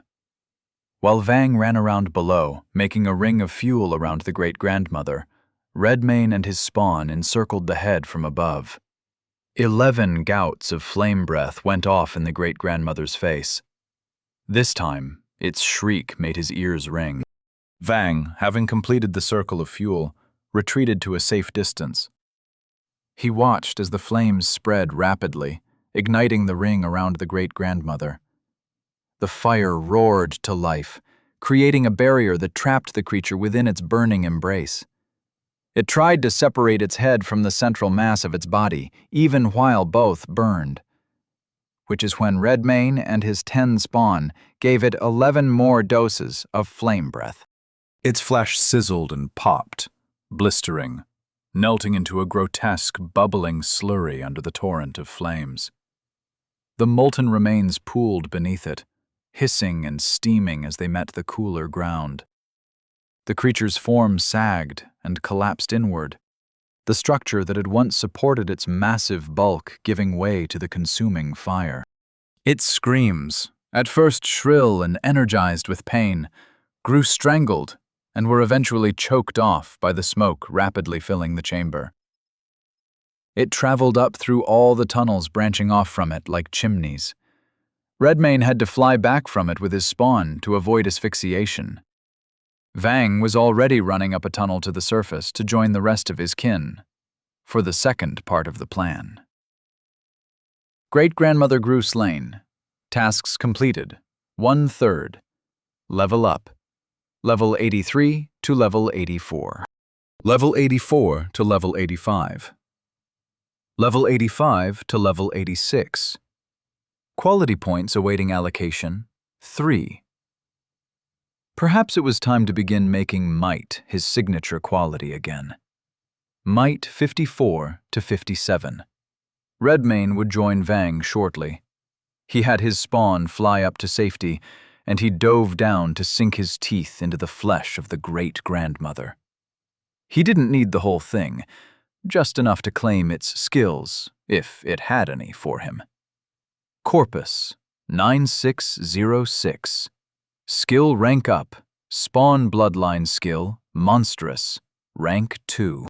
Active, variable cost, rank 1. The monster can spawn smaller creatures out of its own flesh, which are commonly used as assistants and spies. Each spawn begins its existence with however much corpus and gnosis its master chooses to bestow upon it. The master must also give the spawn its modes of perception and movement, and can utilize any traits gained from use of the carnivorous metamorph skill for this purpose. The spawn may also be granted any skill the master knows, at a cost of 50 additional corpus per skill. The spawn remains under the monster's absolute command at all times, and can be reabsorbed into the master's body, at which time the master will gain whatever corpus the spawn possessed at the time. Rank 2. The monster may now create larger, stronger spawn, which can serve as nominally intelligent guards or hunters. The spawn may be up to 2/3 the normal mass of the monster, will remember and carry out simple instructions, and will act in its master's interests even if finds itself in a situation outside the scope of said instructions. When possessing a spawn, the monster may now use any of its own skills through the body of that spawn. The monster must expend the spawn's store of gnosis to do so, however. If the spawn's gnosis supply is insufficient, the monster may channel its own gnosis into the spawn's body from afar at a rate of 2 to 1. Now that was a remarkable evolution. He opened the door to his soul space. "Pieter," he said, "where are you?" "Right where you left me, my lord," said Pieter. He wanted to test this right here and now, but the chamber was rapidly filling with smoke. There was also part 2 of the plan to attend to. Redmayne took flight, flapping up to the highest tunnel entrance in the chamber, and then tucked in his wings to run out at full speed, while also taking care not to get lost in the maze of the burrow. He had the sounds of screaming Gru to guide him. Since their grandmother was recently deceased, the remaining horde would immediately go into a feeding frenzy. When he caught up to the demi-humans, he found them positioned around the entrance to the burrow on the outside. Balanced on ledges and boulders, they formed a perimeter above the swirling mass of Gru they had led out of the caves, hurling breakable pots filled with the same combustible stuff Vang used on the great-grandmother. Others shot burning arrows from compact bows, igniting the wet spots. The Gru, in their concentrated fury, paid the spreading fire no mind. Instinct had an unbreakable grip on them. They twisted and churned like a crimson whirlpool, consuming each other as fast as their teeth would allow. Redmayne and his spawn joined in. He'd given them enough fuel for one last salvo of flame breath, at great cost, but the spectacle was worth it. The Gru perished in a cacophony of gurgling screams and crackling flesh, and the mass of them became a pyre large enough to send a towering column of black smoke up into the sky. The demi-humans whooped and hollered in triumph, jumping up and down with weapons raised, banging their spears against their shields. Redmayne alighted on a spot upwind of the smoke and dismissed his wings. The gaggle of demi-humans converged on Vang, who stood head and shoulders over them. The chief turned his gaze to Redmayne, folded his arms. "So, now that's done. You want to fight, eh?" Redmayne found that he liked Vang. Vang was a simple creature. He grinned and nodded. "Aye." Chapter 59. Scala Mountains, Mountain Road. A growing crowd of demi-humans formed around Redmayne and Vang. More and more of them emerged from concealed tunnel entrances up and down the mountainside road. There were so many, Redmayne raised an eyebrow at them, wondered where they'd all been when their kin were down in the Gru burrow trying to exterminate the great-grandmother. Perhaps they too had been down there, in different places, and he'd run into Vang by happenstance. He'd been a victim of stranger coincidences. The chief stood opposite him, grinning crookedly. The head of his iron-banded war club rested upon his shoulder. He cut an impressive, if ugly, figure. Tall and long of limb, lanky almost. The fur cloak and patchwork armor added bulk to his appearance, almost making him look human rather than a vertically stretched demi-human. His ragged, long hair began with a sharp widow's peak high on his forehead, and his tusks were about the same shade of yellow as his eyes. "Rules," said Redmayne. "None of them minions you can make with your magic," said Vang. Redmayne smiled. "How about no skills of any kind? Your club against my claws." A murmur traveled through the crowd of demi-humans. It sounded to Redmayne like approval. He glanced around, saw eyebrows rising, a few looking at each other, nodding their heads.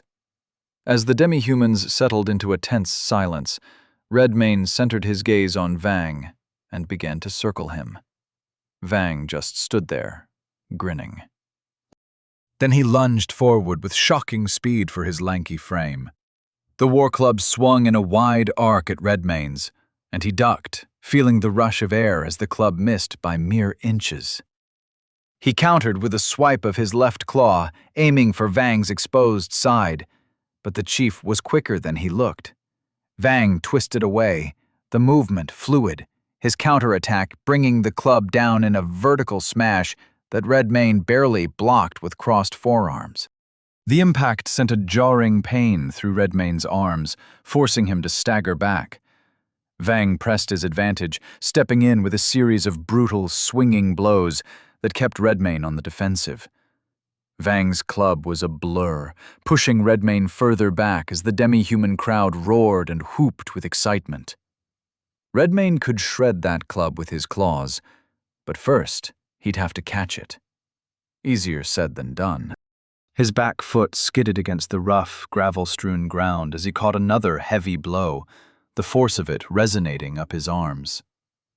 With a guttural snarl, he pushed off the ground, using his low stance to spring forward like a predator. Vang, caught off guard by the sudden burst of aggression, swung his club in a hurried, less controlled arc. Redmayne dipped beneath the wild swing with primal grace and lethal intent. He surged up close to Vang, within the dangerous arc of the club, where the weapon's length became a disadvantage. Redmayne unleashed a flurry of slashes, his claws catching the light as they raked across Vang's armored torso. Sparks flew where the claws rent against metal, tearing it open, a harsh, grating sound muted by the crowd's escalating roars. Vang staggered back, his crooked grin faltering as he tried to regain his balance and swing his club. But Redmayne was relentless. He streaked in again, feinting to the left and then slashing right, the blow sending one of Vang's armor plates spinning up into the air as claws gouged deep into the flesh beneath. Bleeding. 4. The demi-human chief's breaths came in heavy, ragged gasps. Blood bloomed through the fabric. He glanced down at the wound, grinned, nodded at Redmayne. Redmayne smiled and nodded back. They flew at each other again, and a hush fell over the crowd of demi-humans. Vang's war club whooshed through the air, each swing a deadly arc promising crushed bones and pulped organs. Despite its mass, Vang wielded the club with an alacrity that belied his size, turning what should have been a cumbersome weapon into a lethal extension of his will. Redmayne flowed and countered, with a predator's instinctive sense of timing. The air around the tips of his claws seemed to thrum with energy, the sharp sound of them swiping through the air, mingling with the thuds of Vang's club. Through it all, he had his eyes fixed on Vang. His unfaltering gaze was the eye of a storm of claws. Redmayne found himself growing to respect Vang. The demi-human chief fought with more than muscle. There was a sharp mind directing those blows. He noted Vang's eye movements, similar to his own, tracking shifts in weight and posture, calculating, ready to exploit even the smallest opportunity. Truly, he wasn't sure how he would fare. This was a formidable foe. All the same, he felt a surge of confidence as he dodged another of Vang's swift but weighty swings. The demi-human's movements began to betray a hint of laxity, the angles of attack more predictable than they had been a few moments before. Perhaps fatigue had begun to set in. One could only whip such a heavy weapon around before they began to feel it. Redmayne's instincts told him an opportunity was near. He watched, prepared to exploit it. Vang seemed to falter. His next swing came slower, and he leaned out farther, leaving him open and off balance. Redmayne's eyes narrowed, focusing on the opening. A perfect moment to strike. With a low growl, he feinted to the left, drawing Vang's attention and provoking a backswing Redmayne had seen the demi-human throw 3 times already. But it was a trap. It was not a lazy backswing. It was a feint within a feint, baiting him into the path of the true strike.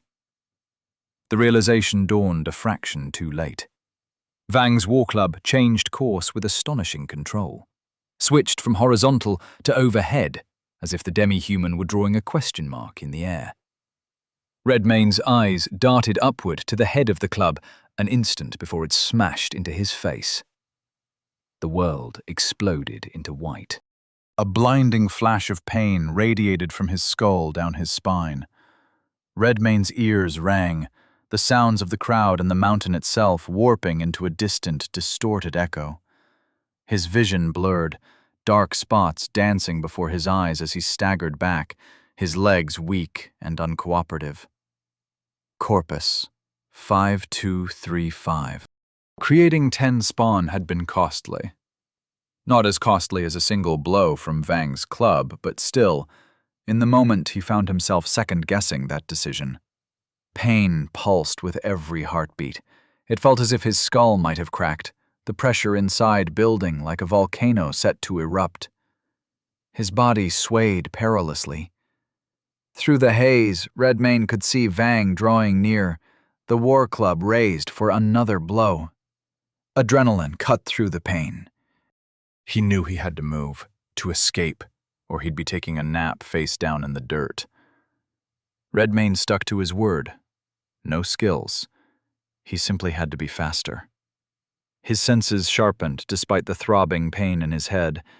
His eyes, narrowed and intense, tracked every subtle shift in Vang's muscles, the slight tension in his shoulders telegraphing the incoming strike. The club descended with a deadly whoosh, cutting through the air. Straight down, like the last one. Redmane slipped sideways, his body low and agile, and on his way by, he sank his claw deep into the flesh and muscle of Vang's bicep, tearing through sinew and bone with a gruesome efficiency. Blood painted the gravel beneath their feet, as Vang's agonized roar mingled with the gasps of the shocked crowd. Bleeding 8. In an instant, Redmane rendered Vang's left arm useless. It hung limp at his side. He looked down at it in dismay, showing concern for the outcome of this duel for the first time. "You may resign if you wish to," said Redmane. Vang's eyes shifted his way, and the grin came back. "Don't have it in me," he said. Redmane smirked. "Nor do I." He rushed at Vang, and the demi-human did his best to keep up. With only one arm to wield that club, it moved slower, struck with less potence. Redmane, though rattled by the resounding blow he took, quickly regaining his power and swiftness. He met each swing of that club with deft evasions and savage counters, pushing forward, keeping Vang on the back foot, and watching with his characteristic intensity. Now he could do more than keep up. Now he could overtake him. The dynamic shifted palpably. Redmane began to dominate, his movements a blur of calculated aggression that forced Vang into a defensive posture and kept him there. Vang's swings grew broader, less certain, and it was plain on his face that pure grit was the only thing holding back against dwindling stamina, creeping doubt, and ongoing blood loss. Meanwhile, Redmane's attacks were sharp. Each strike not just a blow but a declaration of intent. Every swipe of Redmane's claws a near miss, then a nearer miss. Vang turned his body sideways to present a narrower profile since his left arm was useless anyway. But it did little good. A hush had fallen over the demi-humans. They watched breathlessly, wide-eyed, as Redmane marched Vang down, backed him against a sheer rock face at a bend in the road, waited for the chief to set his jaw, growl, and make his final charge with club held high. Down came the mightiest blow Vang could muster, a hammer stroke that could split skulls, crack stone, end the life of a man in one swift stroke. Redmane caught it. His right hand held the head of the club aloft. Vang's arm shook, his teeth gritted. A bead of sweat rolled down his forehead. Then Redmane wrenched the club wide to the right and struck Vang's neck with his left claw. Dozens of pairs of demi-human eyes watched their chief's head pop off his shoulders and go spinning through the air. Redmane looked up, caught it, turned it so he was looking down into Vang's wide, unseeing eyes. I like you, Vang. You're going to join me. And then he ate Vang's head in a few quick bites. Demi-human Chief Vang, slain. Tasks completed, 2/3. Level up, level 83 to 84. Level 84 to 85. Level 85 to 86. Quality points awaiting allocation, 3. Redmayne fed them to Might. Might, 57 to 60. He stood there and waited a moment with the door to his soul space open, indifferent to the eyes of a whole demi-human clan glued to him. "My lord, was there something you needed?" asked Pieter. Redmayne waited in silence. "What in the... Who are you? Where am I? What's this place? Who the fuck are you?" It was Vang's voice this time. "I am Pieter, High Priest of Kral, and I..." "Get me the fuck out of here, scrawny, or I'll split your head open." Redmayne smirked and did as Vang requested. "Spawn corpus, 4,000. He extended his hand, palm facing forward, and it rippled like water. A sphere of red formed, swirling and glowing, expanding and stretching into an ovoid shape, until it was nearly a match for Redmayne's own height. And then the oval began to collapse into the shape of a lanky demi-human with a widow's peak. The primary difference between the new Vang and the old one was his coloration. This body was crimson-skinned, with rust-colored hair, and eyes a much more vivid shade of yellow. Vang looked down at himself incredulously. He lifted his hands, turned them, examining them with shock on his face. "You're immortal now," said Redmayne. Vang's eyes snapped to Redmayne, wild with confusion. The other demi-humans continued to stare as well, lapsing from simple awe into something like religious ecstasy. "What did you say?" said Vang. "What I eat becomes mine. You are now an extension of my own soul, and if the body you inhabit should perish, I can furnish another." The demi-human chief stared for several long moments, his brows drawn together. "Did you say you made me immortal?" Redmayne nodded. "Well, shit. Do that to my whole clan." Chapter 60. Scala Mountains, Warlock's Cottage. As it turned out, only 3 demi-humans were brave enough to join their leader. Their names were Zorn, Nook, and Throck, and they volunteered for their communion with something like religious fervor in their eyes. All 3 looked to be stout warriors. They had wiry muscles, scarred bodies, and battle-hardened faces. Redmayne made it quick, and when he spawned them anew, he gave their corpus right back to them. As for the rest, Vang called them all a bunch of chicken shits, and they were on their way. "Reckon you scrap a lot," said Vang, after he'd donned his equipment again, and the 4 of them walked down the mountain trail. Redmayne nodded. "Quite a lot." The 4 demi-humans grinned amongst each other. "Do you know anything about a man named Dobrogost?" said Redmayne. "Aye, dwells in a hut down by the village. Keeps apart, he does. Folk shun him. Like him less now, I reckon." Redmayne's eyebrow rose. "They like him less now?" "Yeah, now they've gone all gilly," said Vang, and then he put his hands up to his neck to pantomime flapping gills, which made Zorn, Nook, and Throck chortle. "I see," said Redmayne. "Show me the way to his home." Vang led the way, navigating the rocky terrain that sloped down from the mountain trail. The path was uneven, filled with stones and scattered boulders, to include the ones from the earlier rockslide up above.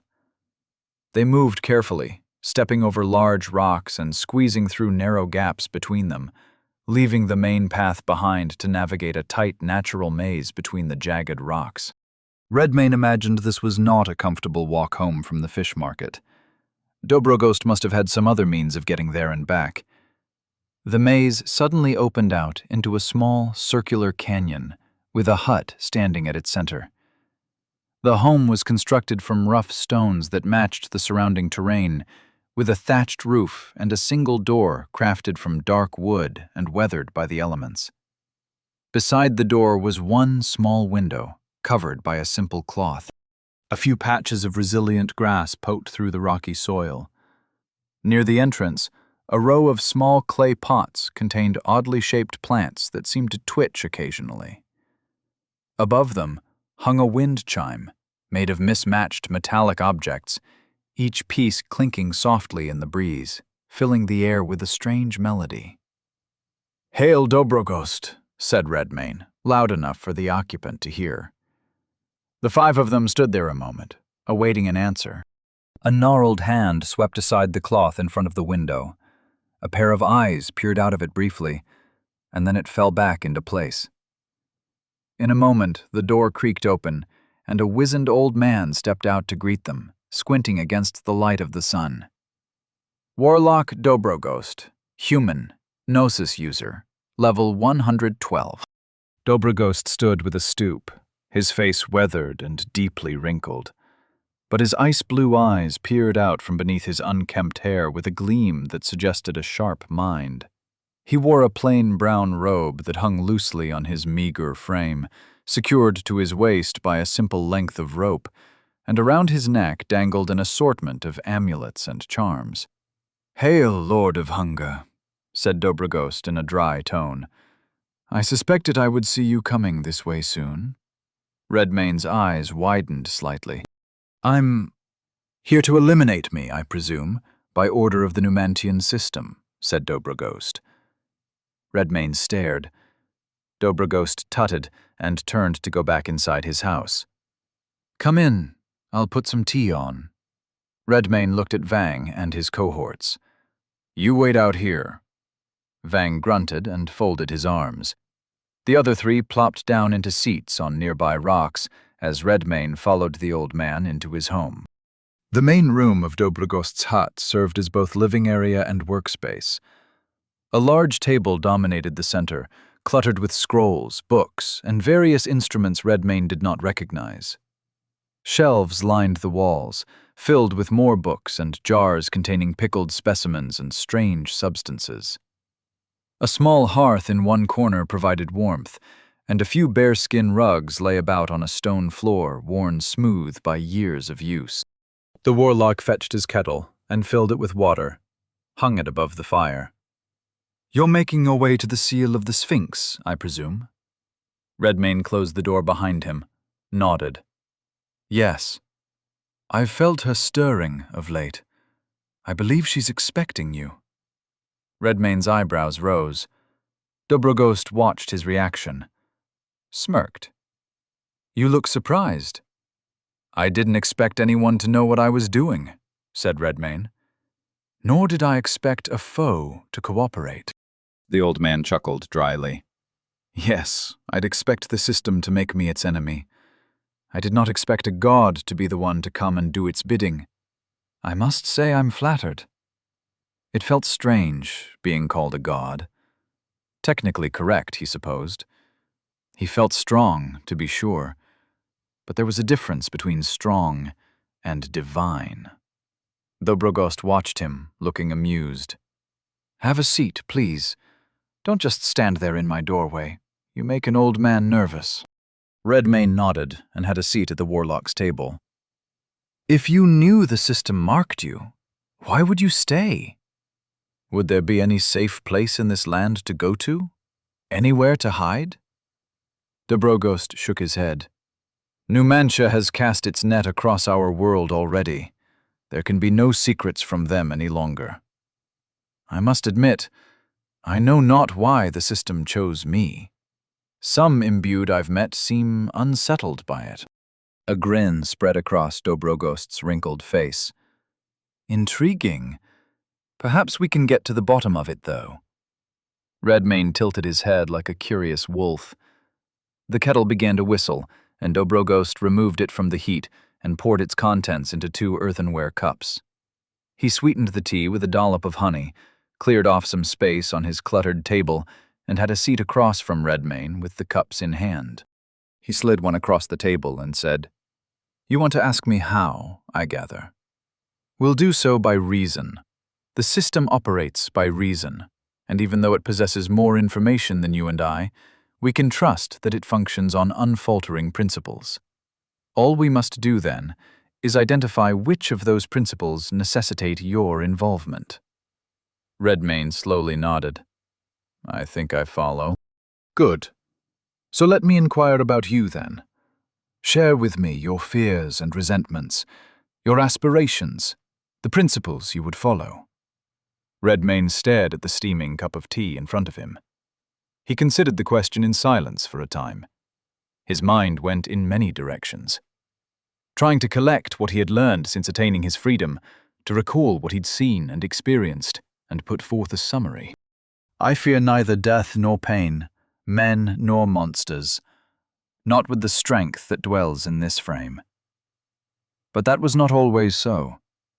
I suppose the one thing I have left to fear is a return to helplessness. I resent cruelty for cruelty's sake, and the callous who turn away from the suffering of the weak. I aspire to lordship and dominion. Perhaps a vestige of what I was acts within me, the desires of a king of old. I would let justice and fidelity be my principles. I would see a realm ruled by a fair but mighty hand, a kingdom purged of greed, abuse, ignorance, and want. He wasn't sure why he was being so honest with a stranger. Perhaps it was a ruse, and Dobrogost was preparing a trap of some kind. But if that were the case, he saw no sign of it. The old man held his earthenware cup in both hands, smiling across the table at him. He had a small sip and set it down. There we have it, he said. Redmayne's eyebrow rose. Have what? You, he said. The essence of you. And so if we were to begin with the assumption that the system operates on unfaltering principles, and it chose you to become a part of it, then it values those principles for some purpose of its own. It values my principles and wants you dead, said Redmayne. Dobrogost chuckled darkly. Aye, I didn't want to join their hive. I don't care how shiny the queen is. I expected they would send someone to deal with me in time. And here you are. You seem unbothered. When you get to be as old as I am, you resign yourself to these things. Redmayne frowned thoughtfully. His gaze centered on the tendril of steam rising from his teacup for another few moments. Then his gaze shifted to Dobrogost. You resign yourself to death because you are at the end of your days. I beg your indulgence, then, to answer a question of mine, since I've answered yours without complaint. Dobrogost's eyebrows rose, and his icy eyes twinkled with amusement. Oh, well, I suppose I ought to. Fair is fair. Redmayne fixed him with a steady stare. What would you do if you weren't at the end of your days? The old man's eyes softened. He gazed at a point beyond Redmayne's shoulder, as if he could actually see it. I'd find a way to wreck that system, or else wrest control of it from the hands of those gilded degenerates beyond our stars. Redmayne grinned. A worthy goal. If your conviction is true, I'd help you see it done. Dobrogost's brows furrowed. Eh? Redmayne was about to explain, but a system notification broke his train of thought. Helmold Brecht has left your faction. He had waited all he could. There would be no set of circumstances as favorable as these. Redmayne was gone, as was the coterie. Flora busied herself with an ever-growing list of tasks. It would be now or never. And so he sent a final missive to Gull's Glut, and Barrow Keep, and Port Luck. He waited until the darkest hours of night to release young Eric Morholt from his cage and smuggle him out of the castle. The Magister faced a few tense questions at the gatehouse to the now massive Castle Redmayne, but since they had no instructions to detain him, or indeed any reason to suspect him of foul play, they let him and his horse-drawn cart out of the castle without a fuss, not knowing that an important prisoner hid in the hay. Only after he was well clear of those gates could Helmold breathe a sigh of relief. But he wasn't out of danger yet. Through the night, Helmold rode from the castle to the town of Barograd, and then down the Southron Road to the edge of the zone marking off its piece of the map. It was there he would rendezvous with his rescuers. In the small hours of the morning, they awaited him by the riverbank, astride war horses. The man in the lead was the largest, nearly a head taller than the rest, and broad-shouldered, barrel-chested. The man doffed his hood, revealing blonde hair, green eyes, and an anvil-chinned countenance. Aaron Morholt. Class, warrior. Archetype, champion. Faction, Defenders of Volos. Level, 97. Arik rose from the hay, saw his cousin, frowned, and looked away. Aaron Morholt regarded Helmold sternly. "You have the gratitude of House Morholt, Magister." Helmold smiled and inclined his head. "My only lament is that it took so long." "No matter. Arik is safe because of you. Now we work to reclaim our home." Mention of that made Helmold realize he was still in the beast's faction. He swiftly fixed the mistake before anyone thought to look for him on the map. "Do you wish to leave your faction? Yes/no." Helmold Brecht has left faction, House Redmane. He breathed another sigh of relief. And then he produced a scroll case, held it out to Aaron. "On that topic, my lord, I'm afraid your father failed to explain a few things to you. Things he had forgotten in his dotage, if he ever knew them at all. Our foe is a terror on such a scale that all of Volos is in jeopardy." Aaron accepted the scroll case, looked at it. "So you've said." Helmold smiled, and for once there was some steel in his gaze. "Fortunately, there exists a solution. The weapon which vanquished him the last time." Chapter 61. Scala Mountains, Warlock's Cottage. Helmold Brecht laid his plans and carried them out, but he failed to account for something. There was a little bird watching him. The little bird followed him on the night he smuggled Arik Morholt out of the castle. From a distance, the Magister wouldn't have been able to see, if he had the presence of mind to check high places for anything watching him in the first place. He did not. Helmold seemed like he was barely holding it together. The bird observed all this impassively. It had merely been ordered to watch. And so it followed Helmold all the way to the rendezvous point with Aaron Morholt. Then Helmold left his faction, which called Redmane's attention right to him. "Helmold Brecht has left your faction." Redmane's eyes widened. "One moment," he said to Dobrogost. He closed his eyes, and his mind traveled toward his spawn at lightning speed. A moment later they peered through the eyes of a bird, perched upon the limb of a tree. There was Helmold, with Arik Morholt sitting in the back of his horse-drawn cart, half covered in hay, looking sullen. The cart was surrounded by a group of warriors on horseback. Redmane presumed they were knights by the way they carried themselves. Their leader and spokesman was Aaron Morholt. He remembered that face. If there existed a person he'd like to turn inside out over a long period of time, it was Aaron. Even more so than Arik. Aaron Morholt was the oldest of the brood, and the most like his father. He was the one who trained all his brothers, even his bastard half-brother, in the art of recreational cruelty. Now, in adulthood, he looked like a respectable knight. Redmane felt a pang of disappointment that he hadn't become a beast with the rest of his family. No matter. This was a kill he was sure to enjoy. Arik may even enjoy watching it. Fortunately, there exists a solution. The weapon which vanquished him the last time. It was Helmold speaking. There was an uncharacteristic firmness in his voice. "I assume you speak of the Sicarius weapons you recovered," said Aaron. Helmold shook his head no. "I'm afraid the story stretches much farther than the coming of Numantia.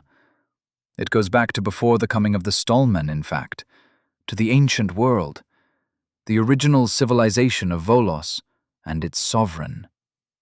He paused for effect, looking pleased with himself. Aaron stared at him flatly. Helmold's ears turned red, and he continued. It's called The Godbreaker. It's an interesting story, truly. Let us make haste to Stonehurst. You can explain everything there, and we can chart a course to the recovery of this weapon and the restoration of House Moorhold to its proper state. When it is done, you shall be duly rewarded for your service to us. The way Aaron said it made it sound like a jail sentence rather than a promise of remuneration. Helmold appeared to feel the same way, because he smiled uneasily and gave Aaron a stiff nod. Of course, my lord. The knights turned their horses and spurred them lightly, setting them off in a Southron direction. Helmold snapped the reins of his horse to follow them, and the wheels of his cart began to clunk down the road. The jostling made some of the hay fall off Arek's shoulders. His mood did not appear to be improved by his newfound freedom. Redmayne opened his real eyes. His gaze shifted to Dobrogost. What is a godbreaker? Dobrogost smirked at him. You, of all people, should know the answer to that. Redmayne silently stared at the warlock. The old man's eyebrow rose. You don't? Interesting. So your memories are sealed along with your power. Well, let's see what I have. He set down his teacup and stood, crossing the room to peruse one of his bookcases. He squinted, looking high and low, stooping down to examine the spines of the tomes on the bottom shelf. Aha, he said, finding what he was looking for down there and pulling it out. Dobrogost returned to the table, swept aside some of the clutter, and set the heavy book down, opening it and flipping through until he located the pages he was looking for. Here we are, he said, and he turned the book so that Redmayne could see.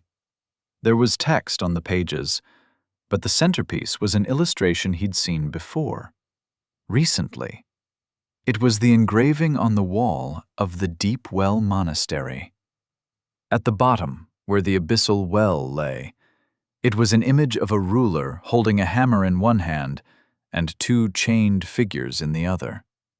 Recognize yourself? Asked Dobrogost, with a bit of mirth in his voice. Redmayne glanced at him, confused. I am depicted here? Dobrogost nodded. For a moment he thought the warlock was going to point at the figure of the ruler, but instead his finger tapped the chained beast at the ruler's side. The Lord of Hunger, said the old man. Then he tapped the woman in chains next to him. And the Lady of Plenty. Then Dobrogost put his finger on the ruler's giant hammer. And the Godbreaker. Redmayne nodded at the image of the ruler. Then who is that? Your son, Voss. His eyes grew wide. He had a son? Dobrogost chuckled at the look on Redmayne's face. What a fine day. A god comes to my home for tea, and I get to tell him his own story. The old man eased back into his chair, took his tea and sipped on it. I suppose it makes sense. Perhaps those memories aren't sealed, but fully gone. I know not what it feels like to be struck by the Godbreaker not once, but twice. Twice, said Redmayne. Dobrogost laughed again. Allow me to elucidate. Modern folk would call all this myth and legend, but it isn't. The true history of the time when this world was new begins with you and your consort. The Omeni don't eat meat, did you know that? They do not kill because they believe that humans, beasts, and plants are all one family. This belief goes back to your time, the time before the Stallmen, long before the Numantians, when the parents of all the world's living things dwelt together in harmony. The Lord of Hunger and the Lady of Plenty? Asked Redmayne. Dobrogost shook his head. No, that's what Voss made you. Redmayne's eyebrow rose. Do continue. The old man sipped, nodded. In time, the king of the animals and the queen of the plants desired direct progeny. They bore children, the first humans, to be the stewards of their creation. The eldest of these was called Voss, and he looked upon his parents' world with disdain. He saw that the rules of nature were harsh and unforgiving, for nature is a place of chaos, violence, and ruthless competition. Voss conceived of a new world, a world of order and cooperation. Voss and his brothers and sisters, the first humans, devised tools, crafts, and sciences. They looked upon nature with the eye of reason, found new ways to shape it to conform to their design. They developed rituals by formula and rote to bend the flow of primal magic to their wills. This did not sit well with their siblings. Nature would not conform to order. And so Voss resorted to violence. He crafted a weapon, the Godbreaker, and with it he took the battle to everyone, even his own parents. But the Godbreaker did not kill you. Few things can truly kill a god. Nor did Voss desire the death of his own parents, merely their submission to his world, his order. And so you and your consort were transfigured, beaten into new shapes, forms that serve the world of men, the Lord of Hunger and the Lady of Plenty. The unnecessary parts were broken off of you, as if you were a sculptor and the Godbreaker were his chisel. Many centuries later, this weapon would be used upon you again, by the 5 heroes who took up arms against the thing they called Kral the Devourer. Nasty business that was. Nasiene's revenge on the Stahlmen. She got her own people eaten up as well, but I think she was too far gone into grief and madness to have cared at that point. Redmayne stared down at the illustration for a while. He digested this information slowly. The story was longer than he thought it had been. He wished he could remember more than being a mere prisoner, a wretch chained to a wall in a cell. "Pieter," he said in his mind. "Yes, my lord? I have a task for you." His eyes shifted to Dobrogost. "One moment, please." And then he stood from the table and went outside. Spawn. Spawn, spawn, spawn. Corpus, 4,600. He made 4 more little birds, fast ones. These would be more intelligent than the last batch, if the updated description of Spawn was any indication. And then he made a special form for Pieter. The same crow body he used last time, with some added features. Spawn skills bestowed. Hunter's mark. Spawn stalk. Corpus, 4,000. Gnosis, 781. You can mark things as prey, which will help you keep track of where they are if you should lose sight of them. I don't think you can create spawn of your own, but giving you the skill may give you the power to see through their eyes, as I do. Try it. Pieter flapped up to Redmayne's shoulder and perched on it. The crow closed its eyes, its head tilting to the side curiously. "I can," said Pieter. "Good. Travel to the bird following Helmold Brecht. I want you and these birds to watch him as a team. Report anything of significance to me. Their conversations, their movements, their discoveries. I need to know everything. At once, my lord. I won't let you down." Vang watched this with folded arms and a raised eyebrow. "What's happening?" said Vang. "We have another hunt to attend to, but far away. Sending scouts to keep track of our prey for us until we can make our way there." The 4 demi-humans turned to watch Pieter and the little birds take flight and quickly disappear into the sky. Vang had a fierce grin on his face. It was a look that said, "Life with this chief is gonna be fun," without having to say it.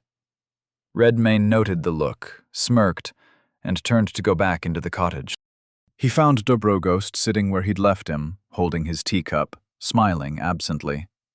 He turned his smile to Redmayne when he came back through the door. "A most interesting interruption," he said. "But what were we discussing before?" Redmayne gave him an appraising look.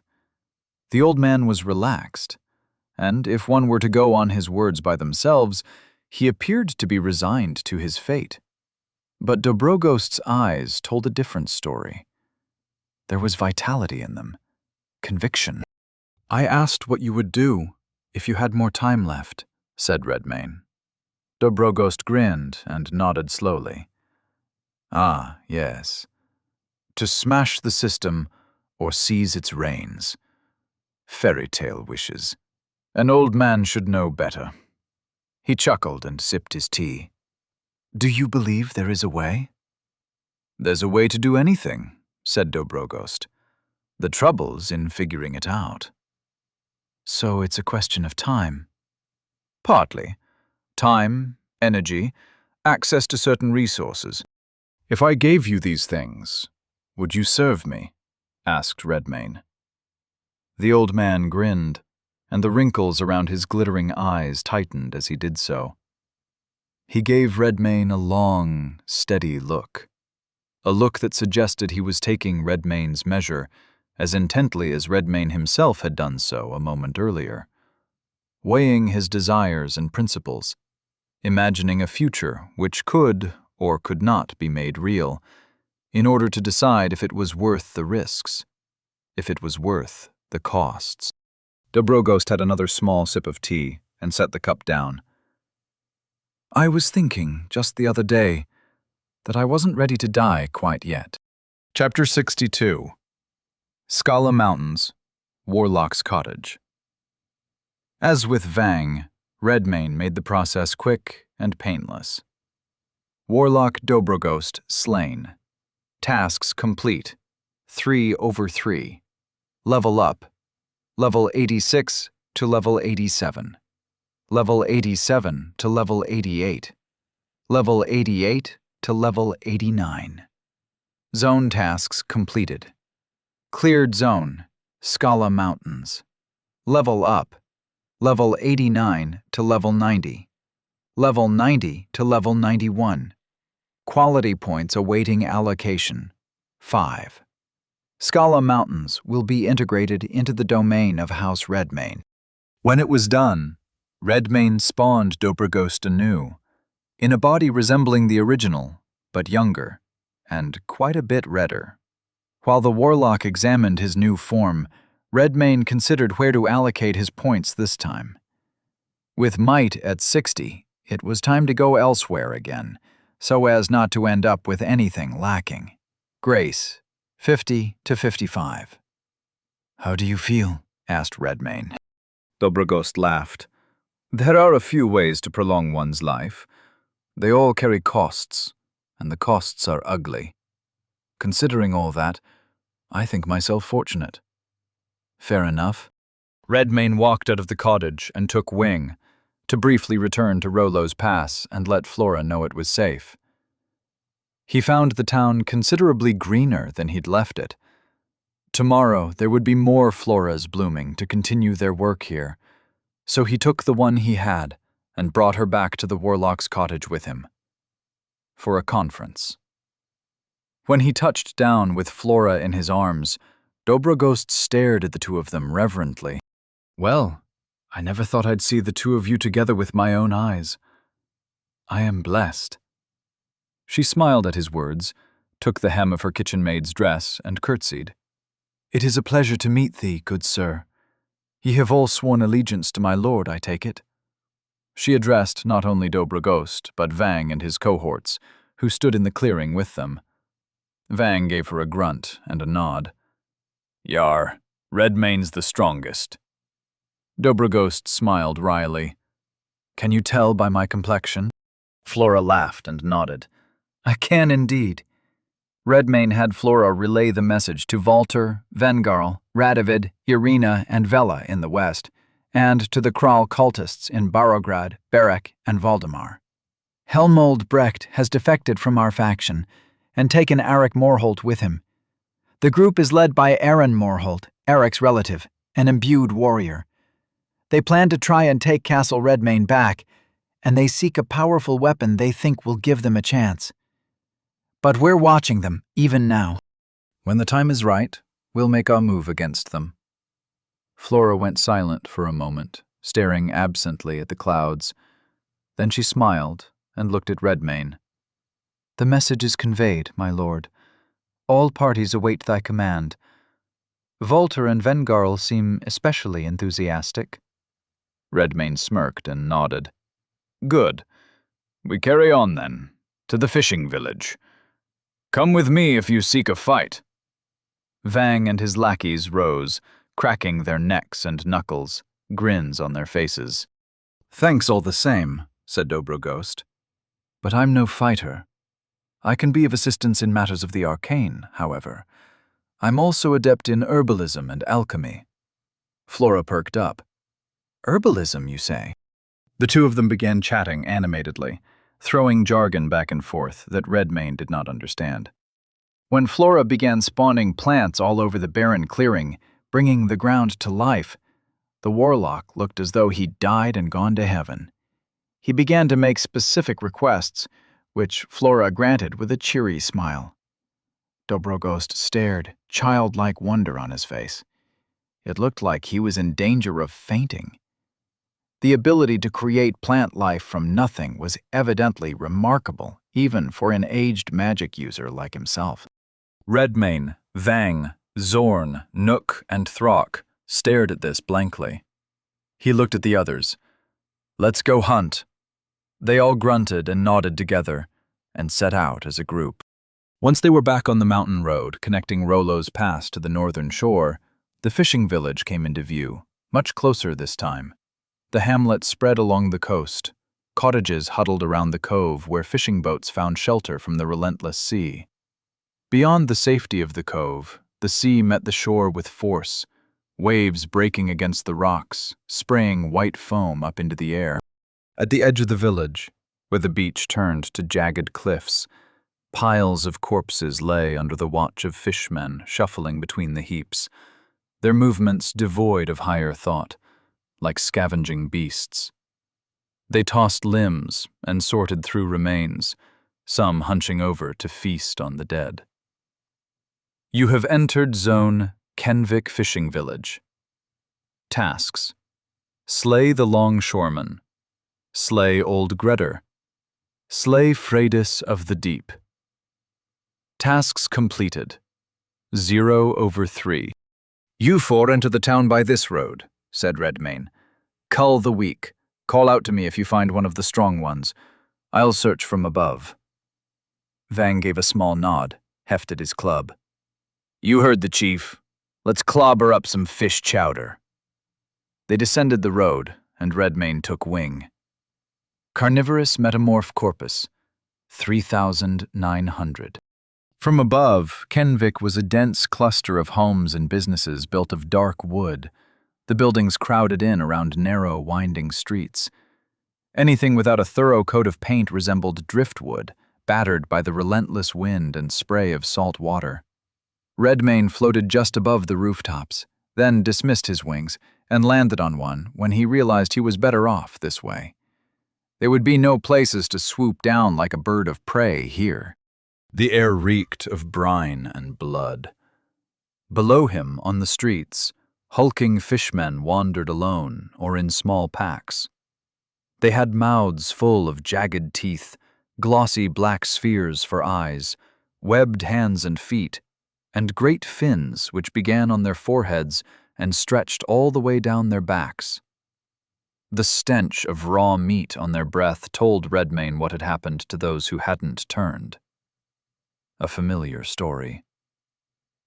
Gillman monster, type mongrel, level 98. They were formidable. But for Redmayne, they would be a warm-up. Marked as prey, Redmayne made his way toward the cove, hopping from rooftop to rooftop. They were easy jumps. Often, he merely had to step across the gap. He was making his way toward the wharf, which extended from the village into the cove. Docks branched off from it to the right and left, where rows of boats were moored, fishing nets piled nearby, everything prepared for the next day's work. There wouldn't be a next day's work, but Redmayne doubted the Gillmen had the capacity to care. He spied a pack of 3 shuffling down the street below the rooftop he stood upon. One of them stopped, sniffed the air, perhaps sensing his presence above them. So he dropped in. His claw struck a gillman right on the eye, with a 3-story drop to add force to the blow. Half its face disintegrated in a spray of blood, which made the ensuing flurry of claws even faster, thanks to bloodlust. The disoriented gillmen flailed and squawked, their defenses incoherent, arcs of crimson flying as he clawed them apart faster and faster. Like them, Redmane surrendered to instinct, let the primal satisfaction of slaughter fill his chest. Unrestrained by thought, he called upon the fury of the beast within, and it answered with glee. More than a little blood splashed into the dark waters of the cove itself. The scent of it sent 2 more packs of gillmen running at him from either end of the dockside street, moving with a lumbering urgency, limbs thrashing, agitated gurgling noises filling the air. Redmane's claws met scaly flesh with each strike, scattering chunks of them around the street and into the water like chum. A few bubbles broke the surface of the water. Big ones. Redmane moved among the gillmen like a storm. Each strike was a release, a moment of feral joy. The clash of bodies, the splash of blood, and the cries of the fallen filled the space around him. It was music to his ears, a symphony that pushed him to further heights of ferocity. As he tore through the ranks of gillmen, the satisfaction of the hunt surged within him, the air thickening with the coppery tang of blood, bloodlust making him faster and faster and faster. A tentacle emerged from the water, then another. Each was the width of a man's waist, black on one side, light on the underside, where there were rows of powerful suckers. Redmane grew drunk on the exalted sensation of speed. Agitated gillmen ran at him from many streets now, converging on the blood-slicked intersection of his claws and the shredded remains of their kin. The rhythm of combat consumed him. The thrill of the hunt pulsed through his veins. He was unstoppable, a force of nature, a god ascendant. All would kneel, or they would join the corpse pile. An overhand claw struck a gillman in half from shoulder to hip. The 2 pieces fell to the ground, and for a moment there were no more. Redmane stood at the center of a ring of gore, breathing heavily, heart thundering in his chest. Then a wave of ice-cold seawater struck him full on. Redmane looked out over the cove, his eyes widening. A massive form surged upward from beneath the dark water. Tentacles as thick as tree trunks erupted from the sea, crashing onto the wharf and smashing boats into splinters. The docks groaned and splintered, planks snapping and flying into the air. More tentacles emerged, slamming down with the force of battering rams, obliterating everything in their path. The creature heaved itself partially above the water, revealing a colossal, mottled head and 2 bulbous golden eyes, each the size of a fishing boat. It thrashed violently, sending waves crashing onto the shore and drenching the streets as it pulled its way toward the spot where Redmane stood, drawn by the scent of fresh blood. Freitas of the Deep Beast, level 125. Redmane stared up at the thing in shock. The shadow of an immense tentacle fell over him. He dove to the side in time to avoid being crushed as it slammed down onto the street, cracking the cobblestones. Another swept at him, and he dipped beneath it, wheeled around, and cleaved through a third with a swipe of his claw. But there were more, and more. Those giant eyes fixed on him as tentacles emerged from the deep to slap him out of the air, slam down from above, wrap around his limbs to constrict him or pull him apart. Redmane didn't plan to discover which. He considered it fortunate that its flesh wasn't especially tough. His claws severed tentacles cleanly. Even the ones too thick to cut all the way through were rendered useless. But there were so many. Too many. And no matter where he went, he ran into them with greater speed. His wings. He could take flight and... A tentacle struck his head like a whip, destroying his train of thought. Another one, as thick around as an ancient oak, trapped his arms against his body and squeezed. Redmayne felt the breath leave his lungs. He growled and struggled, but Freydis was mighty indeed. Her tentacle constricted tight, lifted him into the air and brought him closer, over the surface of the churning waters in which broken bits of the wharf and fishing boats now floated. She brought him right up to one of those immense eyeballs for close examination. Redmayne growled up at her. Flame breath gnosis, 756. It flinched away, its shriek muffled by the water, but causing an upwelling of huge bubbles nonetheless. Redmayne hoped its grip would slacken, but it was the opposite. She squeezed harder, and he gritted his teeth as he felt his ribs crack under the force. Corpus, 2604. He saw stars when his head smacked into the water's surface at speed. Then there was darkness. The last thing he saw clearly was a beak-like mouth about to devour him whole. Chapter 63. Kenvik Fishing Village. Harbor. Freydis of the Deep was mighty, to be sure, but she wasn't especially bright. Redmayne didn't know how long this creature had lived, or what had drawn it up to the village of Kenvik from the depths. The blight, more likely than not. But it had just made the final mistake of its life. Walls of flesh pulsed and contracted around Redmayne, coated with a slick, viscous slime that clung to his skin. The air filled with the stench of decomposing flesh and the sharp tang of gastric acids. Sounds were muffled, the only noises the constant, rhythmic churning and gurgling of digestive processes around him. Whatever was beneath his feet was uneven, soft tissues giving way occasionally to harder, undigested remnants of the monster's previous meals.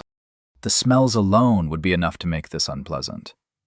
Fortunately, it was dark, so he didn't have to see what he was touching.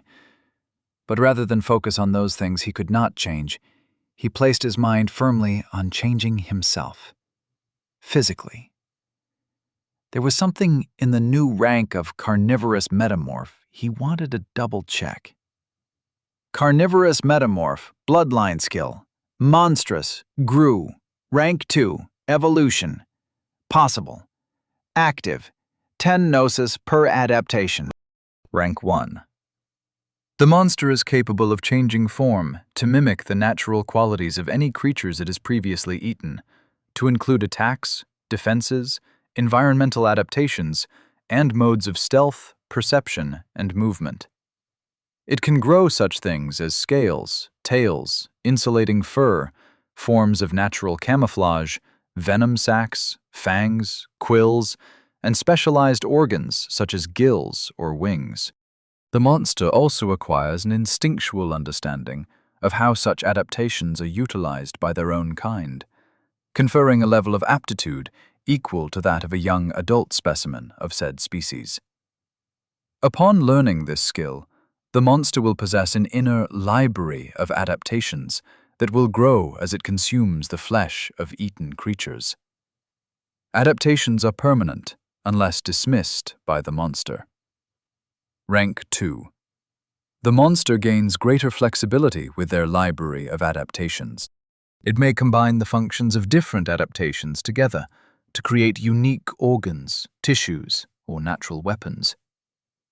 The monster could combine a wolf's winter coat with a porcupine's quills, for example, creating a coat which provides both defense and protection against cold weather.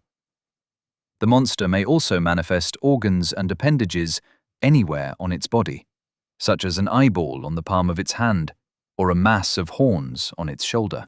Furthermore, the monster may also increase or decrease its physical size to an extent determined by its present corpus. Redmayne reread the part about combining different adaptations together. It seemed to say what he thought it said. He closed his eyes and focused on his claws. Carnivorous metamorph gnosis, 746. The manticore delivered venom through the stinger on its tail.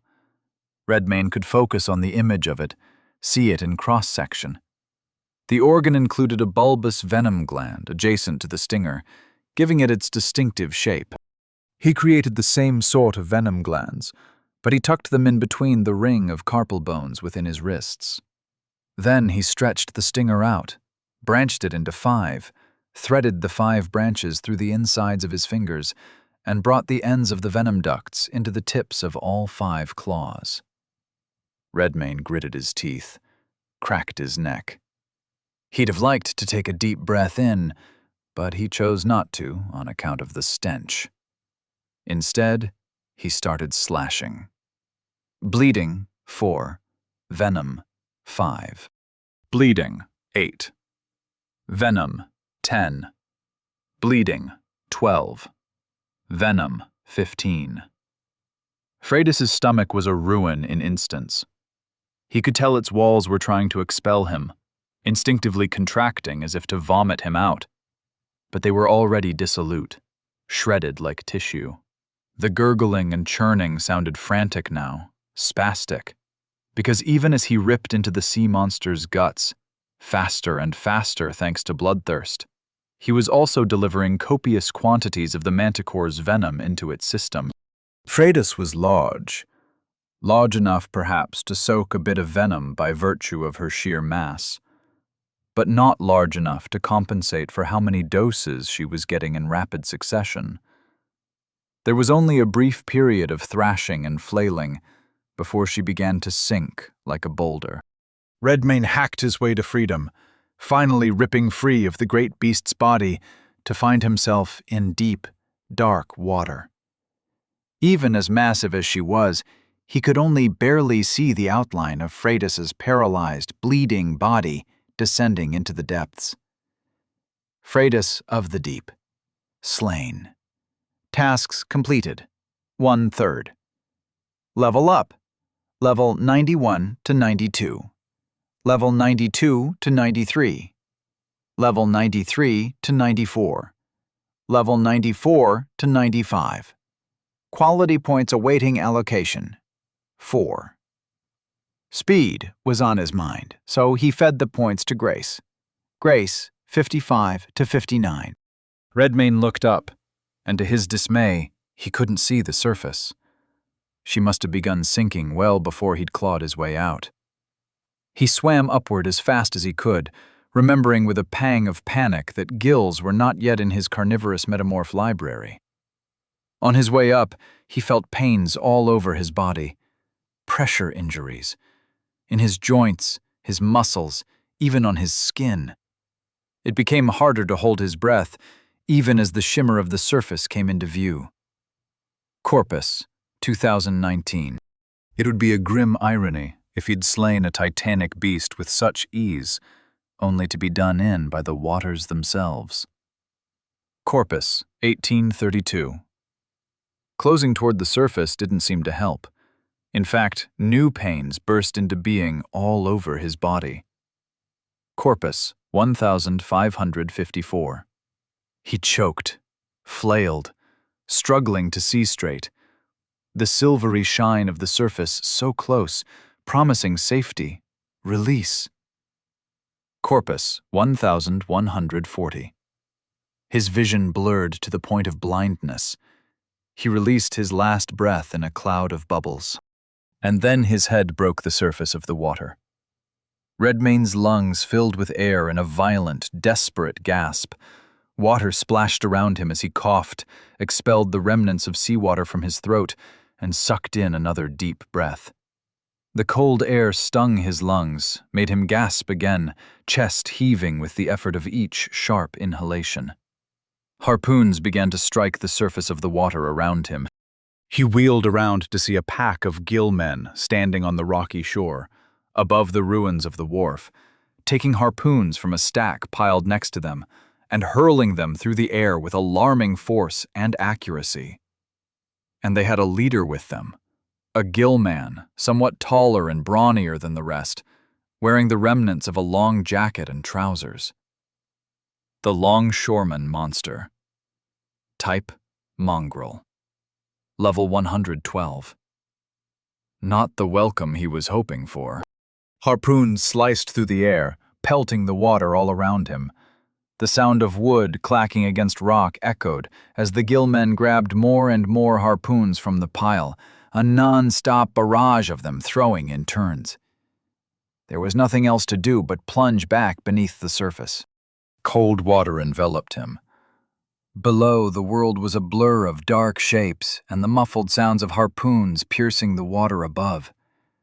There was no trace of Freitas anymore, save for chunks of severed tentacles and debris from the wrecked docks and fishing boats. The surface churned as more harpoons rained down, creating a deadly barrier between him and the air above. One of them nearly pierced his side, but impact with the water arrested enough of its momentum to do little more than scratch the skin. Redmayne swam straight for the shore, uncertain of what he'd do when he got there, but certain that if he remained where he was, he'd be skewered in short order. Stock Gnosis, 736. Stealth would help him here. Quietly, he swam up close to the shore and poked his head above the surface. The gillmen had run closer to the water, were staring intently down into it, making croaking and gurgling sounds at each other. Redmayne couldn't tell if they were actually communicating or just trying to. The longshoreman stood behind them, a harpoon in hand. He too appeared susceptible to the skill, which was good because another visitor approached them. Old Gredder. Monster, type mongrel. Level 115. A look at old Gredder made him understand why the gillmen were classified as mongrels. He had crab claw for one arm and a mass of tentacles for the other. Old Gredder was taller than the longshoreman, with a slender torso and spindly legs. He sported the same sort of fin as the others, starting on his brow and running down the center of his back. His beard could have been real hair or some kind of sea creature attached to his face. Redmayne couldn't tell. What he could tell was that he was outnumbered, and ominously low on corpus. "Could use some extra hands at the docks," he told Vang and the others. He could feel their surprise. Evidently, he forgot to tell them they could communicate mind to mind. Vang recovered first. "On the way, Chief!" The gillmen leapt into the water and began swimming around. Redmayne took it as his cue to quietly crawl up onto the shore, climbing up the rocks to work his way around behind the longshoreman and old Gredder. With the minions swimming about in the cove, it would be a good time to lay an ambush for the masters. It would be better still when backup arrived. And it did. The longshoreman, old Gredder, and the remaining gillmen all looked up at the sound of barking battle cries to see a pack of 4 red-skinned demi-humans charging their way. Vang in the lead, grinning his crooked grin, his war club held tightly against him, braced for a charging swing. Redmayne took note of who Vang was aiming for. The longshoreman. He crept closer to him from the other side, his skill keeping him shrouded from view. He also noted that old Gredder stood at the longshoreman's flank, a bit behind him and to the right. So he prepared a countermeasure. Flicker Gnosis, 686. The howls of the demi-humans grew near, Vang loudest of all. With a cry, he leapt up into the air to bring the head of his club down on the longshoreman's scaly head with blinding speed. Redmayne watched, waited. When the blow was about to land, he struck as well. Lion's Lunge Gnosis, 671. Vertebrae shattered under the force of his claw. He heard a wet crack at the same time. A skull fracture, he imagined. Old Gredder croaked in surprise, lashed out at Redmayne from behind with a swipe of his tentacle arm. Flicker Redmayne snapped out of space, appeared behind the other mongrel. Lion's Lunge Gnosis, 656. He struck the mongrel squarely on the back of the head, spraying blood across the rocks and sending him staggering forward. Not defeated, but solidly dazed, Vang and the demi-humans encircled the longshoreman, keeping him well occupied. Zorn, Nook, and Throck were no slouches, especially not with the bodies they had been granted. Their crude clubs and axes swarmed over the mongrel's defenses, always striking him somewhere he wasn't protecting. But Vang's club was the executioner of the lot. The others landed solid blows, but when Vang's club found its mark, bones snapped, blood flew, and the longshoreman went staggering. They had him. All Redmayne had to do was keep old Grettir occupied, and with precious little corpus, there was about one way to do so without being vanquished in a single strike. Flickernosis, 606. Flickernosis, 556. Flickernosis, 506. The mongrel struck out with its claw and lashing tentacles, with impressive speed and command of space. Under different circumstances, it would be hard to close the distance, but Redmayne flicked out of reality every time old Grettir's blows would have landed, and he struck from the rear or the flank in answer. If the creature had more of his wits about him, he may have gotten wise to the technique, but it appeared that degradation from beastman to mongrel further degenerated the thinking mind. Vang slammed the longshoreman's head all the way around with a blow from his club, while his comrades chopped at his right leg like a tree, felling him. The quartet was on his prone corpse in an instant, clubbing and chopping away. Meanwhile, Redmayne had to hold the beast within at bay. More and more stacks of bleeding and venom fed its growing exultation, while old Grettir lost both vigor and speed with every touch of Redmayne's claws. All told, it was the fastest he had yet brought down a zone. The longshoreman, slain. Old Grettir slain. Tasks completed, 3/3. Level up, level 95 to 96. Level 96 to 97. Level 97 to 98. Level 98 to 99. Zone tasks completed. Cleared zone. Kenvik Fishing Village. Level up. Level 99 to level 100. Level 100 to level 101. Quality points awaiting allocation, 6. Kenvik Fishing Village will be assimilated into the domain of House Redmayne. 4 levels for 2 foes. But they'd been weak. Redmayne supposed it made sense. He spent a point on grace, and the rest went into fortitude, in the continuing spirit of balance. Grace, 59 to 60. Fortitude, 50 to 55. At level 100, Common Class Imbued may select a 3rd class archetype, or an archetype evolution. Available archetypes: Marksman. The Marksman specializes in stealth and archery. Combining a keen eye and steady hand with his ability to mark prey, his skills focus on killing shots from astonishing distances. Trapper. The Trapper, the most patient of hunters, is a master of preparation. His skills allow him to construct traps potent enough to capture or slay even the most powerful monsters. Beastmaster. The Beastmaster prefers to hunt with an animal companion, and as his level grows, so too does the power and intelligence of his bonded beast. Available archetype evolutions: Beast Disciple archetype. Unchained Beast. The Unchained Beast learns to literally unshackle the beast within, and becomes capable of projecting its powers into the bodies of bonded beasts, minions, or even into foes, where it inflicts grievous damage from the inside out. Enlightened Beast. The Enlightened Beast has mastered the beast within to such an extent that he can quell the savage natures of beasts and monsters around him, and can even induce calm in the hearts of humans and imbued. Disciplined Beast. The Disciplined Beast has trained his beast within to the point of total obedience. It lends him its vitality, power, and prowess at all times, without preconditions, no longer reliant on the scent of blood or the flare of pain.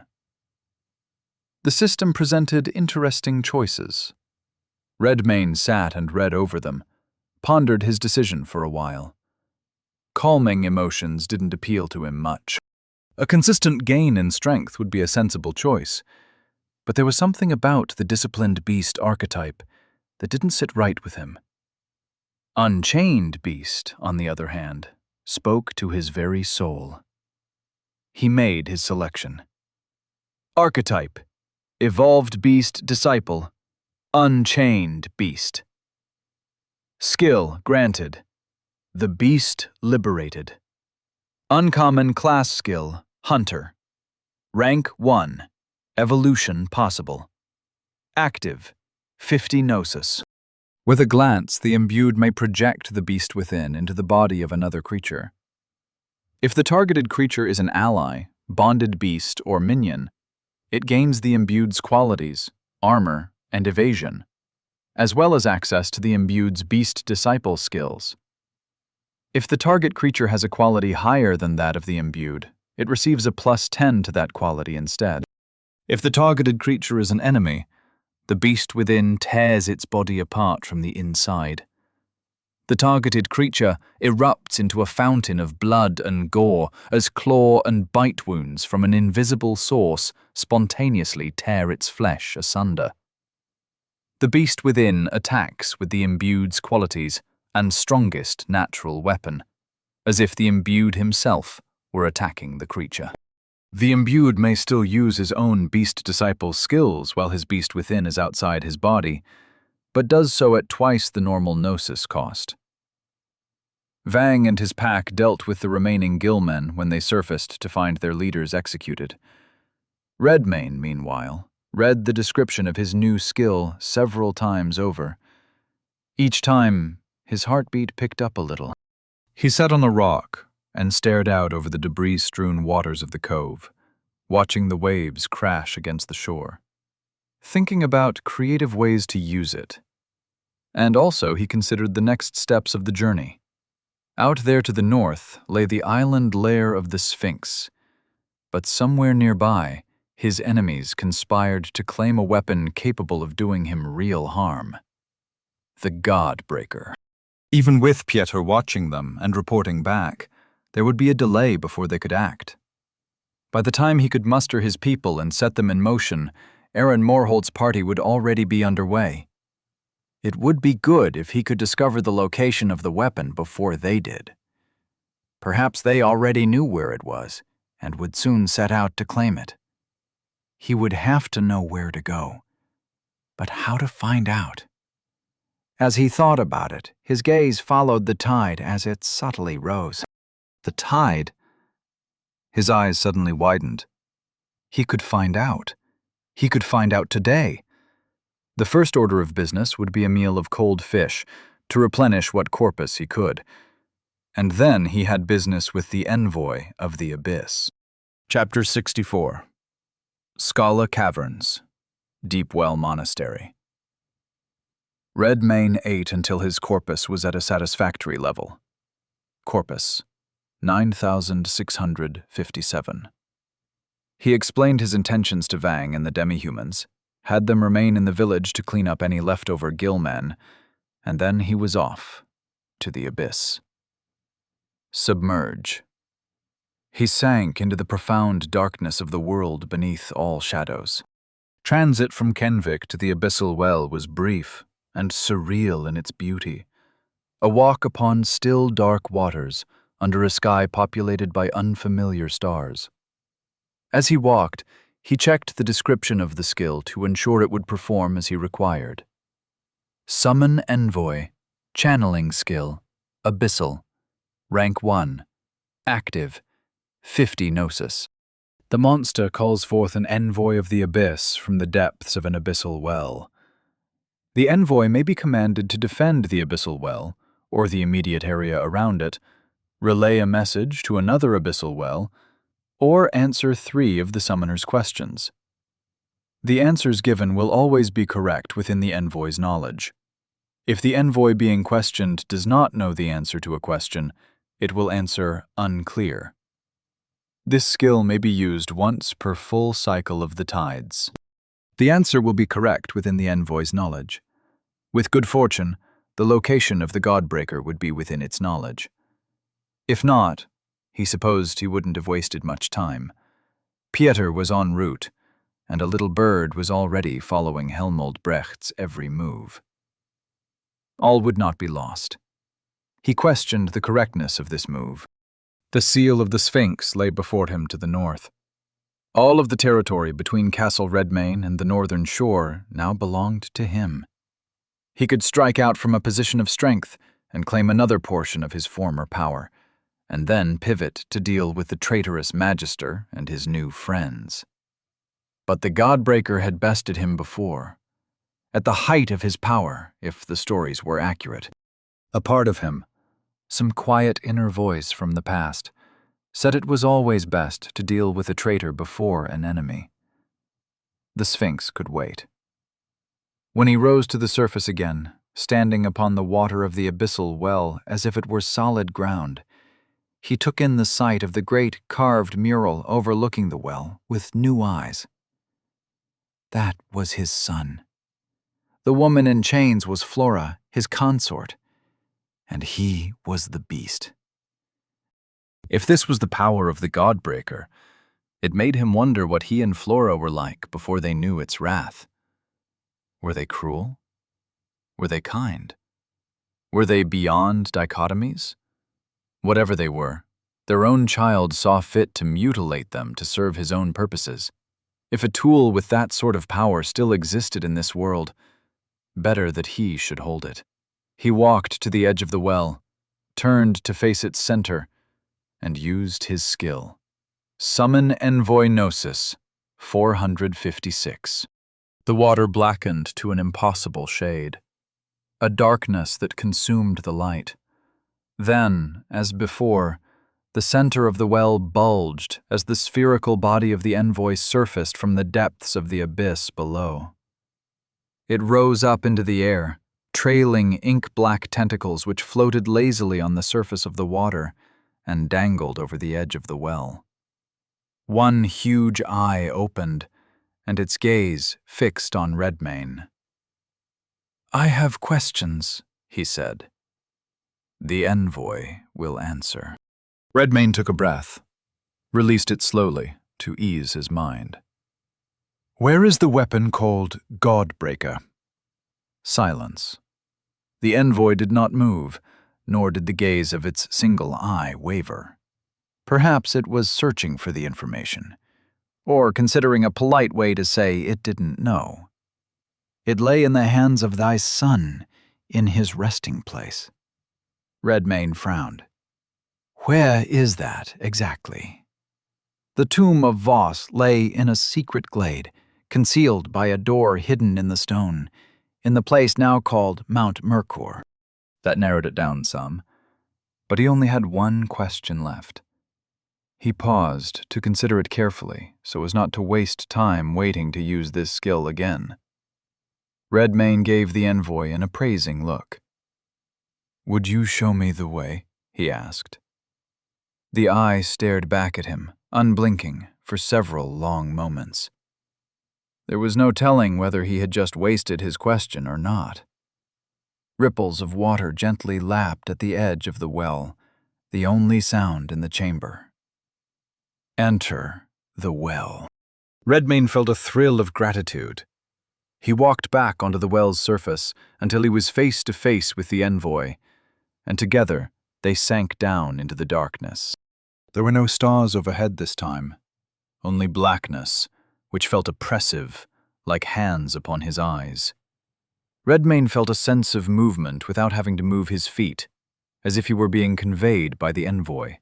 It was difficult to judge the passage of time, if there even was such a thing down here, but eventually he realized that despite the cloying darkness, he could perceive the distant presence of another abyssal well. And no sooner did he come to that realization, did the well feel much closer.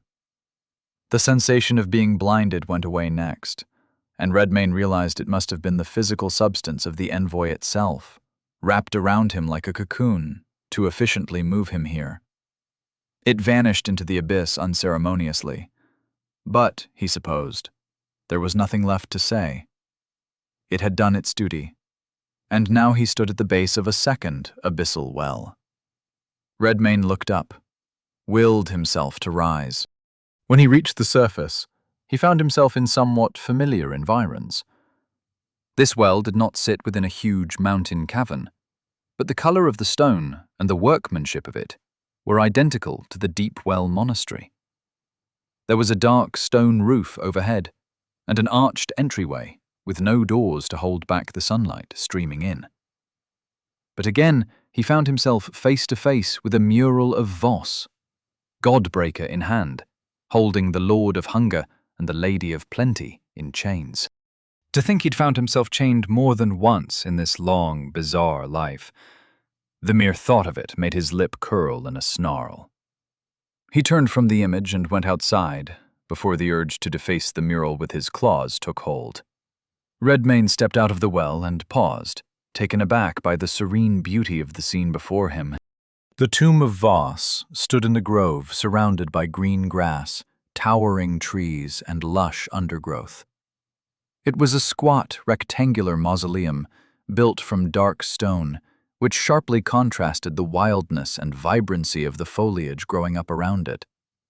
Sunlight filtered through the leaves, casting dappled patterns on the ground, and vines crept up the walls of the dark stone structure, following the contours of intricate carvings that depicted ancient funerary rites.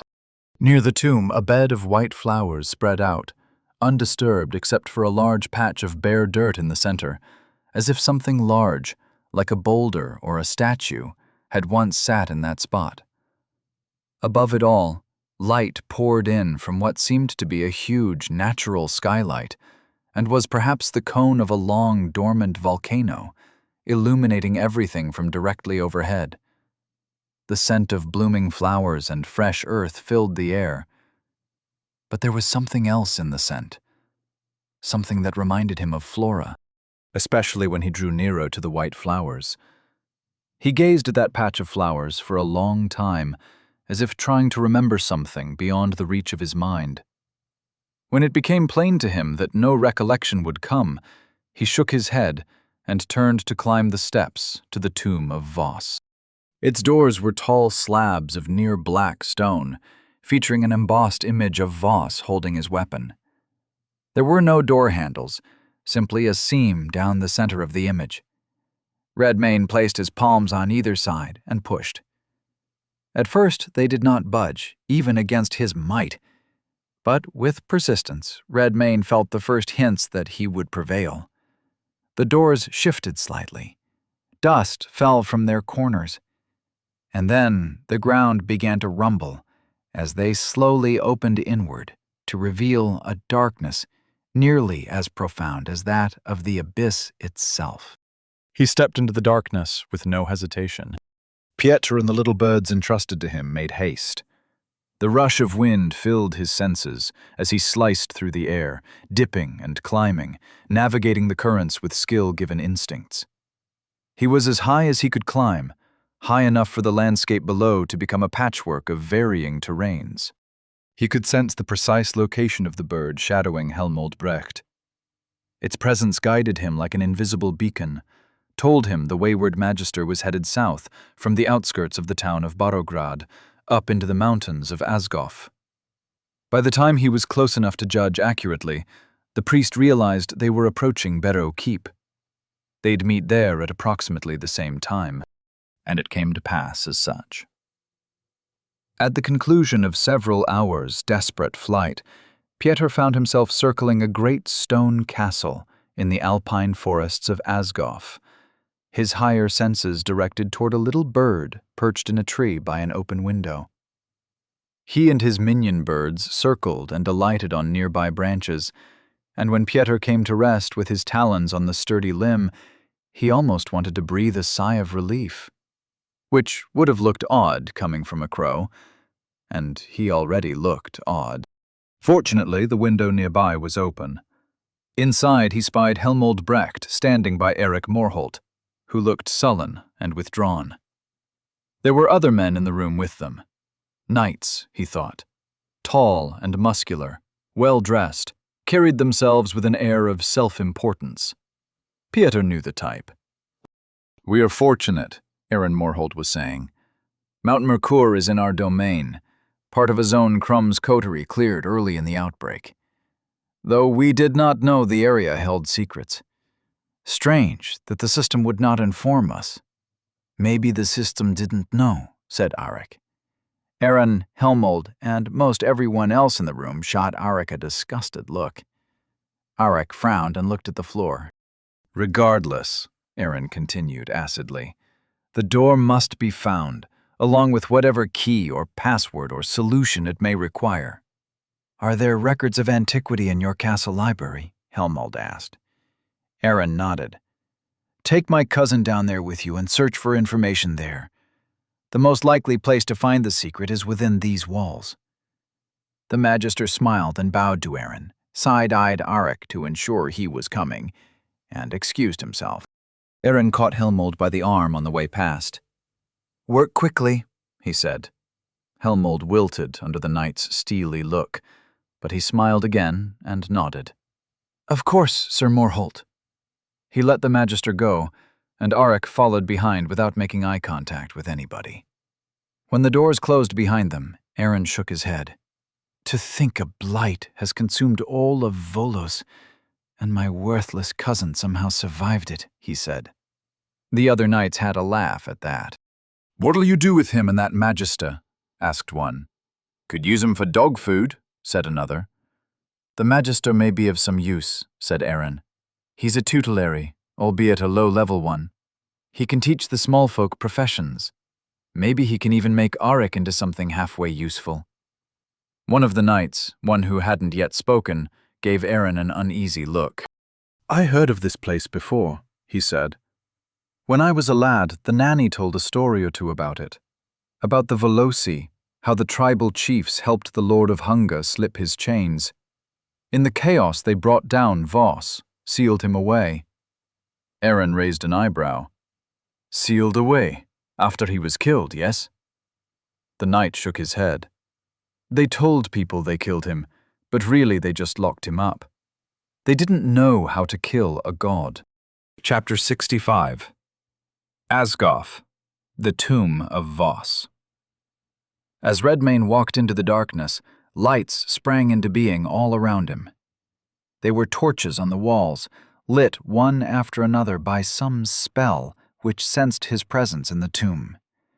They gave off a golden radiance, a stark contrast to the black stone. It illuminated a carved mural on those walls, similar in style to the depictions of Voss at the Abyssal Wells. This mural seemed to tell a story. It began on the left side of the chamber, with a familiar image. Voss, standing with his weapon and his enslaved parents. The next scene depicted a group of men standing, breaking the chains on their ankles, taking up arms to slay their oppressors. The following section featured the chained beast, the Lord of Hunger. The freed men were breaking its chain. Then the Lord of Hunger went on a rampage, killing and eating indiscriminately. The men who had freed it stood back to witness the chaos and carnage.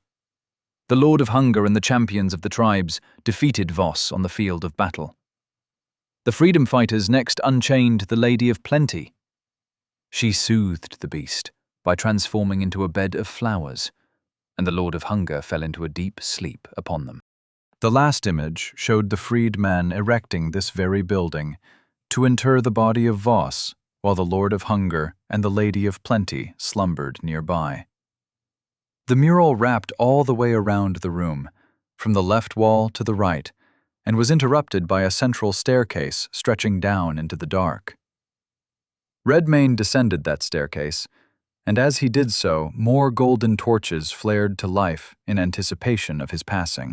His descent stretched on. Reminiscent of travel through the abyss, Redmayne couldn't reckon how much time had passed when he reached its end. At the bottom of the staircase, the chamber opened into a large tomb. Torches cast their glow across the space, revealing a central sarcophagus. The walls of the tomb bore no decoration. They were stark in their simplicity, focusing all attention on the sarcophagus and its occupant. There was no lid. Instead, it resembled a bed, albeit a firm one. Upon it rested a tall, gaunt figure, wearing the regalia of a ruler. A conical golden crown, wrists and fingers bedecked with gems and jewels, bright golden necklaces draped around its neck. In its hands, it clutched a giant warhammer, its haft as tall as he was, and its squared head almost the width of the figure's own torso. It was golden and imposing, untarnished despite the passing of centuries, or perhaps even millennia. The Godbreaker. Redmayne gazed upon it, but he had an uneasy feeling. In a moment he understood why. Belskaya, why have you disturbed my dreaming again? His voice rasped like steel against stone. It had an eerie, hollow timbre, as if it issued from the bottom of a deep cavern. I come for your weapon, Voss, said Redmayne. Surrender it willingly, and you may return to your rest. The eyes of the supine figure snapped open. It tilted its chin, stared unblinkingly at Redmayne. You! Voss stiffly sat up, a slow, rigid motion. The sarcophagus creaked under his weight as he swung his legs over the side, feet touching the cold stone floor. Then the sovereign stood to his full height, towering over Redmayne, the tip of his crown nearly touching the ceiling. Torchlight flickered across its ancient regalia and the hollows of his cheeks and eye sockets, casting deep shadows. The grip of his bony hands tightened upon the haft of the Godbreaker. So Belskaya has failed in his task. You are foolish to come here. Father, you're no son of mine, said Redmayne. You're just another monster. Then his eyes widened at how fast Voss shot forward. He leapt back to avoid a sweeping blow from that hammer. As it rushed through the space he recently occupied, Redmayne could feel the nimbus of force surrounding the head of the Godbreaker. Even at a safe distance, it sent a chill up his spine.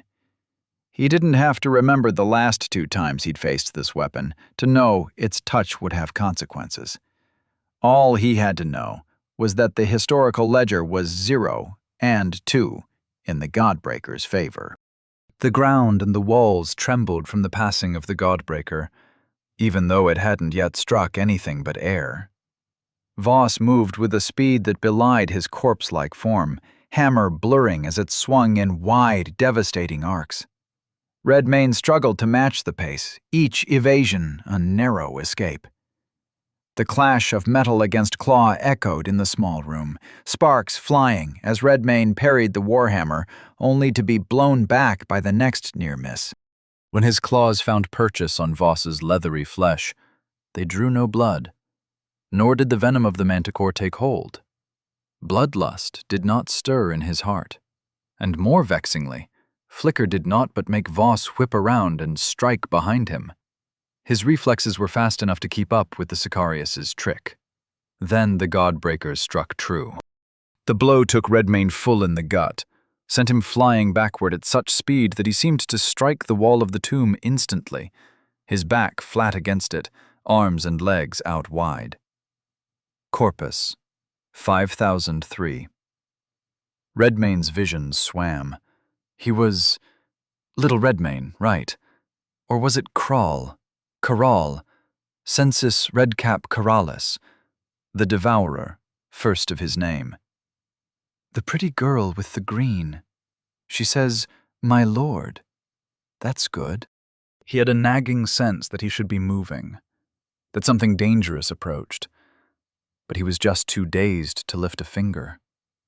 Even as the towering form of Voss, the first sovereign, loomed over him with his terrible hammer held at the ready.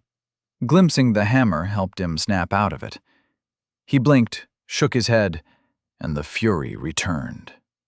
Roar of the Elder Gnosis, 354.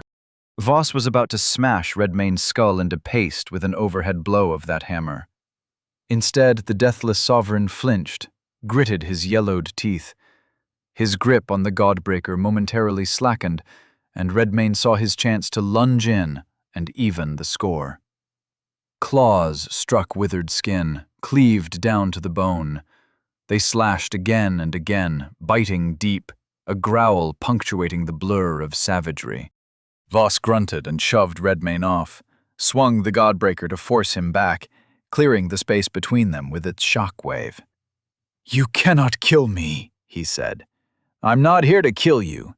I'm here to take that hammer. This hammer will reduce you to nothing, as it has before." Voss charged, but Redmayne was now acclimated to his speed. Abyss Walk Gnosis 329. He melded into the shadow below his feet. But then Voss dove in after him, shoved him deeper down, made him miss the shadow on the opposite side, and the two of them fell into the abyss together. In the profound darkness, Redmayne's primal fury met Voss's ancient resolve. They fought as they fell, if indeed it could be called falling. Voss, with the Godbreaker in his skeletal hands, carved arcs of force into the void with each swing of his weapon, bending the very essence of the abyss with its power. Redmayne, fluid and fierce, moved like a shark through water, evading and countering with savage precision. In time they found the floor, the endless night sea of the abyss, which mirrored the stars of untold universes overhead with such accuracy that the ripples at their feet were the only way to tell up from down. Here the battle raged on, a silent storm of violence in the void. Each clash of Redmayne's claws against the Godbreaker sent ripples across the dark waters, distorting the reflected cosmos with every strike and parry. Voss, unyielding, wielded the hammer with a mastery honed over eons, each swing a cataclysm in the form of an arc, threatening to shatter the very fabric of the abyss. Redmayne danced around the edges of destruction, his thoughts and movements a blur of desperate precision. He struck at Voss with a ferocity that belied his earlier defeats, and his claws sought any flaw in the Sovereign's ancient defenses, of which there were precious few. The sound of their battle, though muffled by the abyssal waters, was a tempest that could stir the dead to wakefulness. And as they fought, the boundary between the physical and the ethereal began to blur, their forms flickering between solidity and shadow. With each passing moment, the intensity of their conflict seemed to draw the attention of the slumbering depths, as if the abyss had something like a mind and a will of its own, slow to rouse, but powerful once awakened. Redmayne felt it happening. It felt as though he were coming apart at the seams. And not just physically. The contents of his mind felt soft, malleable. Perhaps whatever had been done to him in the past had been done down here, in this place where the solid and the real were not so solid and real. If this deterred, or even bothered Voss in the slightest, it did not show on his gaunt, corpse-like face. "You must shatter," said Voss. "Shatter and break apart. Order will prevail. It must prevail. The reign of beasts is long over." "It never ended. The beasts merely put on clothes and gave things names," said Redmayne. Then he grinned as he ducked a swipe of the Godbreaker and added, "You should see the world outside your bedroom today. I find it much improved. The masks have all been torn off." Voss grimaced and set his jaw. He swung low, making Redmayne jump. A defense he'd seen, which is why he set it up. Redmayne's eyes widened as an overhead swing simply appeared in front of his face. Voss moved with such blinding speed that he couldn't have reacted to it even if he hadn't been fainted. Corpus, 2496. This time the world didn't merely spin, it swirled. Everything blurred together. He saw all his pasts and futures. There were many stories of the Lord of Hunger, many incarnations, and they all had different fates. The Godbreaker struck him so hard that he momentarily saw the threads of his life without the blinders of time, like a tree branching off into infinity in every direction. The pain of the moment was the pain of all moments, because there was no before or after in truth. Everything was happening at the same time. He was covering his head, curled in the fetal position as Eric Morholt clubbed him with a cudgel, laughing his little heart out. He was surveying the battlefield astride his warhorse, bloody sword in hand. He was devouring an entire city and all its occupants, hearing their screams as they fell into his cavernous gullet. He was talking with his wife in her favorite garden when his son appeared with a golden hammer in his hands and murder in his eyes. Redmayne realized he lay on his back, staring up at the stars of the abyss, if indeed they were even real stars. When he inhaled, he felt the stab of shattered ribs, and when he coughed, blood sprayed from his mouth. Voss, the first sovereign, his eldest son from a life long past, strode up to him, his feet leaving ripples in the abyssal water. "Oh, father," he said, as he put his foot on Redmayne's chest. "You poor, disfigured thing. I shall not attempt to strike you into a useful shape this time, or even a pathetic one. Only now do I see what a grave error that was." He grasped the handle of the Godbreaker in both hands and raised it high overhead. "This time, you will disintegrate." Chapter 66. The Abyss. The hammer came down, and Redmayne caught it. Specifically, he caught the invisible nimbus of force surrounding its head. It smacked down into his palms, and his claws dug into it as if it were a physical substance. Redmayne gritted his teeth as he felt the heat of it searing his hands, making them begin to glow. But worse than that, he felt the concept of his hands coming apart, as if the Godbreaker were capable of obliterating them at the abstract level. "You should have stayed wherever Belskaya put you, father," said Voss. That name again. Belskaya. He kept saying it. One of the 5 heroes, he thought it was. So that's how they conquered Kral, with this one's cooperation. Redmage growled. He flexed his will as well as his arms, and the hammerhead began to retreat from his face.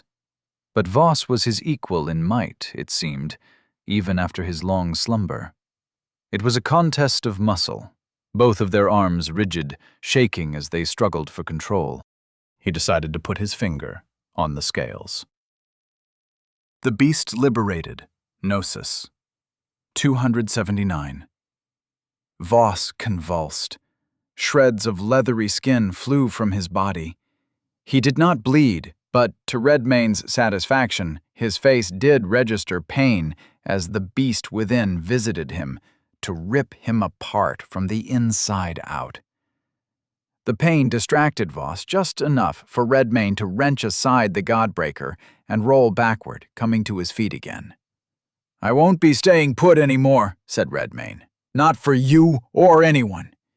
This is my world." And they fought. Conviction met instinct. Discipline met fury. Redmayne and Voss moved through the abyss like forces of nature.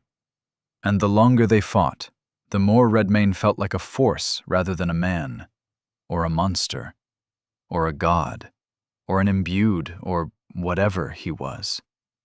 The Godbreaker swung in wide arcs, its presence bending the air, while Redmayne's claws sliced through the space between them. The abyss rippled beneath their feet as they pushed each other to the brink.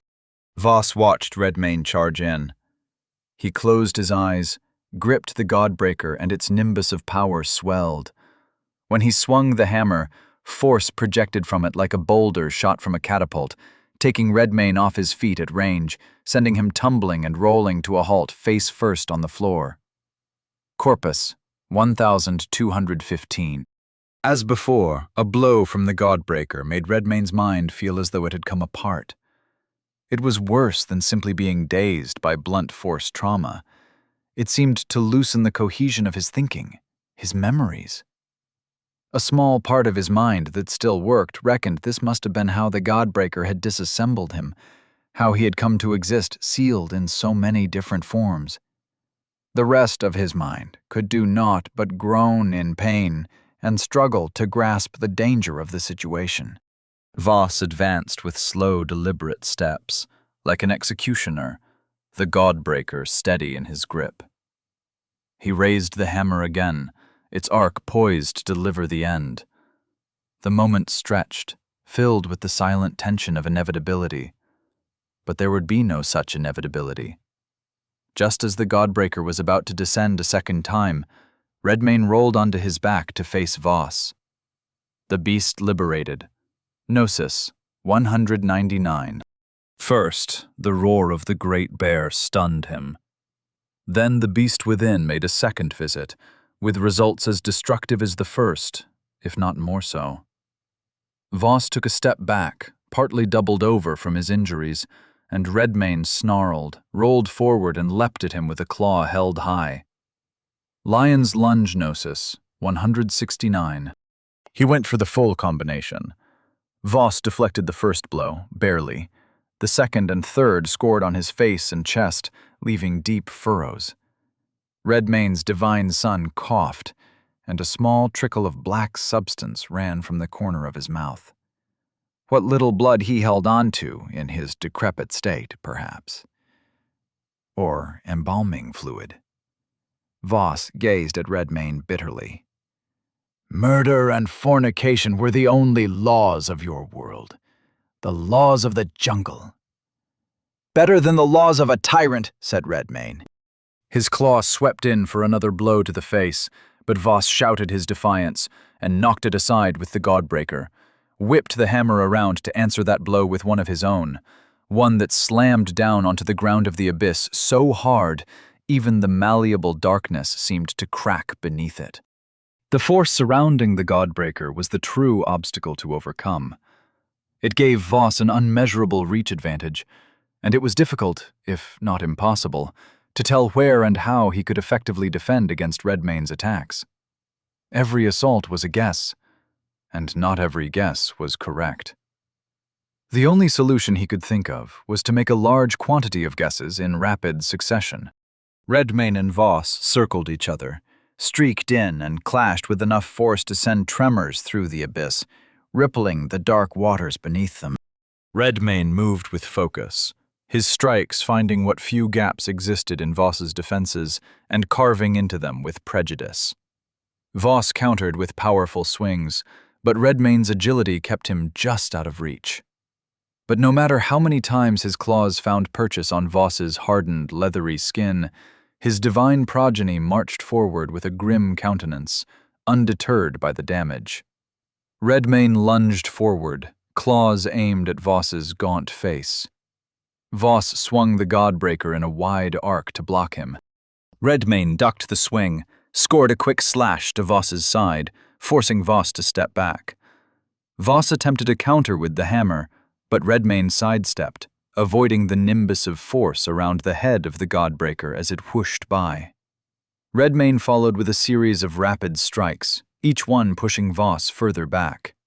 Voss's grip on the Godbreaker slipped slightly as he tried to regain control.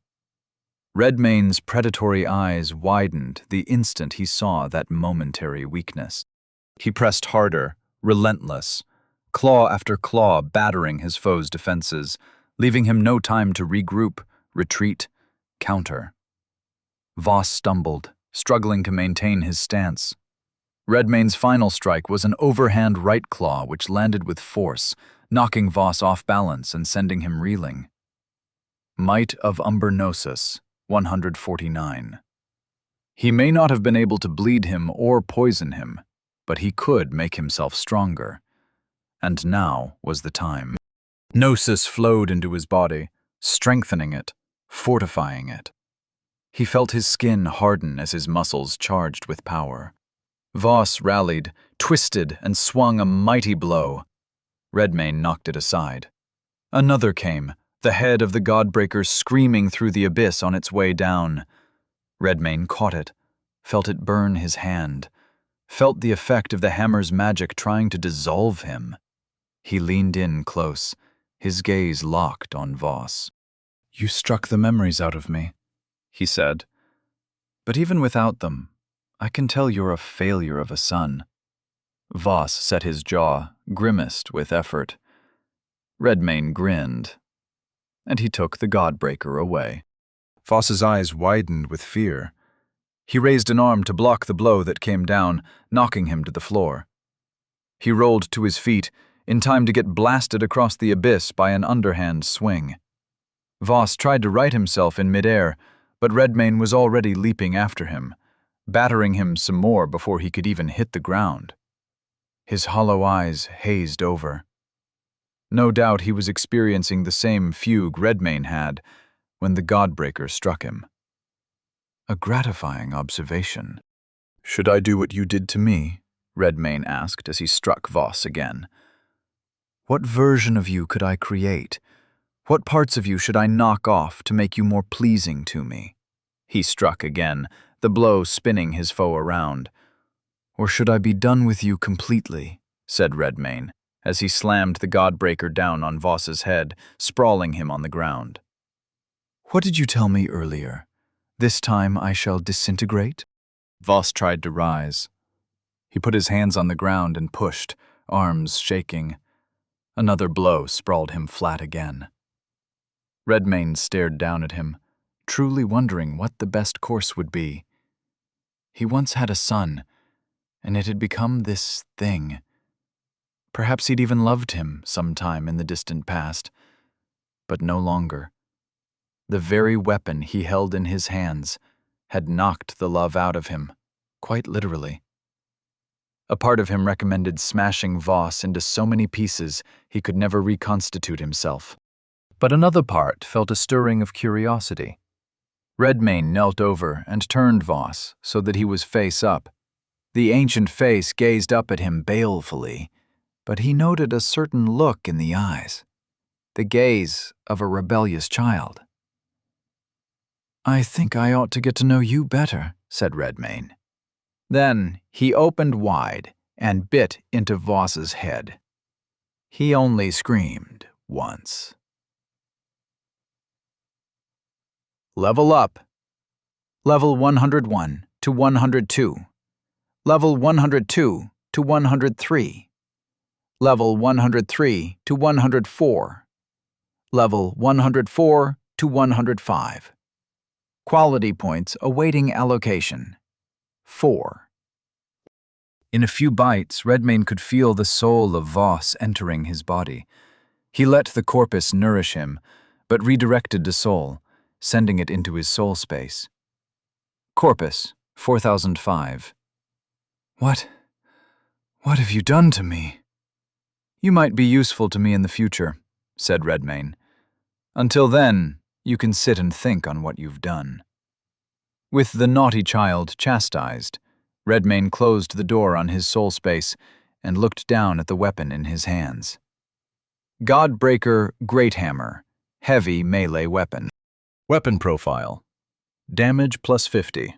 Armor plus 10 while blocking. Defensive 5. Reach plus 10. Force projection. Soul Sundering, weapon of Voss, the first sovereign. It was forged in the depths of the earth, in a lake of primal fire, to reshape the world and even the gods themselves.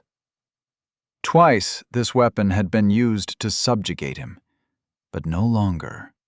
He had half a mind to simply break it, or leave it to get lost in the abyss for all time. Instead, he ate it. Weapon profile. Claws. Damage plus 50. Evasion negation 10. Fast 5. Corpus damage over time on hit. Rending 4. Armor plus 14 while blocking. Defensive 7. Attacks damage up to 4 foes. Cleaving 3. Spirit Touch. Godslayer 1. Vorpal. Godslayer 1. Reach plus 10. Force projection. Soul Sundering. Bite damage plus 50. Armor penetration 8. Evasion negation 20. Fast 10. Soul Sundering. The Soul Sundering effect carried over into his bite as well as his claws. Redmayne supposed he could use it to eat someone's memories. or their personality, or whatever else belonged to a thing, insubstantial or otherwise. He held up one of his claws, examining it. The thrum of power around them felt stronger, much stronger. Even in the dark of the abyss, he could tell by how they distorted the air when he made even the slightest movement. To test it, he swept his claw through the empty air, and as he did so, he felt blades of force sweep outward like a cutting wave. Remarkable. For a short while, he simply stood there in the middle of the abyss, considering what had just taken place. With Voss captive, he could learn much about his own history. With the Godbreaker a part of him, he could crush Aaron Morholt and anyone else who might like to come and try him. That thought made him look around for the presence of the abyssal well. He located it and made his way across the silent waters, enjoying the prospect of being an unpleasant surprise for a coterie of imbued. When Redmayne reached the surface a second time, at the abyssal well right next to the tomb of Voss, Pieter's presence rushed into his mind. "My lord, the imbued of Asgoff have determined the location of the Godbreaker, and the secret phrase which unlocks its hidden door. Even now they—" I have the Godbreaker. "What?" I bested my son, took it from him, and ate it. Redmayne sensed a wild swell of relief from his servant. "I see! How shall I serve you next, my lord?" "Return to Walter and Vengarl's group. Help them clear whatever zone they're clearing. I will await the imbued here."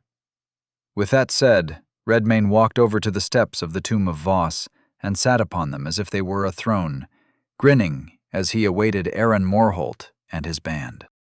The looks on their faces would be priceless. Chapter 67. Asgoff, Mount Mercur. Eric Morholt embarked on his journey to Mount Mercur with 4 companions, in the fashion of the 5 heroes of old. He felt it was auspicious and appropriate, as he recently learned that the 5 heroes themselves made this very same journey a long time ago. At his left and right rode Sir Bogdan and Sir Grimdark, steadfast friends since his youth, when he'd first come to Asgoff from the land of the Morholts. Bringing up the rear were Sir Velibor, a newcomer to their group, amicable but soft-spoken, and Sir Kugi, who came from an up-jumped family of hill tribesmen who won land and title when they foiled an attempt on Lord Arnza's life. When the blight fell, it had cast a grim mood upon all, even imbued warriors such as himself and his companions. Of what use could the powers of the imbued be if the very folk he swore to protect became the monsters? But this morning, for the first time in what felt like months but truly had only been a week and a few days, Aaron Morholt felt a stirring of hope in his breast. Perhaps the end of this horror was in sight. Perhaps all could be made right again. And soon. On the morning of the 2nd day of their journey, they arrived at the foot of Mount Mercur and began their ascent up a winding woodsman's trail, leaving the tree line behind as they climbed toward the clouds overhead. Lush green vegetation gave way to hardier, tougher plant life at the higher altitudes, where the air began to thin and powerful winds gusted up from below. Sir Bogdan drew his cloak about him, shivered. "Whatever you do, don't look down." Sir Grimdark chuckled and lightly spurred his horse to catch up to his comrade. "Afraid the mountain will swallow you whole, Bogdan? Or is it just the thought of flying that weakens your knees?" "Well, as I don't have wings, I shan't make an attempt to fly if it can be avoided," said Sir Bogdan. "That fellow Helmold said Redmayne can fly," said the meek Sir Velibor. Eric Morholt turned to side-eye the knight from the head of the procession. "Redmayne will be dealt with soon. My father will be avenged, and his home rightfully reclaimed." The conviction in his voice struck them all. Sir Bogdan nodded, his grip on the reins firm. Sir Grimdark smirked, a hand resting on the hilt of his sword. Sir Velibor shifted in his saddle, his gaze dropping to the path. Sir Kugi adjusted his cloak, his posture straightening as if to brace for the trial ahead. Sir Morholt wore the items Helmold had retrieved from the fallen Sicarius, the Sicarius sword and dagger, the pearl phantom cloak, and the God-Slayer's oculus. It troubled him to carry such things without authorization, but he believed the circumstances justified it. If they pressed him, he would return the items to the office of the governess at once, and hopefully that would be the extent of the punishment. Under normal circumstances, that alone would have weighed heavily on Eric Morholt's mind. But he had worse problems at the moment. "I believe our good fortune is a blessing from the Nine," said Sir Velibor. Sir Grimgarl nodded. "To find the cure to this plague of beasthood so close to our home is a fine coincidence indeed." "It is no coincidence," said Sir Kugi. "It is divine providence." "Aye," said Aaron Morholt. "Now all we have to do is hope the old bastard will let us borrow his toy for a bit," said Sir Grimgarl. "Belskaya managed it, or so that fella Helmold claims. To think, we'll be speaking to a god of old. Such times we live in." Aaron's expression soured. To think his family had been entrusted with so grave a task, and they failed so utterly. He would soon be kneeling before an ancient god in an attempt to explain their incompetence. How was he to explain just how severely the vigilance of the Morholts had waned through the generations? How could he explain that he had only recently learned of these things at all? He felt like a fool. Little Redcap, they called it. A curiosity. A freak. A wretched, helpless thing. Father never spoke of his true nature. Perhaps he'd forgotten, or never even known. Perhaps he simply never bothered. Perhaps they were so far removed from these mythic events that they had lost their relevance in the minds of his fathers. They no longer believed in such tales. And now all of Volos reaped the consequences of their failure. If this were ever to become common knowledge, the name Morholt would become as wretched and disgraced throughout the land as the name Little Redcap had been to the folk of Hare's Castle. Aaron couldn't let that happen. After this matter was attended to, it may even be necessary to silence those few who knew the truth. To include the men riding at his side, bantering as ever they did, cavalier and valorous, riding to an uncertain fate with happy hearts. Aaron Morholt felt a pang of remorse at the thought he'd have to eliminate such fine friends. But the honor of his family came first. The group rode on in silence, the sound of hooves crunching against the rocky path filling the air. The trail wound upward, narrow and uneven, forcing the horses to step carefully. Loose stones occasionally skittered down the slope, disappearing into the mist below, the wind carrying the scent of pine and earth from below when it gusted up the sheer faces of the mountain. When they reached a certain height, their breath formed small clouds, visible in the thinning air. Their path wound between two peaks, the climb ending but a new maze unfolding before them. Aaron took the lead, unfurled a hand-drawn map Helmold Brecht had presented him in the library of Barrow Keep. He used it to lead them through, and soon the group halted before a great black door set into the mountainside. The door was twice as tall as a man, and wide enough to admit 4 or 6 men walking abreast. Runes covered the door, surrounding a central figure carved in relief, a ruler holding a great hammer. The image commanded attention, as if even a graven image of Voss, the first sovereign, carried his ancient authority. Sir Grimgarl was the first to dismount, and did so with a fluid motion. He walked up to the door, reached out and traced a finger along the edge of a carved rune, a grin playing on his lips. The prospect of facing whatever lay beyond seemed to excite him, his spirit undaunted by the mystery. "Looks like we're in for a tale or two," he said, with mirth in his voice. Sir Bogdan leaned forward in his saddle, eyes narrowing as he studied the runes, his mind turning over their possible meanings. Sir Velibor remained seated, his gaze fixed on the rendition of Voss. He appeared contemplative, absorbing the sight with a quiet intensity, his fingers tapping lightly on the reins. Sir Kugi dismounted and stood beside his horse, his posture firm as he regarded the door. For a long moment, he simply stared at it. Then he set his jaw, gave a small nod. "This is where our path was meant to lead," he declared. Eric Morholt dismounted last, his eyes lingering on the figure with the hammer.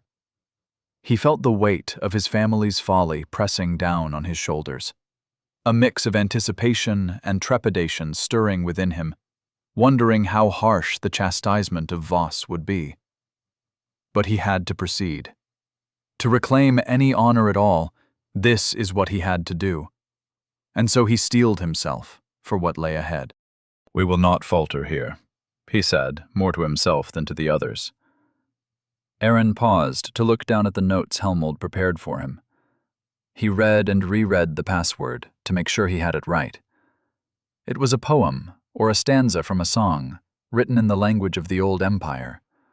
The civilization before the Veloci chiefs, before the Stallmen, before the 5 heroes. He walked up to the door, looked into the eyes of the rendition of Voss, and spoke. "In stone and shadow, the sovereign's hand molds earth and sea, commands the land. With will unyielding, hearts stand still, kneeling to he who shapes and instills, forges the world to the sovereign's will." As the final words of the passcode echoed against the stone, the runes on the door began to glow with a soft, pulsating light. The carved figure of the ruler holding the hammer seemed to come alive, the lines of the relief shimmering as if charged with energy. A low hum filled the air, resonating through the mountain itself as the ground beneath the companions vibrated gently. With a deep, resonant groan, the door began to shift. Dust and small stones fell from the edges as ancient mechanisms, long dormant, creaked into motion. The door moved inward, revealing a narrow gap that slowly widened. The light from the runes spilled into the darkness beyond, casting long shadows that danced across the rocky floor. As the door continued to open, the hum grew softer, settling into a quiet whisper that faded into silence. The passageway beyond lay revealed, inviting, yet foreboding. Sir Grimgall let out a low whistle. "Fancy. Maybe the new mansions could learn something from these old-timers, eh?" The jest didn't seem to go over well. Sir Kugi gave him a hard look. Sir Velabor's eyebrows went up for a moment. Sir Morholt, however, brusquely walked by them all, his hand on the hilt of his sword. He had business with a god, and he clearly bore the gravity of the task before him. The companions tied up their horses and followed him on foot. They walked in the dark at first, but as they went around a sharp bend in the cavern, there was light again. Bright, warm sunlight, so much of it they were momentarily blinded as they came out of the short tunnel into a sunlit clearing. A most beautiful scene unfolded before them. The air was rich with the scent of flowers and fresh earth. Overhead, light streamed through a natural skylight, possibly the cone of an extinct volcano, bathing the clearing in an uncommon warmth for a place this high in the mountains. The tomb of Voss lay nestled in vibrant greenery and towering trees, a dark stone mausoleum standing in stark contrast to the lush foliage growing all over it. Sunlight filtered through the canopies of the trees, creating shifting patterns on the ground, while vines traced the carvings on the tomb's walls. A bed of white flowers spread out near the tomb, with a bare patch of earth at its center, hinting at the absence of something. Aaron took in the primeval beauty of it. But when his eyes settled on the doors to the tomb, his heart went still. The doors were open, and someone was sitting on the steps, waiting for them. That someone noticed them at the same time and rose to his feet. The man had crimson hair that flowed down his shoulders and strong, noble features which contrasted his shabby attire. He wore a black bearskin cloak that was badly tattered and frayed, no shirt nor shoes, and a pair of ripped and tattered breeches. The cloak, though damaged, looked oddly familiar. Then Aaron noticed the pointed ears, the claws sheathed in a nimbus of power, and the steady gaze of a predator who had just spotted his next potential meal. Aaron Morholt's breath caught. His hand tightened around the hilt of the Sicarius sword. This had all been explained to him. He understood what he would eventually face. But here and now, confronted with the reality of the one they called Redmane, the one he used to call Little Redcap, Aaron Morholt found it difficult to remember his valor. Slowly, a grin spread across the crimson-haired one's face. "Well, well, Aaron Morholt. It's been a long time, hasn't it?" Chapter 68. Asgoth, Tomb of Voss. Redmane watched, with a certain satisfaction, as Aaron Morholt and his companions processed the sight before them. Aaron's grip on the hilt of his sword tightened, his knuckles white. His eyes were wide, pupils dilated as he took in Redmane's presence. The air around him seemed to still, his breath caught in his throat. Redmane could smell the fear on him. He also noted that the sword he gripped looked very much like the sword of the Sicarius he'd recently fought and eaten. While they were all just standing there, Redmane's eyes shifted from one face to the next, getting the measure of them, and also stealing a glance at their system tags. Starting with Aaron himself. Aaron Morholt. Class, Warrior. Archetype, Champion. Faction, Defenders of Volos. Level, 97. Behind Aaron, a tall figure with a salt and pepper beard shifted his weight, feet shuffling on the ground. He was old, but still in fighting shape. He noticed the man's hand move to the hilt of the axe belted at his waist, fingers twitching, gaze darting between Redmane and Aaron, uncertainty etched in his posture. Danon Bogdan. Class, Warrior. Archetype, Vanguard. Faction, Defenders of Volos. Level, 92. Next to Bogdan stood a dark-haired, broad-shouldered man with a perpetual grin on his face. He seemed to be putting on a show, acting more relaxed than he truly was. But Redmane noted the way he clenched his jaw, muscles in his neck tensing as he subtly adjusted the position of his feet, easing into a stance. Alexander Grimgarl. Class, Warrior. Archetype, Duelist.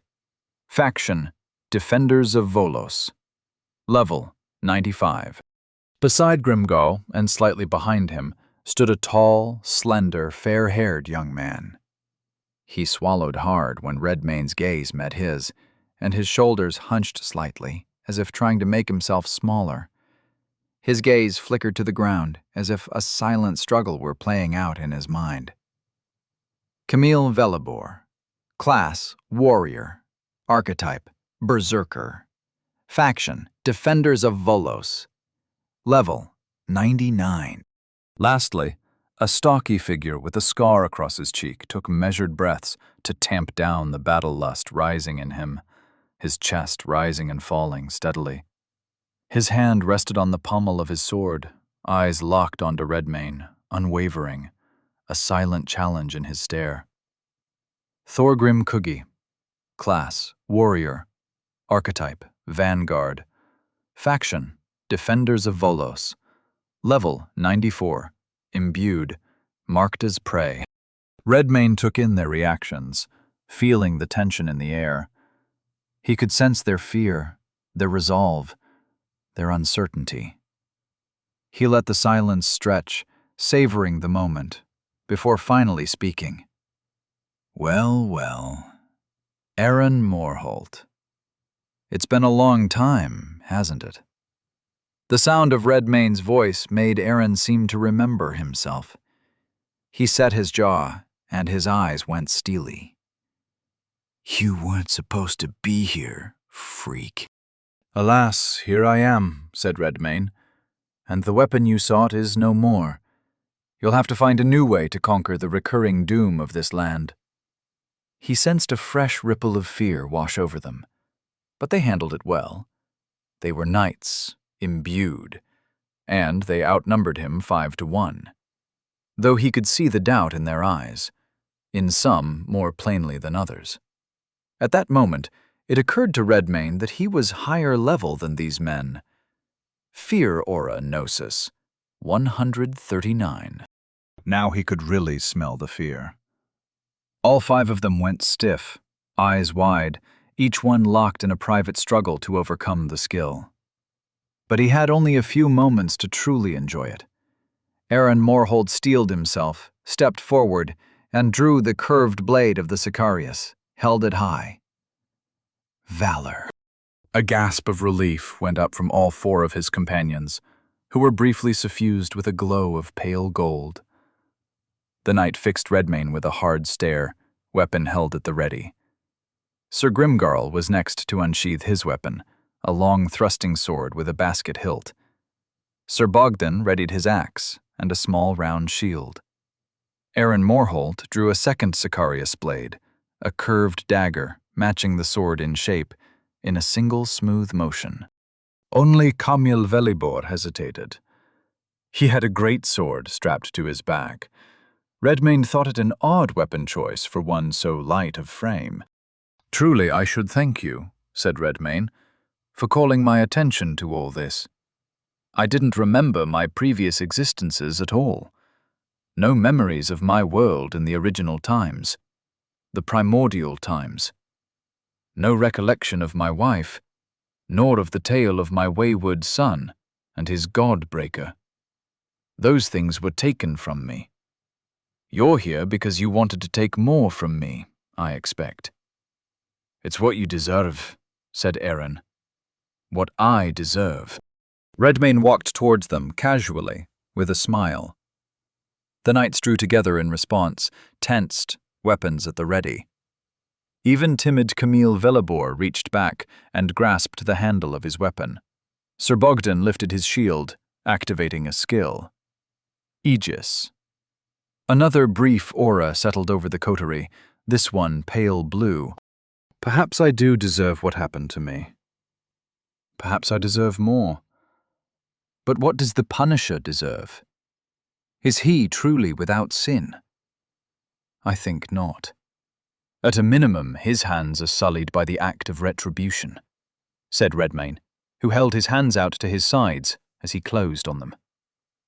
Cruelty answers cruelty, yes? Blood calls out to blood. So perhaps we deserve each other. And then he swept both claws through the air. His hands drew an axe from the outside in, and a cutting wave of force flew at the tight formation of imbued. Sir Bogdan held out his shield, and the wave broke against it like water crashing against a rocky shore. For a moment, the impact revealed the aura of blue around them again, just before it dissipated. And a fresh one took its place. Redmayne snarled and lunged. Aaron Morholt had been his first target, until Sir Bogdan had promoted himself. But he was not alone. And the instant the companions recognized Redmayne's intent, they swarmed to the defense of Sir Bogdan. Grimgarl advanced behind the point of his sword, aiming to deny Redmayne the space in front of Sir Bogdan. Coogie stepped in from the side, swinging his stout blade in a wide arc to force Redmayne back. Velibor, still hesitant, finally drew his greatsword, joining the defensive line.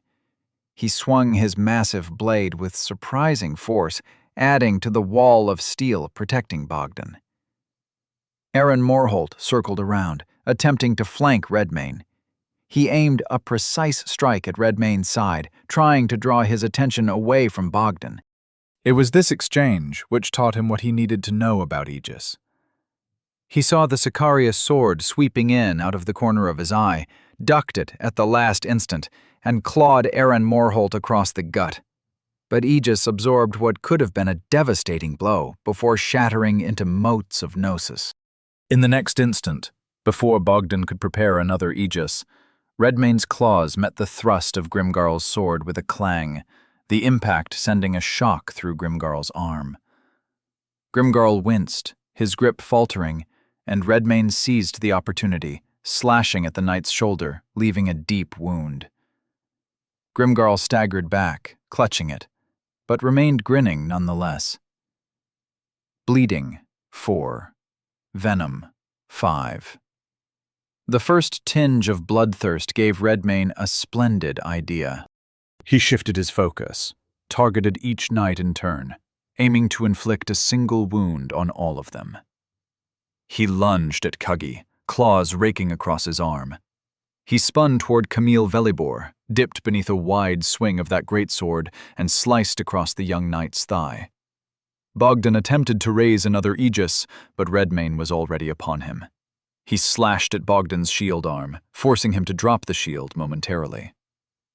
Aaron Morholt slashed at Redmane's neck, but he stepped back from it, the blade speeding past his trachea, and answered with a claw to the gut that drew fresh blood. With each successful strike, Redmane felt the bloodthirst building, his movements growing faster and faster, and a single dose of venom wouldn't have been enough to substantially slow and weaken any of them. But every little bit counted. Now that he had a great speed advantage, it was time to make it even greater. Might of Umbernosis, 119. As the power coursed into Redmane's body, toughening his flesh, charging up his muscles, steeling his courage and resolve, he flew into action. He was elusive as a shadow, and swift as a bolt of lightning. Weaving through the imbued as their weapons swung and thrust, but he was always a step ahead, a leap ahead, an evasion and countermove ahead. The clamor of steel echoed as he parried and dodged, his claws a blur. Cuggy's blade swept through the air, wide arcs missing their mark. Velibor's greatsword came down with force, but Redmane sidestepped, feeling the rush of air as it passed. Bogdan tried to raise his shield, but Redmane was already behind him, claws slicing through armor. Aaron lunged, Sicaria's sword aimed at Redmane's heart, and he twisted away, feeling the blade skim his ribs, and retaliated with a swift strike to Aaron's shoulder. Grimgarl met him head-on, but the darting point of his sword met empty air again and again. And each time, each exchange, Redmane's claws found flesh, slowly whittling down their vitality, their corpus, slowly stacking bleeding and venom, making them progressively sluggish and weak as he kept getting faster. Redmane felt the power of bloodthirst and might of Umber coursing through him. His muscles surged, his senses sharpened. By comparison, the imbued moved in slow motion, their efforts valiant but futile. He danced among them, a predator in his element, relishing the thrill of the fight, the savage exultation filling his body, making his heart thunder against the inside of his ribcage. He was unstoppable. He was a force of nature unleashed, and the world around him felt more vivid and vibrant than ever before. He found it beautiful, the image of this battle, the dark stone tomb of Voss covered in green growth behind them, the flowers beneath their feet, the warm sunlight, and the battle roars and blood spraying through the air most of all. As intended, Sir Bogdan was the first to be struck down. He raised an aegis at the last second to prevent a killing blow landing on Sir Cuggy, but when the skill shattered under his claws, he wheeled around, faster than any of them could have reacted, and struck Sir Bogdan across the neck. Blood painted the flowers. The flap of skin at the nape of Sir Bogdan's neck was the only thing that kept his head from flying through the air. Sir Cuggy was next, since he happened to be right there already, and this time there would be no aegis to protect him. The sight of Bogdan's demise made his eyes go wide in shock.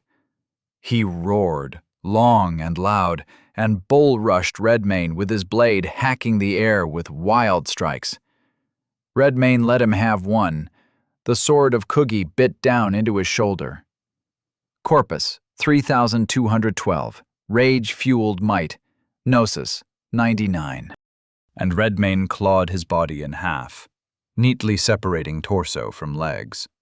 Sir Cuggy landed on his back, eyes wide and empty, mouth open, face painted with a spray of his own blood spurting up from his severed lower half, which still stood. Sir Grimgarl was on one knee, bleeding from multiple wounds, that grin still stuck on his face. But Aaron Morholt was gone. And something was happening to Sir Velibor. The tall, timid knight with the greatsword stood, trembling, eyes darting between the fresh corpses of Sir Bogdan and Sir Cuggy. Redmayne thought it was fear at first, but then his eyebrow rose when he realized it wasn't trepidation the young man had been feeling all this time. It was restraint, and the sight of his comrades dead made it slip. Camille Velibor's eyes rolled back in their sockets. He made a choking sound, which became an inhuman snarl, which became a battle roar that could have come from the great bear himself. The young imbued's muscles bulged unnaturally. His grip tightened on the handle of his greatsword until the knuckles went white as bone. The grass and flowers rustled as he vanished. Redmayne thought he'd teleported for a moment. Then a glint of steel caught his eye from above. He looked up to see a howling imbued plummeting down with blade held high and the sun behind him. Chapter 69. Asgoth, Tomb of Vos Camille. Velibor, silhouetted against the sun, descended on Redmayne at terminal velocity. Redmayne decided he'd rather not be there when he landed. He leapt backward, and when Velibor impacted on the ground, it kicked up a wave of rocks, grass, and dirt, which pelted Redmayne in the face, spraying outward from a newly formed crater. Velibor streaked out of that crater, straight at Redmayne. Howling like a beast, eyes wild with berserk fury, he swung his greatsword as if it were weightless. Wide arcs which would have been simple to evade if a warrior of normal strength were attacking.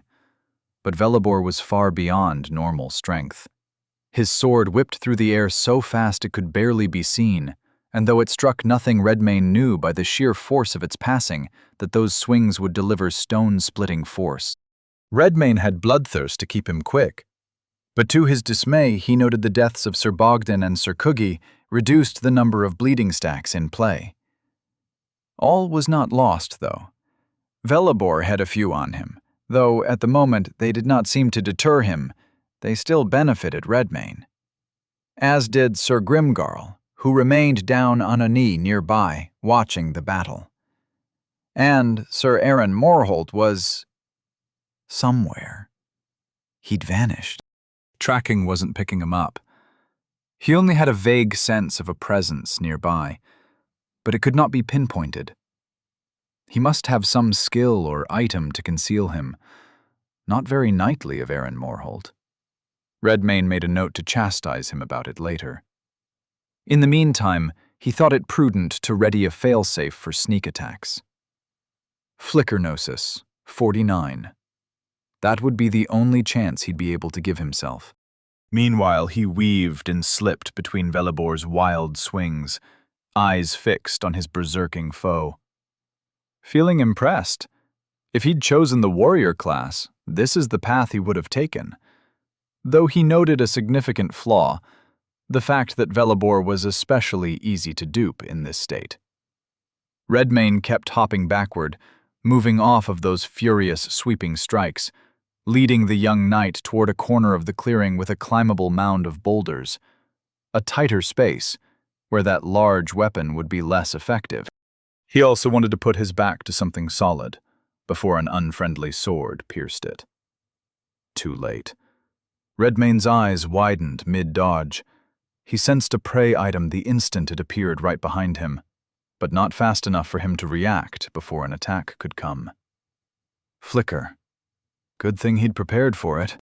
Aaron stabbed, and Redmayne's skill dragged him through space as if he'd been caught by a fisherman and reeled in.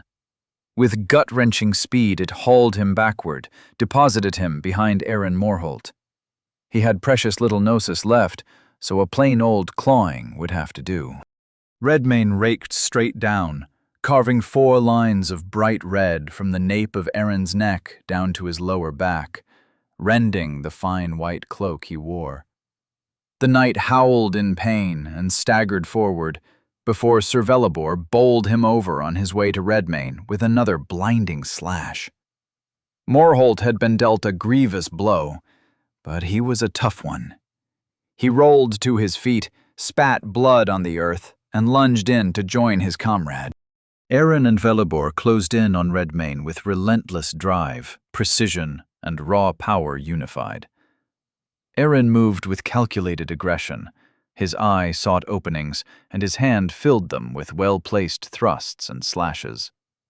He had to navigate around Velibor's unpredictable swings, the greatsword carving through the air with reckless abandon.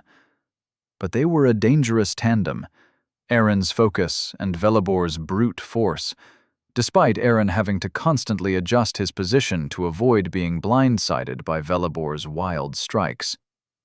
With patience and timing, he waited for opportune moments and seized them. If he hadn't just now fought his divine son, he might have more resources to deal with this situation. But there were options still. Carnivorous Metamorphnosis, 39. The wings of the manticore burst from his back, and he leapt, beating them furiously to gain altitude. He made for the rocks, as per his original plan, and on his way he swept his claw through the air in their direction, sending out another cutting wave. Redmane noted that it seemed to expand the farther it traveled. By the time it reached Morholt and Velibor, it blanketed their whole area, left 4 huge furrows in the grass. Aaron had the presence of mind to evade. Velibor did not. The wave drew 2 fresh slash marks across his body, but still he charged. Straight into the air. The force of Velibor's takeoff cratered the ground, much the same way his landing had, and in an instant, Redmane was again face to face with a howling berserker and the lethal end of a greatsword flashing in the sun. Redmane tried to evade, but in flight it wasn't so simple. So they struck each other. Corpus, 1110. The sword split Redmane open from shoulder to hip, sent him sailing backward with such force that he lost all control of his flight. Redmane's claw left 4 gashes precisely down the middle of Velibor's body, face and all, sending him hurtling back to earth. He twisted in the air, shook off the daze, managed to right his posture before crashing on the rocks. Instead, he made a stumbling landing, wheeled around to keep his opponents in view. Sir Velibor lay motionless on the grass. Aaron Morholt leapt from rock to get to him, dirty, sweaty, and bleeding from wounds all over his body. But his eyes were fixed on Redmane, and they were full of murder. Redmane's claws met Aaron's blades with a sharp clang that echoed through the clearing. They circled each other, feet shifting on the uneven ground. Redmane lashed out, seeking to break Aaron's defense. Aaron parried, his sword a blur. Each man patiently waiting for an opening, testing the other's guard to probe for one, all too aware the next wound could be their last. A part of his mind advised him to take wing again, use the new quality of his claws to finish him from afar. Morholt had no ranged attacks Redmane had seen. It would be easy. But the rest of him wanted the opposite. A face-to-face kill. He wanted to see the look in Aaron Morholt's eyes when he realized his life was over. Redmane feinted left, drawing Aaron's guard, but the knight corrected it when he saw the claw coming for his open side. Aaron lunged forward behind the point of his sword, and Redmane sidestepped, claws ripping across Aaron's arm. The knight winced, and his grip on his weapon faltered. Redmane pressed him, claws striking again, and Aaron stumbled, trying to regain his balance. Redmane seized the moment, closed the distance. He made his hand into a spear and stabbed it into Aaron's chest, piercing through. Aaron gasped, eyes wide with shock. There it was. That look. Redmane grinned and twisted his hand inside Aaron's body, making the knight gurgle, convulse, and cough up bright red blood. "You think it's over, I imagine," said Redmayne. "Oh no, Erin Morholt. I've only begun to enjoy your company." Erin's bloodshot eyes fixed on Redmayne. His body shook. Wha? Redmayne's gaze bored into him. He did not explain. He simply ate. Level up. Level 105 to 106. Level 106 to 107. Quality points awaiting allocation, 6. Corpus, 3,571. There was a moment during digestion where he could feel the soul of Erin Morholt in transit toward its dissolution. He spared it, sent it to his soul space, but he kept the door closed, for now. This meal had some other peculiarities he had to examine. The weapons he recognized, but Erin Morholt wore 2 interesting pieces of attire as well. Taken as a set, they appeared to tell a story. Sicarius sword, curved sword, melee weapon. Weapon profile, damage plus 30. Evasion negation 10, fast 5. Spirit touch, Godslayer 1. Vorpal, Godslayer 1. Elegant curved sword with an opalescent color, wielded by the Sicarius. The blades of the Sicarius are forged from Numantian star steel, an alloy that can slay divine flesh. Sicarius dagger. Curved dagger, light melee weapon. Weapon profile. Damage plus 30. Evasion negation 10, fast 5. Spirit touch, Godslayer 1. Vorpal, Godslayer 1. Elegant curved dagger with an opalescent color, wielded by the Sicarius. No enemy is safe from the blade of a Godslayer. Pearl Phantom Cloak Vestment, cloak. Passive. When the wearer dons the hood of this cloak, they become temporarily invisible and incorporeal. This invisibility effect lasts for 1 hour per day and night, and the effect is broken if the wearer deliberately acts in an overt manner, such as attacking a creature, throwing an object, or speaking in a loud voice. White silken cloak with a clasp made of star steel, worn by Numantian officials who perform clandestine tasks. Godslayer's Oculus Talisman, neck. Passive. Allows the wearer to perceive incorporeal beings. Silver medallion inlaid with 9 gems, symbolizing the eyes of the 9. The 9 brook no insubordination from lesser gods. Their loyal blades find any recusant, no matter where they hide. How had he acquired these? Redmayne imagined the Sicarius weren't in the habit of issuing their equipment to rank and file imbued. Then his eyes went wide, realizing what happened. The Sicarius who washed up on the shore of the Bear River. The dead one they had fed to him. The thing that started all of this. Helmold must have found these items and smuggled them out of the castle with Aurek. Clever bastard. The weapons wouldn't help him, and he'd already eaten a Godslayer's Oculus. But the cloak would be a fine acquisition. So he ate that, and saved the weaponry and the trinket to give to allies later. When digested, Pearl Phantom Cloak became a skill. Redmayne's eyebrow rose when he noticed the Pearl Phantom Cloak skill grew an activation cost of 10 gnosis. But since there was no longer a hood to doff, he supposed it made sense. With that sorted, it occurred to him that he had a stack of quality points to spend. Might 60 to 61, Fortitude 55 to 60.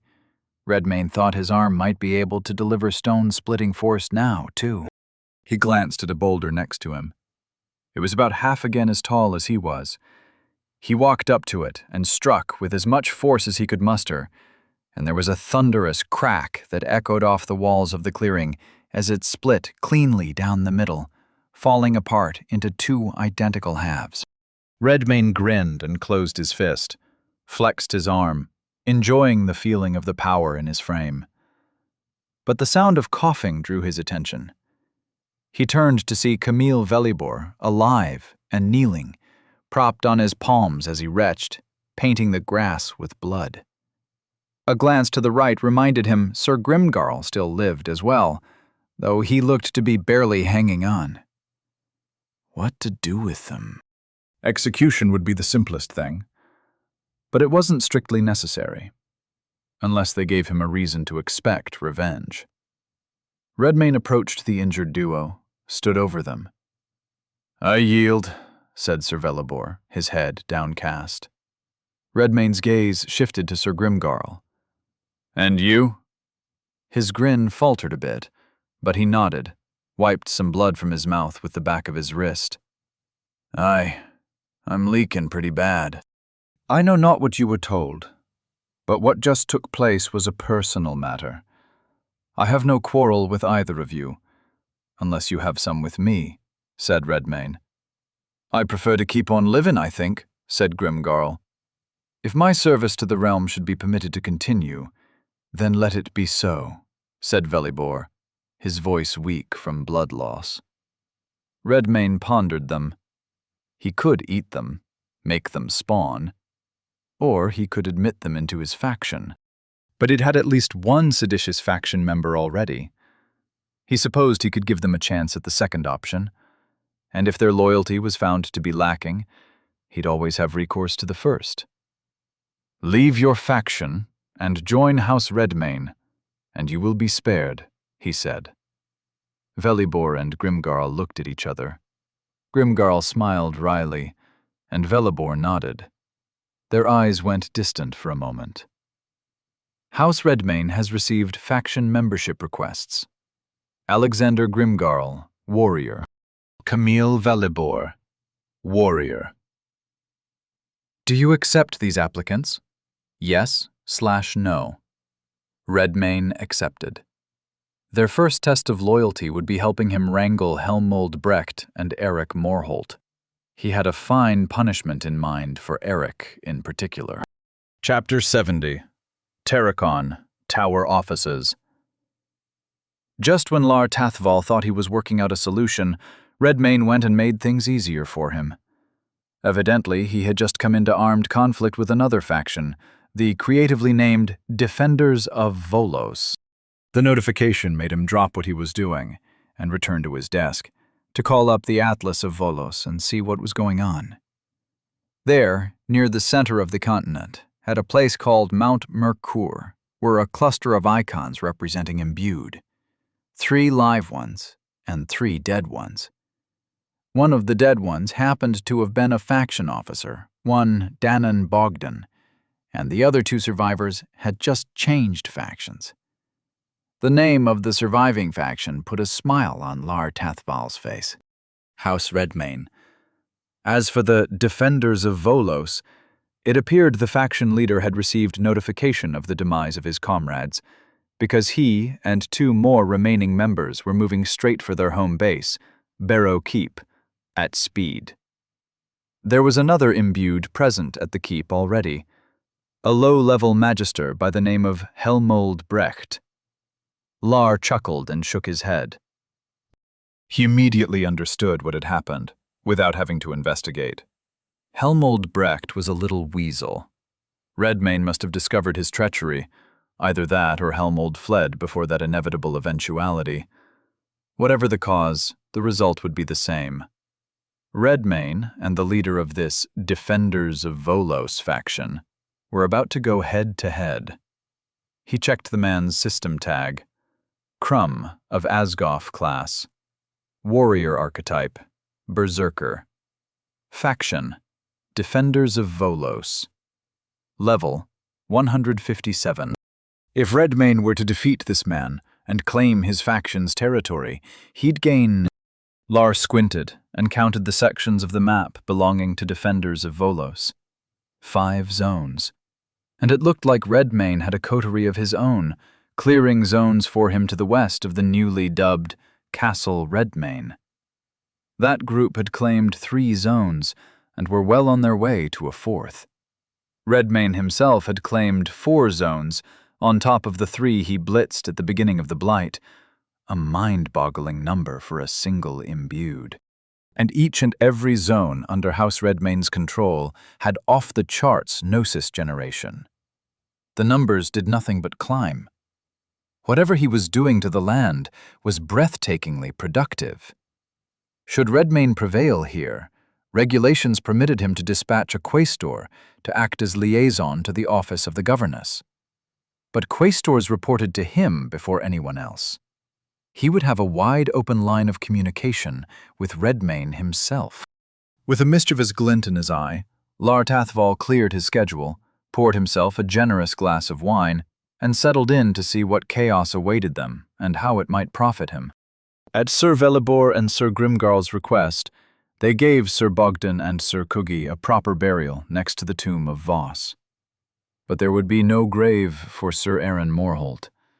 He'd gone to a different hereafter. Redmayne would have offered healing to the knights, but he had scant gnosis remaining. It was time to return to Flora. Part of him wanted to skip all that, take wing right now and fly for Barrow Keep. Helmold's betrayal should be met with fitting consequences, and it would be just lovely to see little Arik again. But first, he ought to ensure his new recruits didn't die from blood loss. "Wait here and rest for now," said Redmayne. "I'll return presently." Sir Grimgarl and Sir Velibor exchanged quizzical looks. Velibor looked up at Redmayne and asked, "Where are you going?" "To get you two some assistance," said Redmayne. And with that said, he walked to the dark building adjacent to the tomb of Voss, where the abyssal well lay. He sank into the unnatural darkness of the waters and traversed the abyss toward the other well he'd discovered.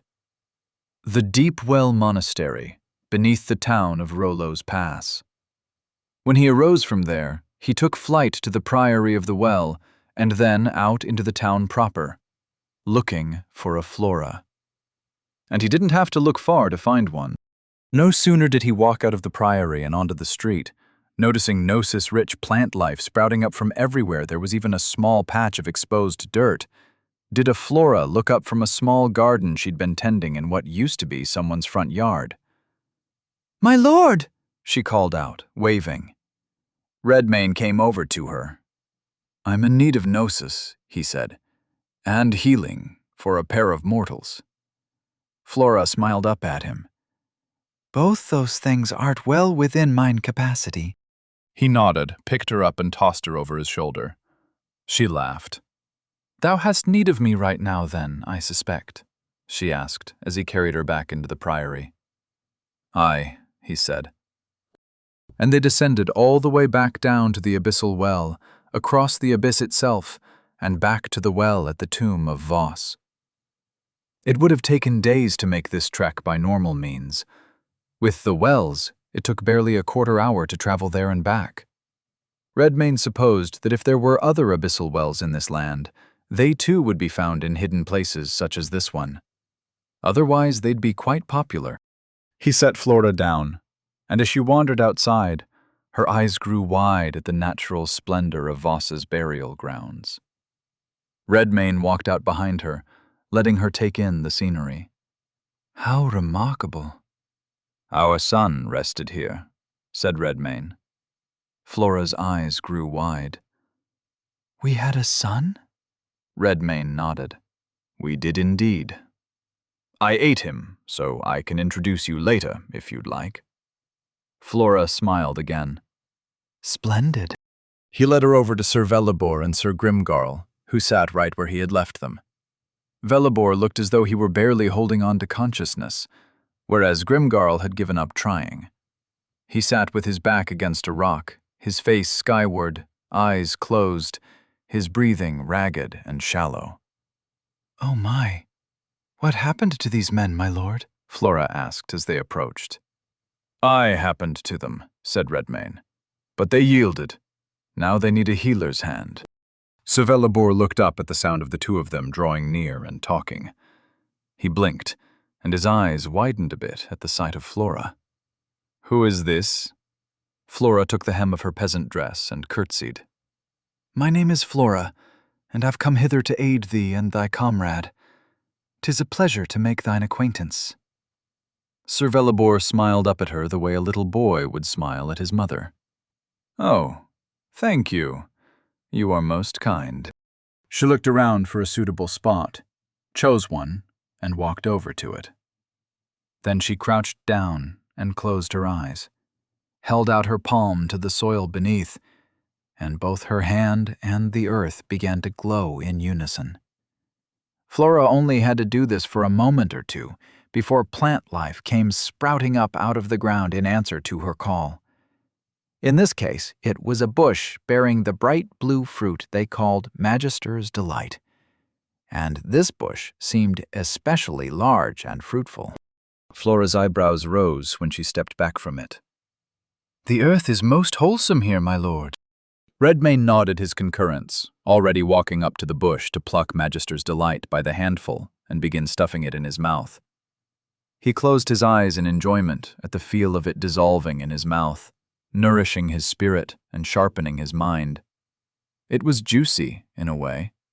Juicy was the closest word he could use to describe it, since the fruit didn't actually digest like food. Instead, it dispersed into a stream of gnosis as it traveled down his gullet. Gnosis, 289. Gnosis, 556. Gnosis, 738. Flora smiled as she watched him gorge himself on her fruit, looking a little amused, as if pleased her recipe satisfied him. While Redmayne occupied himself with eating, she quietly knelt and spawned another Magister's Delight bush next to it, to be certain he'd have enough. Then she turned to Velibor and Grimgarl and said,